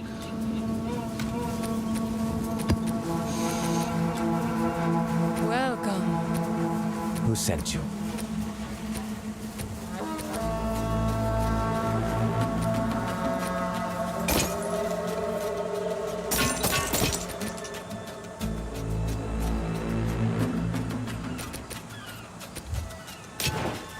Hello. So it is.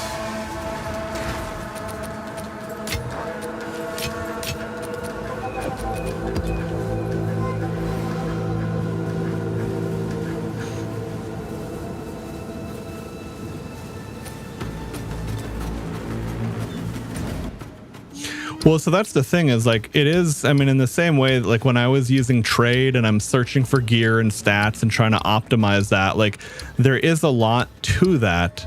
But I guess the way I would really break it down, it's more that instead of having that avenue to in much less time learn how, like for example, if you're if you don't, it's like if you don't even know what gear is good for what you're playing, that's also something that makes it hard. It's one of the reasons I wanted to try playing a build guide this time, because I hadn't previously done that. But like over here it's like stat priority, increased attack speed, like, oh, here for your gloves, increased evasion, flat evasion, gain deflection, like so then it's like if you have something like this, or if your character is missing fire resist or something, for example, then you can just go and immediately plug in the thing you're missing.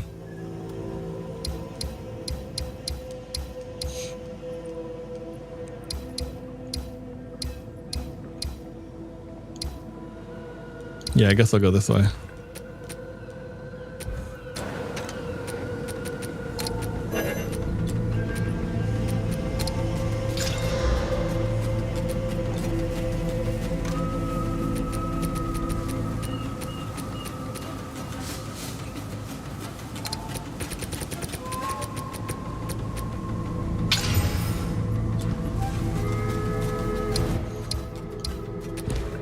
No, that makes sense.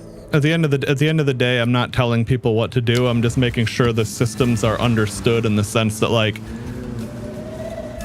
if you stopped getting gear you needed and ran out of currency, you would start probably having a relatively bad time in SSF. And if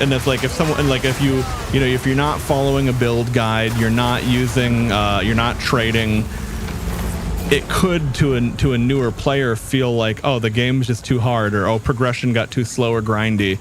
And yes, but like predominantly because of the self-imposed challenge. But at the same time, if you really enjoy SSF and don't enjoy rapidly progressing in power by Trade League, well, that's also that also makes perfect sense.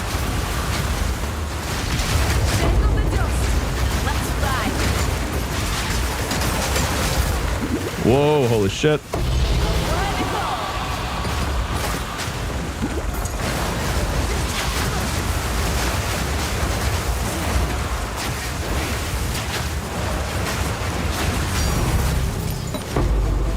That looked fancy. Which one is that?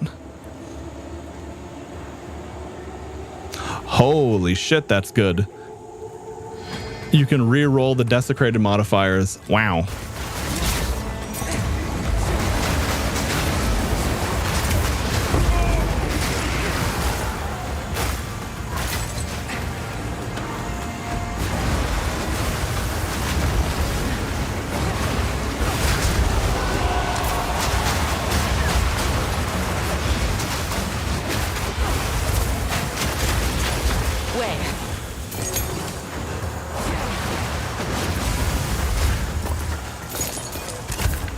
Is there where did my abyss shit go? I guess I must have opened it. All right, so what's here then? Unique helmet, gloves, boots, body armor. Helmet, gloves, boots, body armor. And we are in a monster level 69 tier 4 map or 5 map or something like that. I can't remember. Helmet, gloves, boots, body armor. Okay. Anyone have any ideas for uniques there?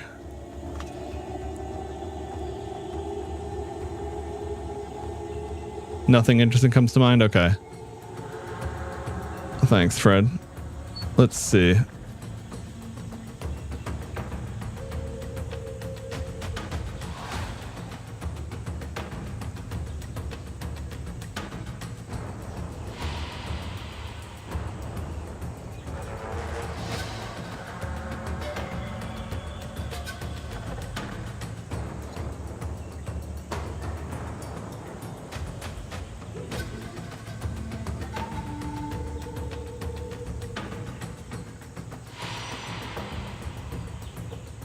Yeah, I was gonna say the level 32. I wonder if this can drop or not, or if that's something special.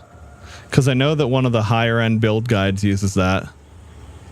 And you were saying Alpha's Howl?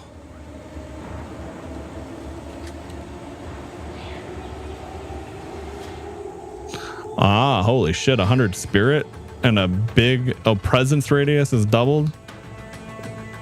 That's a pretty interesting helm, huh? Okay. Let's see, gloves.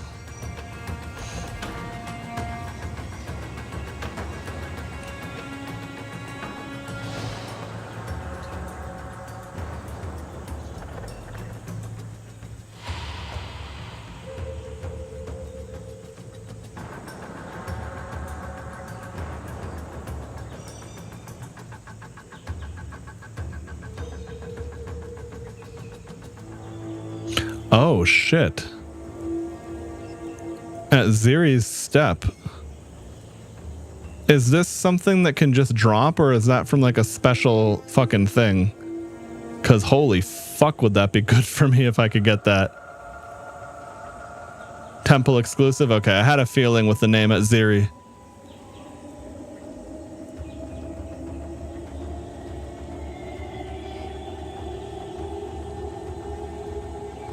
That sure would be nice. Okay. All right. Well, let's just go with helmet. See if we can get it. Oh, okay, that's good to know.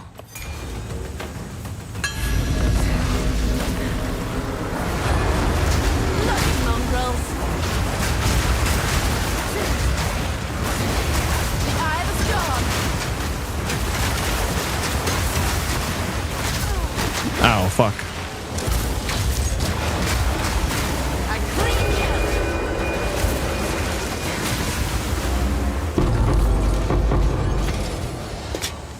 I got an elite great helm. What is that?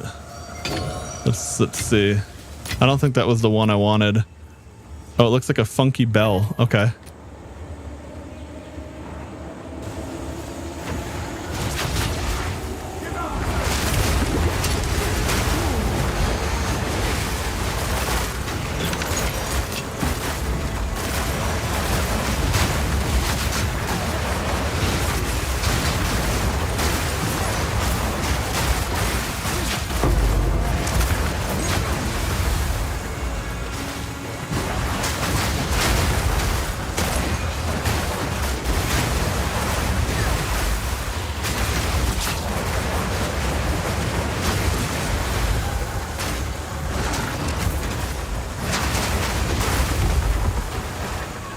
Alright, so what do I do with this? Oh, interesting. You can vol a corrupt. I'm gonna fucking do it. Alright.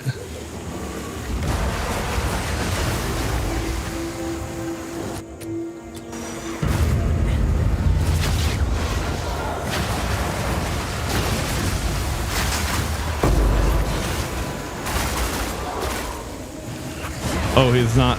He's one of those respawning sons of bitches.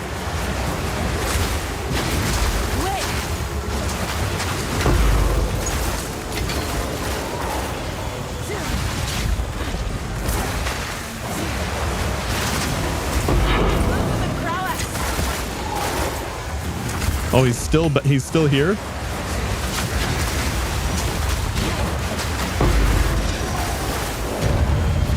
How many souls did this motherfucker have? It's like Voldemort and all his damn Horcruxes. Okay.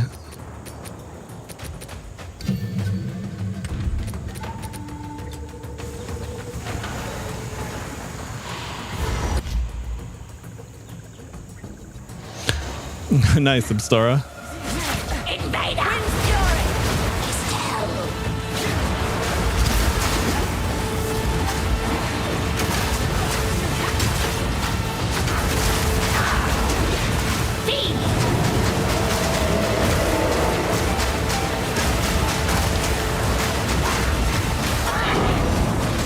All right.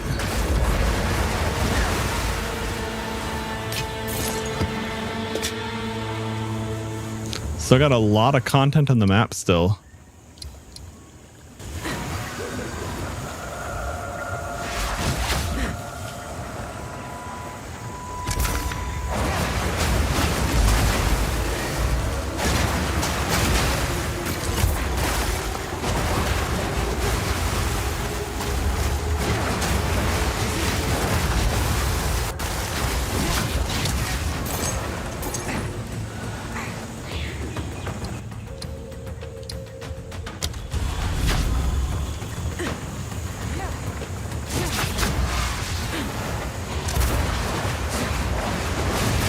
Is this your first time progressing through the campaign in PoE 2 then, Abstora?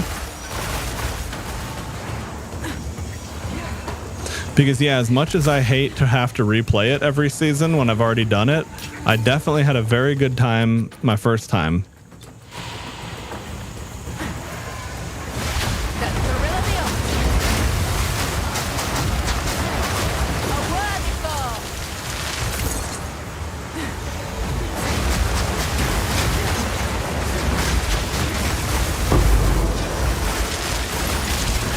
Hey.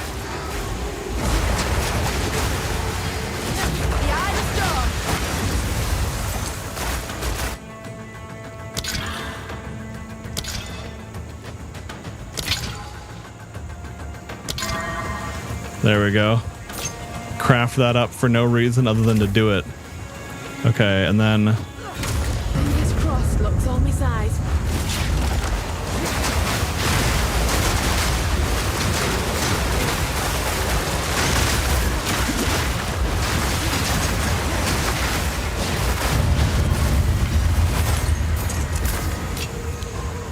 Pack's full. Okay, nothing really exciting.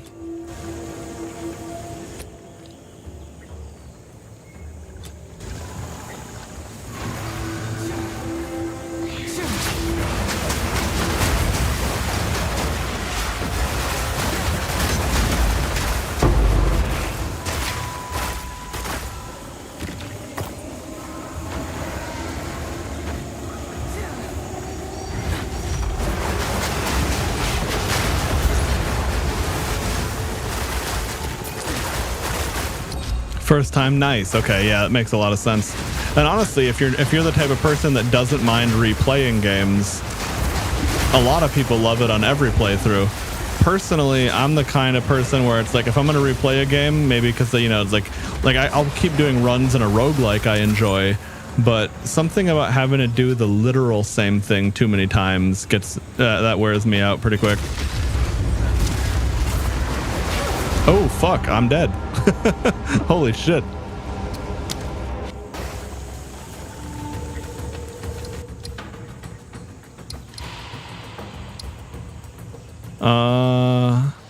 Oh, that's actually, that should go through. The wind howls.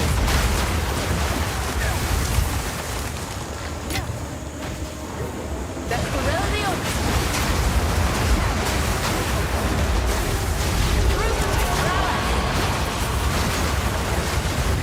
I need more time.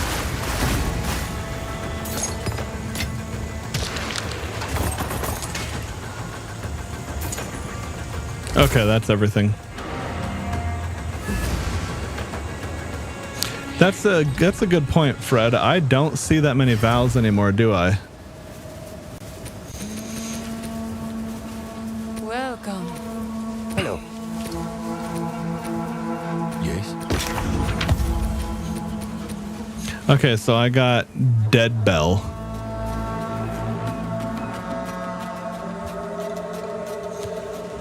Increased Warcry speed. Warcries explode corpses, dealing 10% of their life as physical damage. Warcry skills have 30% increased area of effect. Oh, wouldn't that actually be crazy for your bear, Abstora? I assume bear uses a lot of Warcries.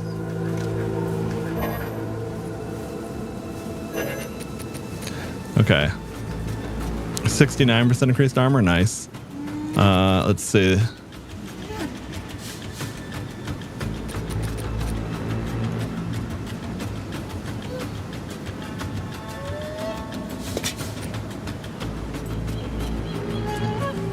Okay. Greetings. What is it? Oh no, you're probably using a slam skill or something.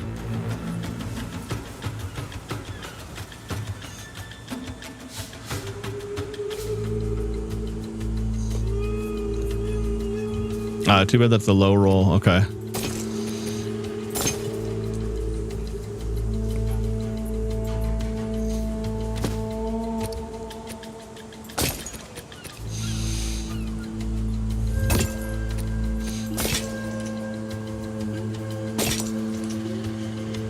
Oh, that might be a better spear. Hold on. Hold the phone. All right, let's see.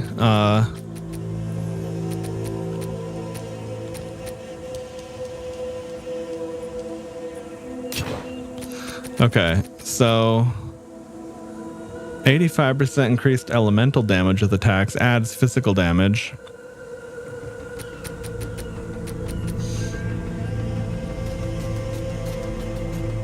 Oh, that has +3. But I don't know. Hang on. Let's see. 67 to 115. Oh, that also has the crafted flat physical too, though. That's why it's harder to... Okay. Yeah, the problem there is I have flat physical damage, percent elemental, and yeah, never mind. It's exciting because you see some of the nice things on it, and it's even... But, like, yeah. It's kind of weird.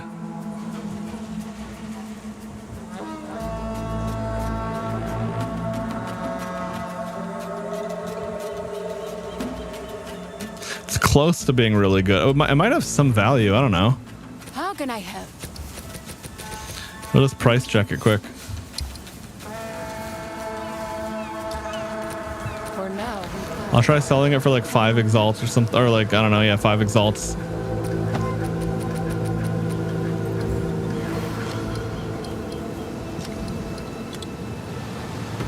Sell it for 5 mirrors of Calandra. Yeah. Okay. Anyway, now you know I'll do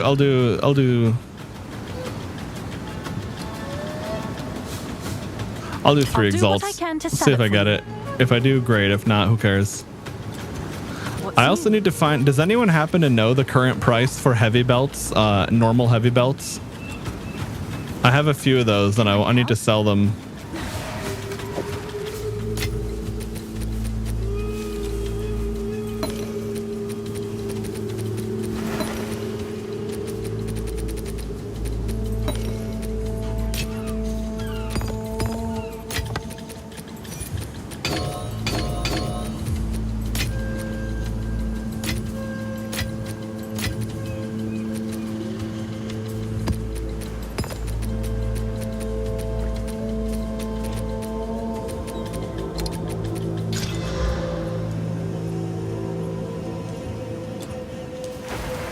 Hello, Outland. Okay, this will be an int.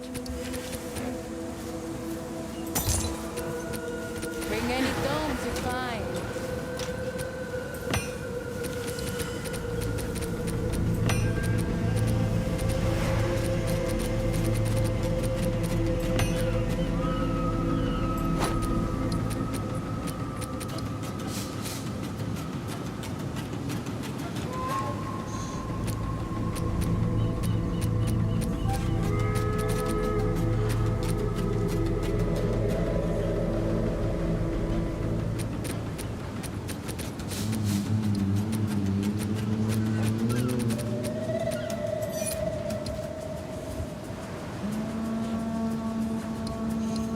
Yeah, the problem is I don't know where you can change it to only be normal.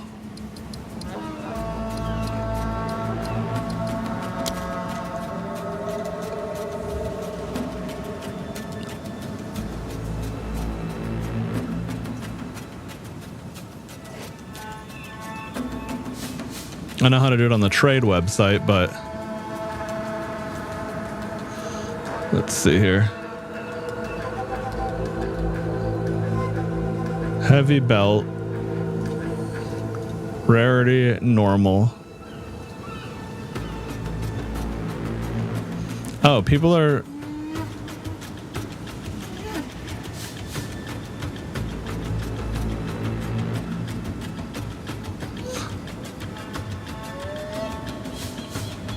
Okay, yeah, it looks like there's a ton of people. Item is in demand. Wait, what?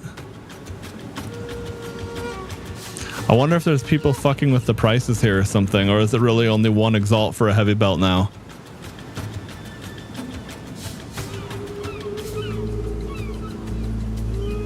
I guess it could be that our chance orbs that rare that the baseline items are too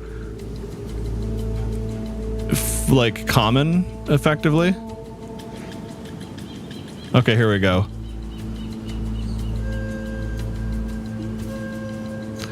It looks like there's a lot of 20 and 30 exalts going on. See, that's the other thing when it comes to trading. Like, I had a feeling the price didn't make sense, so I decided to sort it by most recent listings because that would be a good way to get. Yeah, look at that. 16 exalt is instantly sold out.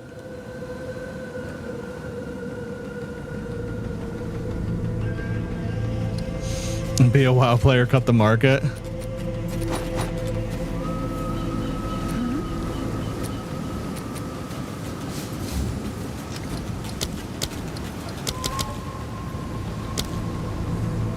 I'll do what I can to sell it for you. I'm gonna see if that sells because a lot of the 20s weren't selling.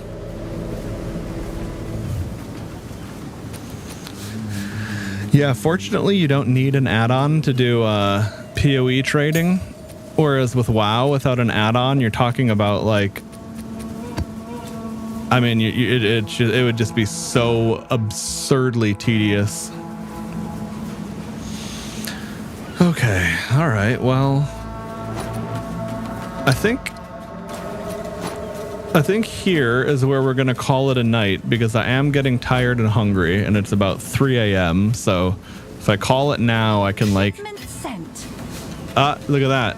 Both heavy belts just sold really quickly. So I probably could have gone even higher than that, but I definitely also got, I mean, again, it's like selling those 2 heavy belts really quick.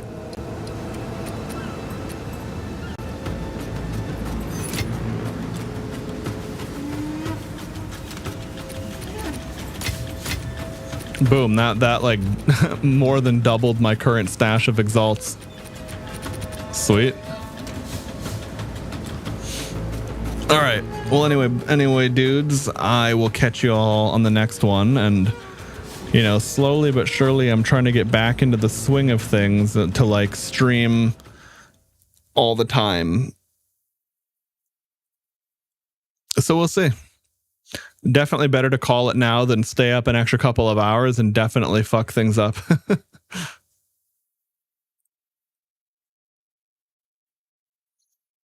Oh, yeah. On the combo thing, in some regard, I kind of have that in a different way. Like, barrage works off of frenzy charges. And, you know, if I do barrage, I do more tornadoes, you know, and if you combine that with the dodge roll, the 3, like, it's not literally a combo point system, but you're building charges and spending them. The other thing I used to do with charges was I was fucking around with zombies and I was getting really, really good results with it in the sense that I just had a loop of empowered zombies going. But at least back then and where I was at, it really didn't have any way to pump itself during a boss fight that didn't have ads.